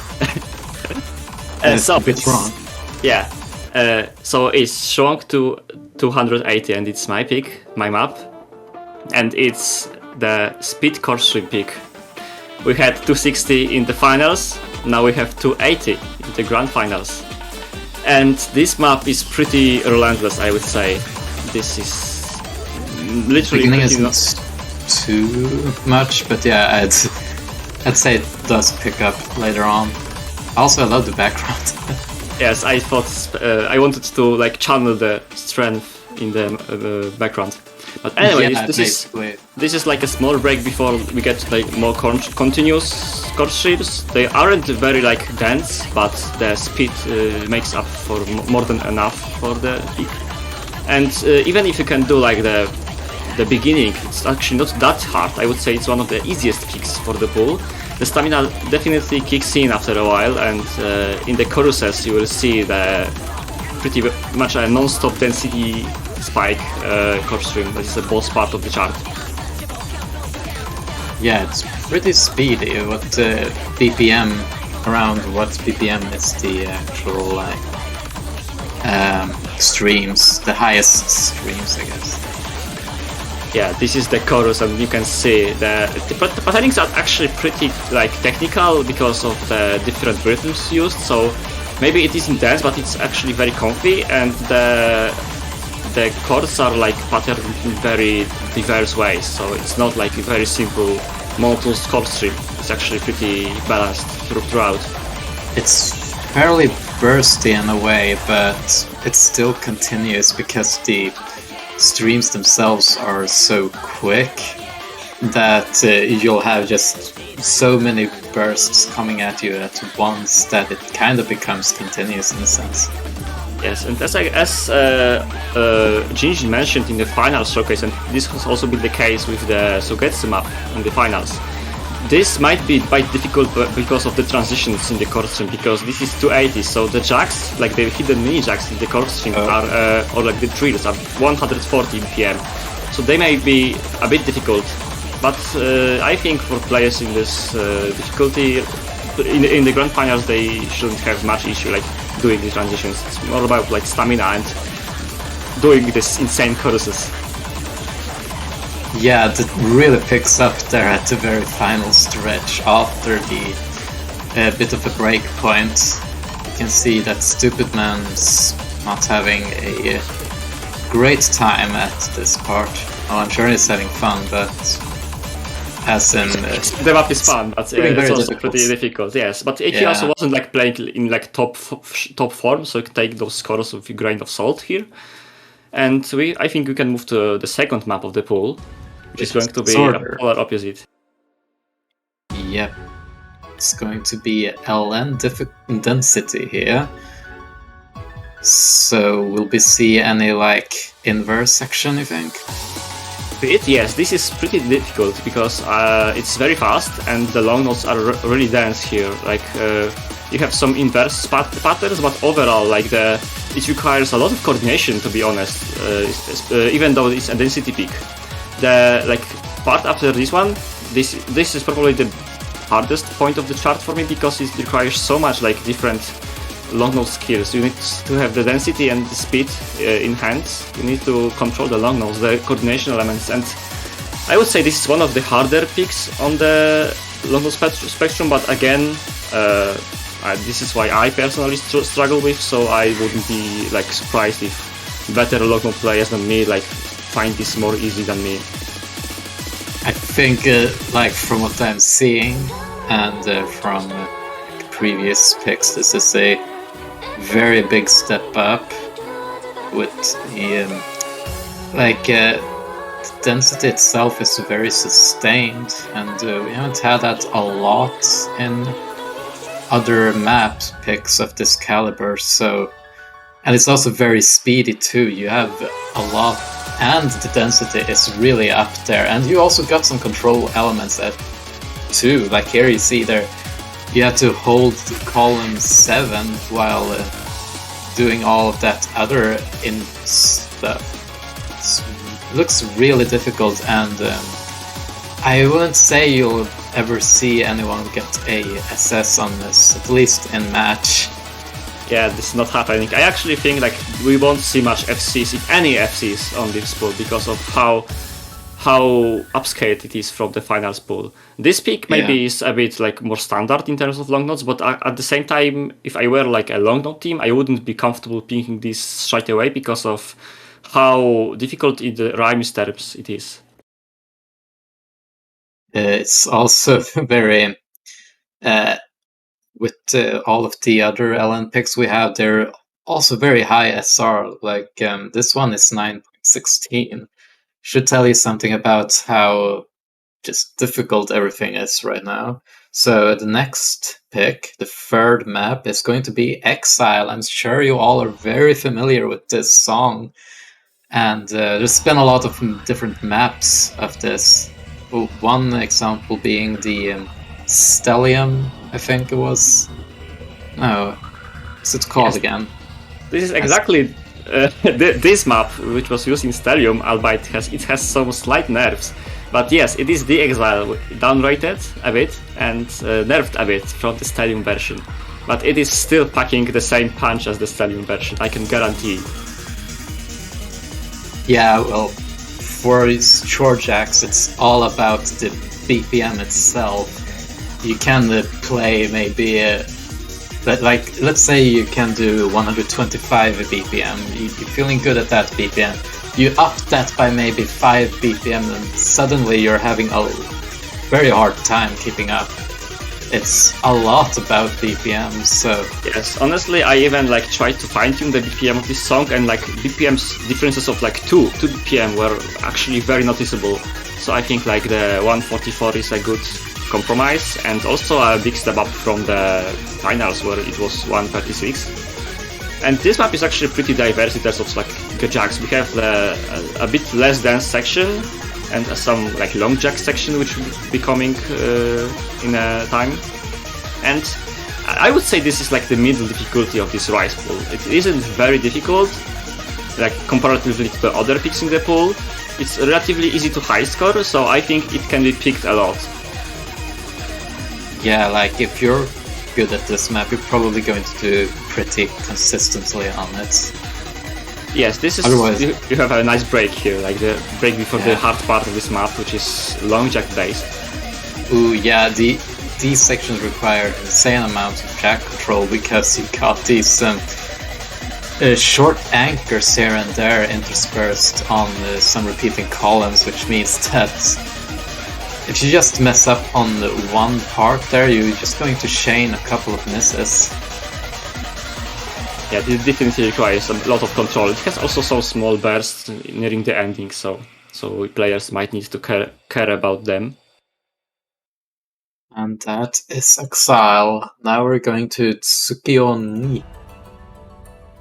Tsukioni Mao Koi no Hana, yes. And this is actually pretty much a collab between me and Raimo. Maybe let's say edit at the cut version of the map, which was previously uploaded. And it's the long note mixed pick, which is pretty neat combination of everything. I would say the auto jam experience a bit, maybe without the shields, but other than that. This is, I would say, also like middle difficulty of the long note pool. And it's mostly about like long note inverse streams at a pretty respectable BPM of 195. It's also one of the longest long note maps in the pool. And the first half is more like about coordination and release aspects, like control. While the latter half... right now a bit with the very weird releases going on at once. And also some inverse too, so you'll have some sections being inverse and some immediately afterwards being in some weirder release patterns, but also kind of density patterns. It's an interesting mix, I'd say. Yes, there are a lot of like chords with long notes and some other like 8-bit patterns. And other than that, this map is like heavily edited from the original version, so it's much more difficult, especially the harder part, which will be following and slowly building up. This map has some sizable breaks, but other than that, the hard parts are extremely dense, I would say, in the long notes. This isn't like as straining as the long note density pick, but it has some similarities, I would say. And I expect this to be picked a lot, honestly. Yeah, I mean, with how difficult the pool is, you just wanna be able to survive, so players will probably opt for picks that aren't like as straining, but still very consistent in difficulty. That way they'll conserve some of their stamina.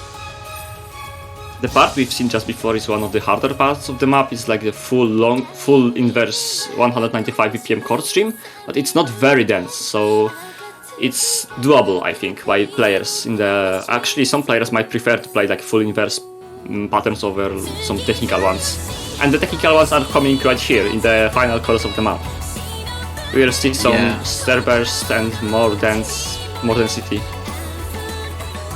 It's not the kind of just wally kind of difficulties you'll see on some O2 Jam-like maps. It's just rather consistent in difficulty. I always see some stranger bursts there too. I think those are some shields too. This is difficult. Yeah, it picks up a lot. And the ending is deceptively difficult because it isn't as intense as the chorus, but it still doesn't let down. And actually, the last part is the full long note inverse again. But it has some breaks and doesn't last for long, so it's probably a choke point, but it isn't the hardest section of the map. And with that out of the way, we'll be having our 5th pick, which is going to be our first hybrid. It's Super Emulator, which has a rate change, I think. Yes, it is a bit unrated, and it's a hybrid pick. And it's map by Kim God SSC, which is maybe I would say unfamous for making difficult maps. But this map is actually pretty interesting in the way that it's a neat mix of both long notes and tries in maybe 1-to-1 ratio, I would say. Though the second part of the map is probably much more difficult than the first one.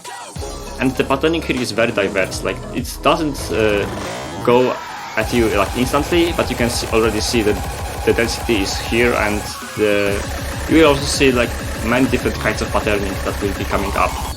Both rise and long notes. Here is the first speed section. Yeah, this is very, very difficult so far. And it doesn't seem to let up a lot. I wonder if there's any break sections, you think? Not really. I mean, there are some less dense sections, but in general this is pretty consistent throughout the whole duration. Also note that in this pool we have quite low ODs in general. This is OD 6 as a hybrid, and in general the highest OD in the long note peaks, and I think rise and hybrid peaks as well is 7. Most of them are OD 6, and only the rise peaks are OD 8, but still not every one of them is. You can see some pretty difficult rise sections and long note sections here. They alternate because of how the song is composed. And this is the last break before the main difficulty part of this chart. You mean that there's even a harder difficulty section coming up? Yes, probably for the Rise players, this is a pretty nasty, speedy section coming right here. You expect this to be picked a lot? Or... Honestly, that might be the case, but I wouldn't say this is a comfortable pick. It depends on the specificalities of teams that we'll be playing, because this is... I wouldn't pick this straight away. If I were a Rise team, I would pick the Rise picks first, long note team should pick the long note pick first. And I don't feel like there would be a team that would be particularly comfortable with this map, because it's pretty crazy. You can already see, this is one of the hardest parts and the fastest parts, and now the long note part kicks in. It's certainly very just all over the place, let's say. And I think that's one of the reasons you don't see a lot of teams just go in for hybrid picks. Even in the 4K MWC, they don't really go for hybrids immediately. It's more of a pick later on. And with that, we got Frontier Explorer, which is going to be our second chord stream, which is very dense, by Blocko, which you'll surely know of, if you're a 7K player at least. Played by the one and only Penguino City 3. This is, I would say, noticeable step up from the finals chord stream pick, because it's 210 BPM. And it might be a bit shorter, but it has very dense sections. Even Blocko labeled this map as Overjoy 3 difficulty on 1.0 rate, so this is even faster, so I expect this is extreme difficulty. I can play this map at all, for example, because of how dense it is, and draining are the main sections, which we'll be seeing in a minute. And I would say this is more of like consistency slash stamina pick, but on the other side you need to keep up with this density, which we are already seeing. A very harsh patterning here. Yeah, with dense chord stream picks, it's all about both how dense it is per hand and also how long it is. And with this, you see that it really doesn't let up, give you any sort of break between hands or any breaks between sections. We have a bit of a breakpoint here. I suppose that it would be a lot more difficult if the entire map was as dense as like this section. Yes, this is the hardest section of the map because this is a chorus which is happening twice. And also a small mention, this is actually a small edit because players familiar with this map in its original form, there was a slight like delayed stair speed patterning fragment which was remade to more chord stream. And this will be probably the hardest section, like the last part of the chorus and the bursts that accompany the exit of the chorus. That's so you can see some extreme big chords and extreme density. Yep. Thankfully it's very short, so you won't need to suffer on this one for too long. And it's almost done after just this little strain. Yeah. Yes, I expect like Rise-based teams to pick this like instantly because it's actually pretty high scoreable, I would say, because this map doesn't have like so many tricks or many uncomfortable patterns. It's just the chord string ability and the, like raw density control. Okay, so up next we got Black Flare, Alan Release. This is probably the easiest long note map in the pool, but also probably the only one I expect a full combo on. It can happen, but in accuracy terms, it's similar to Gunjo. It cannot be. The releases here are like all over the place, and main difficulty between this and Gunjo would be that it's actually a bit like physically demanding. And less based on coordination, more like based on like long note stream capacity. But this is the intro, which is pretty easy for now. But the main part is like the piano solo, which goes on and on and on. And the releases have a very cool briefing effect, in which they get like shorter, then longer, then shorten again. And this happens throughout the whole chorus, which we will see after this small break. Yep. So. This song is also very good. And we are already approaching the harder section. I wanted to see like oh yeah, here we go. And as you say, it gets shorter and then denser. It's like going back and forth in some kind of a wave. This is going to be naturally super difficult to act well on because it's not very intuitive about which notes are shorter than the others. It's just that overall you'll be hitting lighter and then a lot tighter. Yes, the streams here like are around 255 BPM, so it's pretty fast, but the density isn't very high. And yes, reading the chat, this is the easiest long note map in the pool. And this is full combo material for the better players in this tournament. I'm not joking here. But keeping accuracy on this is another story because it's extremely difficult to keep a good 200 count here. Definitely. And it's also pretty short with just one section to watch out for. So it might actually get pretty picked. And we also have our 8th map. We are halfway down. It's Ska, which is going to be our tech pick. Yes, Ska, difficulty Vava. I wonder where that came from.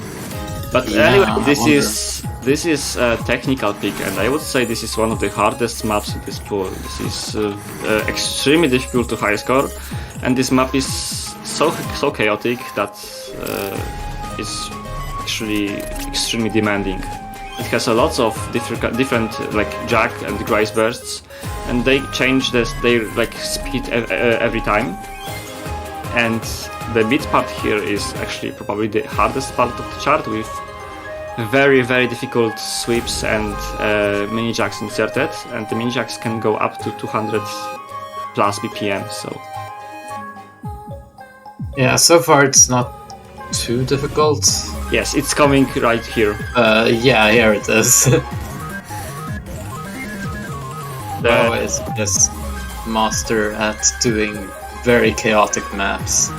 Yes, actually, if you watch like the Jackass video of this song, he analyzed the rhythmical structure of this song, and it's extremely impressive how Leaf did the weird like snap signatures and different things. It's just amazing rhythmically, and Kavava actually captured a lot of this. Yes, those bursts are pretty interesting. They are stupidly fast. You have to be able to vibro a bit, I'd say. Yes, On this those is a parts. small break, and then the final section of this map, which is more like chord stream / jack based. This is pretty hard to categorize, but apart from tech.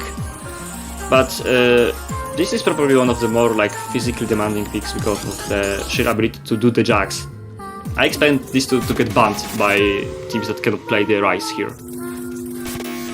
Yeah, but then we have like which teams are left? We got, of course, South Korea, and then we got is Malaysia eliminated? We got China and we got Malaysia. Yes. Yeah. I think that out of them, which one's more like LN based? I think definitely Malaysia would like to avoid this pick, probably. Yeah. But China and Korea, I expect both of them to either ban this or like excel at this and try to win this pick. So it can go both ways. And we can go to the 9th pick of the pool, which would be our long note white card pick, and it's MTU Fitguri Magnolia. Another map by Kim God. He's actually got 3 maps in this pool. And this is probably, I would say, the most awkward and difficult to high score map in this pool because of how difficult the middle sections are and how they are filled with shields and mini jacks. The intro is relatively easy, but as you will see, the map, once the map begins, it doesn't let you down at all.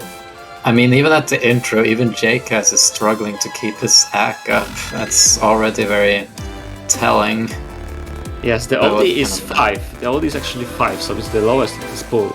And yet, Jackass like struggles to keep accuracy on the intro part, which isn't even that hard. It's just hard to control.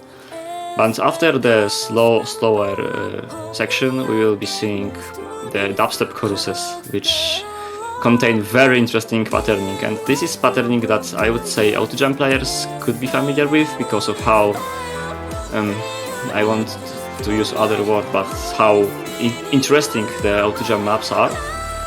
But yeah, in general, expect a lot of like big chords mixed with shields, with bursts, and just you need to control this map or you struggle. But in terms of like sheer density, this is actually not that hard. It's mostly like the difficulty to keep the combo, which we will see in the next part. Yes, I guess it's around the 4,000 mark, maybe. We also see a bit of price patterning. Yeah, this part is very all over the place. Yeah, the first drop is actually easier than the second one. It's also the long version of this song, almost 4 minutes, one of the longer maps of the pool. And you can already see Jackass is missing here, so this means this map is difficult. There is a small break, but it's actually filled with some small like shields, so you cannot let your guard down, and those releases are also nothing to scoff at. It's also really demanding on like the release part. As we saw in the section we just saw after the dubstep section. Yes, as I said, like once this map begins, it doesn't really end.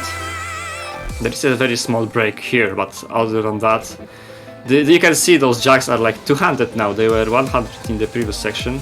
Actually, they were trios, but now you have some small jacks, and the second part, which is even harder. Oh yeah. Now it's even denser. It's almost the density map, but more techy. I would say this is one of the maps that scream that you need to miss less, because accuracy isn't like a big issue here because of low OD, but if you miss, you will lose score. Oh yeah. In the last part, there are actually some like singular faster jacks than those like 160 mini jacks. So you might want to watch out for them. That part is very brutal on just accuracy. This is very brutal. The ending is absolutely difficult. Yeah. So players will probably want to not miss on the very first part, because at least it's comboable, but it's still rather difficult. You just want to keep that combo going up until the very difficult part. Yeah, I would if I were a long note player, I would avoid picking this straight away, because this is actually quite risky, because it's incredibly hard to keep consistency on this. Yeah, it's very long too. Like it's, I think the longest map. Yeah, it is by. No, actually, there's another map that's 2 seconds longer. I think we'll be getting it soon. Hold on. What's the next map? It is how do you pronounce that? It's the Mope long version, basically, by Elif. So second map by Elif in this pool. Fuma Postalora is, I think, how it's pronounced, but it's probably some sort of a flower. And this is the hybrid pick that is the successor of Banana Man. Maybe not yet apparent, but everyone who knows this song will probably know how this song looks like later, so they can probably imagine the kinds of patterns that you already need to face. And as you can see, this map is very easy, with the difficulty super easy Uwu, and the star rating of mere 12.8. And I think this is the highest star rating map in the pool, maybe apart from one other map. And as you can see, this is very easy. Ooh, yeah. It's actually one more map that has an even higher star rating. I'm not sure when we'll be getting it. Yeah, it's before the tiebreakers. And we'll see both the highest in terms of time. It's 351 seconds long, and also highest in star rating, which is above 13. Okay, the map will begin shortly, and you can expect a lot of difficult patterns both in Rise and in long notes, mostly speed based, honestly, but there are also some pretty respectable jacks, but I think you should just see for yourself what kinds of hell and horror Jinjin prepared for you. Oh, this doesn't very stop until it begins, and it begins pretty much now. It's pretty Rise based. I mean, no, pretty long note based so far. Like, a lot of difficulty comes from. Oh yeah, then it just goes to Rise Town immediately after I say that. It just explodes with Rise difficulty, and the long note difficulty is soon to follow. Though this map is like very difficult on like long note control department, so it might be a bit more preferable to Rise players, in fact. And Yeah, those perhaps. just do not stop. And even no, you can. These bursts are still in the background, but like long notes kick in. Even these kind of long note patterns are fairly easy to control. You got bigger chords with LN chords with like a tight gap, which is going to be kind of easy for Rise players, especially if they have the skin. Yeah, this is also a cut version. There also is very interesting SV and the original map, but yeah, we decided to skip that out and relieve only the parts that matter. And the last part, which is, yeah, pretty difficult. Ooh, yeah, and then it's pretty much long notes and Yeah, a final O2 jam-like burst. Yeah, the last burst is what makes this map almost 13 stars, because the star rating is a great measure of the map difficulty. Yeah, it is. So we got our 11th map, Eagle Seeker. Yes, And, another map from 4 key, but in 7 key. But this map is probably the hardest Rise pick in the pool, as like mixed Rise, because of how fast and how relentless it is, with 234 BPM, and lots of different patterns, including chord trills and bursts and small mini jacks that are pretty techy in nature. yeah, those birds aren't very forgiving. Oh, and then it just goes really dense right there. Yes, this is one of the songs I personally got the impression that they aren't as easy if you cannot do the density, but if you can do the density like those chord trills, then you can high score them much higher. But yeah, the main difficulty here is the density combined with the interesting patterns inside, so the bursts and the jacks, which are pretty tightly packed, and they just happen simultaneously with other things in this map, so it's very easy to lose combo on this, and this will be probably one of the avoided picks for the non-Rise players. And possible ban, but then you will leave the car open, so it depends on what is the lesser evil for the non-long note teams. So far, wait, who's playing this mid-town? Is it Stupid Man? Yes, this is Stupid Man. Yeah, I think that's the lowest score he's been getting on any of these replays. So that should tell you something about how difficult this map is.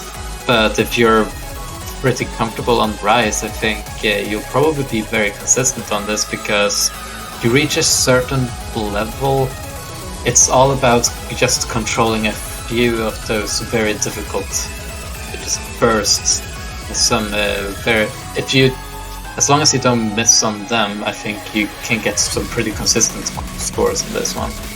Yeah, the ending is probably the hardest part, with the density coming out at you non-stop, and this pool and this map in particular is especially around Azimuth level of difficulty, maybe even Azimuth plus. Not still Zenith, but it is definitely one of the most demanding Rise picks in the pool. We haven't got a 234 mini jack at the very end with, a full chord. That was pretty nuts. And we got our 12th pick, Goat Fantasy. We're fantasizing about some goats now. Yes, shoutouts to Ganium. Yeah, this is actually a mapper shoutout, because the background will be changed after the showcase. But this is the long note coordination pick, and a bit one of a kind, because this is a bit more similar to like Negai than Fractal from the previous pool, in terms of that this is filled with shields and mini jacks to the brim. It has a lot of difficult coordination and inverse patterns, but it's also pretty shieldy, so it's all about control. The team is quite slow, but as you can see, there are very demanding combo patterns here. It's on the shorter side of things. 2 minutes 26 seconds, not too long. And most of the Allen picks, except for 2, are under 3 minutes. Might see, but also almost all of the Rise picks are around 2 minutes, with 1 being almost 3 minutes and 1 being over 3 minutes. So players do have not a lot to worry about in terms of making sure that they're consistent, since most maps are going to be 2 minutes long, which is pretty standard for tournament settings. This map also has some breaks too, so it's not terribly consistent too. this could also. Oh yeah, then it just picks up immediately afterwards with the short bursts to that. This is definitely a go-to pick for the long teams because it isn't just as physically heavy as the other picks. But on the other hand, like if you are a Rice player, you probably won't play this well because of how difficult this is in terms of like long patterning. There are like shields going on non-stop. It's pretty polarizing. So if you can long note, you can probably this map. It's probably the easier map if you're able to long note. Yes, and this is hella fun, by the way. This is very enjoyable, a very enjoyable map. Even though it doesn't look like it, but still, those patterns are pretty enjoyable. As long as patterns look good, a lot of packs can be enjoyable, even though they might play horribly. And we got Killing Rhythm next. Be prepared to die of the rhythms. Yeah, this map is, say, first evening map of the pool, and it's the longer mixed rice, so treat it like a rice tiebreaker. Something about this. And this map is pretty fast, 249 BPM. And you might not believe me, but this is probably one of the easiest maps in the pool, especially in the rice department, because the patterns are pretty dense and pretty fast, but they are so comfortable that you can combo them without as much difficulty as other maps. The first part is actually pretty interesting because it's like filled with chord swirls and swirls, so like plastic reference. But I would say the main meat of this map comes after those beginning parts with chords, so the second half. And for now you can see the preface of what's to come. Yeah, those trills doesn't look too nice. Well, it's still not like it. Oh yeah, we got some brackets trills too, but thankfully they're shorter. Yeah, this map like tries to do everything that other maps in the pool, other rice maps in the pool do, and doesn't explore any of those skill sets in fully. It's just like a neat mix of everything, with the spiciness of evening patterning. Because as you can see, evening is very good at making patterns that only evening can make. Lots of pretty fast courses. Visually oriented in a way. Yeah, it also has a lot of breaks, and for now it doesn't seem very difficult for players that are in the tournament because of how much breaks are there. But the stamina probably will kick in the second half with more difficult and faster bursts. I mean, the sprills themselves are pretty darn fast, but 249 BPM, that's not too much for the teams we got left. Otherwise, yeah, it's not like it's not very consistent in terms of just density alone. So players will probably just be able. But yeah, we just saw that section looked very not nice. Yeah, this is the break before the most difficult section, and I don't want to say it, but the ending is pretty ridiculous for the map like this, but you will see what I mean in a second. But before the ending we have the small build-up to the densest part of the map, and probably the most demanding physically, and the one that can actually tire you. Luckily you have a lot of break before, and the patterns are very fluent, as you can see, so this is actually very pleasurable to hit. Yeah, not demanding. It doesn't look demanding at all, but I'm assuming it's going to be a lot more demanding in the sec.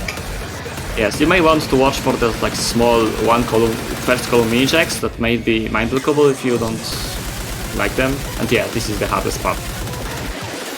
Do you think players would pick this like as one of their first picks, not like absolute first pick, but one of the first picks, since it seems like it's not too wasteful on stamina, except for that part, because that's a very long kind of long jack. But still, it's at a pretty comfortable BPM for top players, so it's probably not a big deal for them, but it's probably a big deal for me.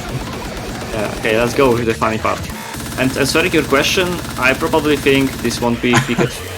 It won't be picked at first because it's not very hard as a Rise pick, and the Rise teams would probably want to pick the hardest picks in the beginning, so this would be like leftover pick for Rise teams. And Long Note teams probably won't pick it either because they want Long Notes first.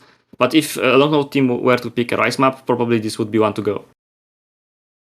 Yeah, and we got that out of the way. We got only a couple maps left. Got first Name of Oath, which is going to be speed streams. So this is the first. This is the first and the only map Evening made a replay for because he liked it so much.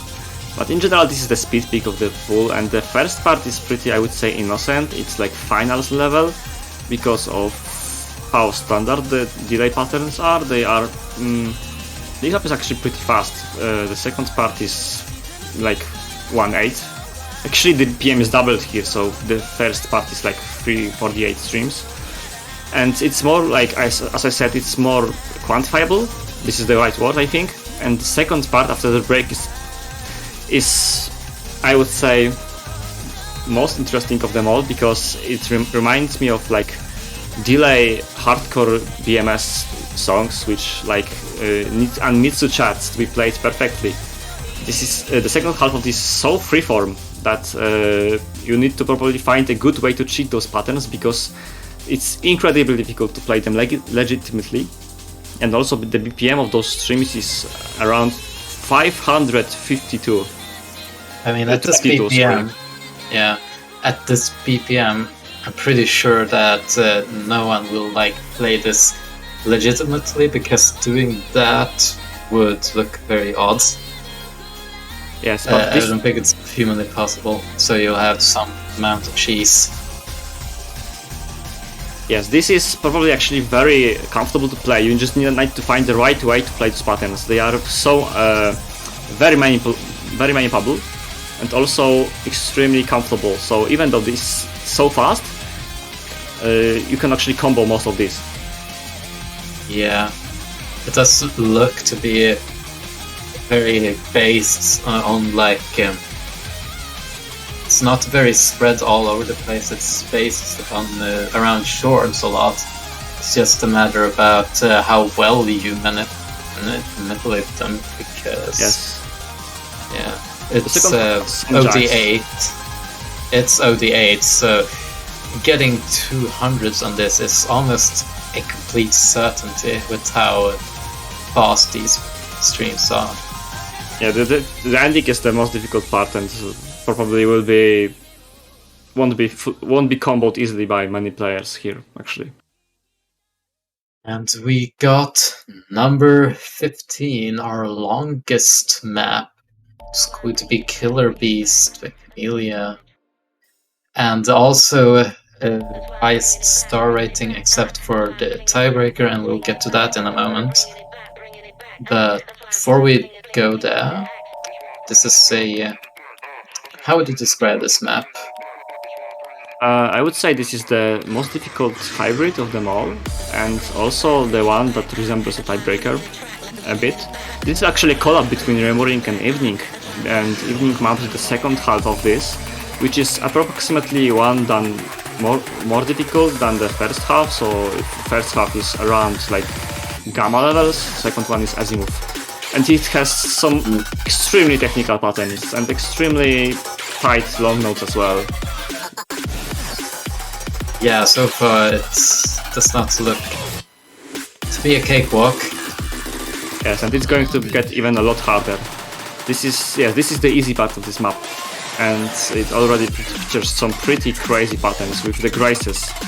I would say those aren't very easy to combo, but even harder to act honestly, because of how disjointed most of those chords and bursts are. And some 200 streams incoming. I think we might see some bans on this map because it's very varied. So it's not like super lenient on just a particular skill set, even if it's within that skill set. So you'll and it's also really, really long and very relentless, which means probably a lot of players will be either avoiding this or just outright banning it. Okay, so this was the first half made by Remoring, and if you think you have seen everything, you are wrong, because now the evening part comes, and this is probably one of the craziest, and I would say this is the craziest moment of the whole map pool in terms of patterning, because it's just insane how evening maps the second part, and how chaotic the song is. If you know Killer Beast, it has a lot of like rhythm changes, and it's an absolute carnage of the patterns just to keep alive and keep comboing the things. Yep. This is a small build-up before the hell begins, I would say. I mean, it's already looking pretty damn hard, but it's still pretty doable. And now it just picks up a lot.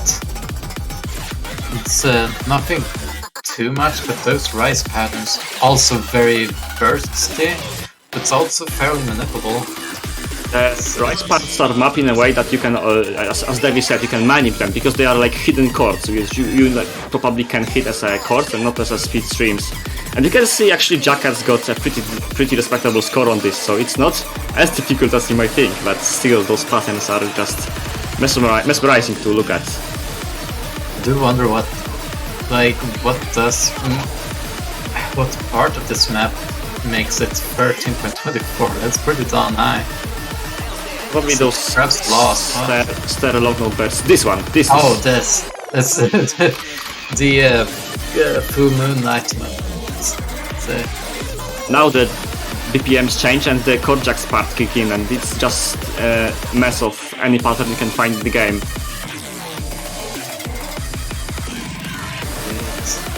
But it's also pretty much done now after this. In a moment. Still got some more craziness. Well, that's that. So, this is with the penultimate map out of the way, we're excited to showcase to you our custom tiebreaker for the Grand Finals. More importantly, the custom song tailored for it.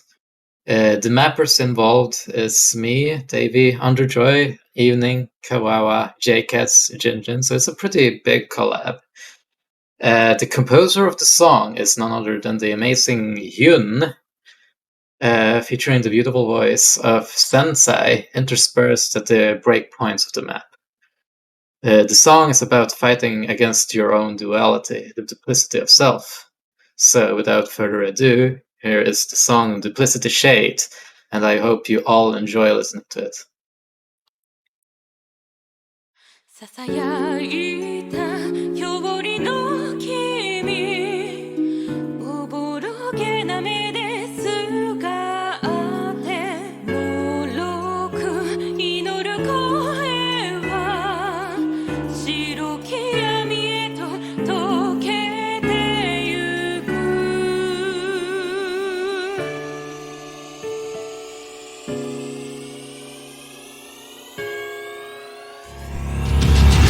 As the great ultimate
And that's it for our Grand Finals tiebreaker.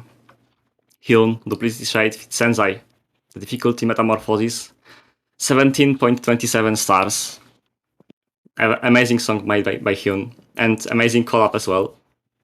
And this is the end of the Grand Finals map pool showcase. I hope players remaining in the tournament will enjoy this. And shout outs to everyone in the map pooling team because they did an amazing job supporting us in the tournament. And I think Devi has something to say about this as well. Well, I gotta say that it's been a pleasure to be the initiating one. I remember that I sent out a tweet for a couple of months ago, and I was asking for some help doing making the grand return of the 7K MWC, and here we are now a couple of months later, and I couldn't have made it as one single step without all of the awesome people around here. So big shout outs to everyone. I'd like to thank you, Underjoy, for being such a consistent helper and hard worker. I'd like to give a shout out to Mangumizer too for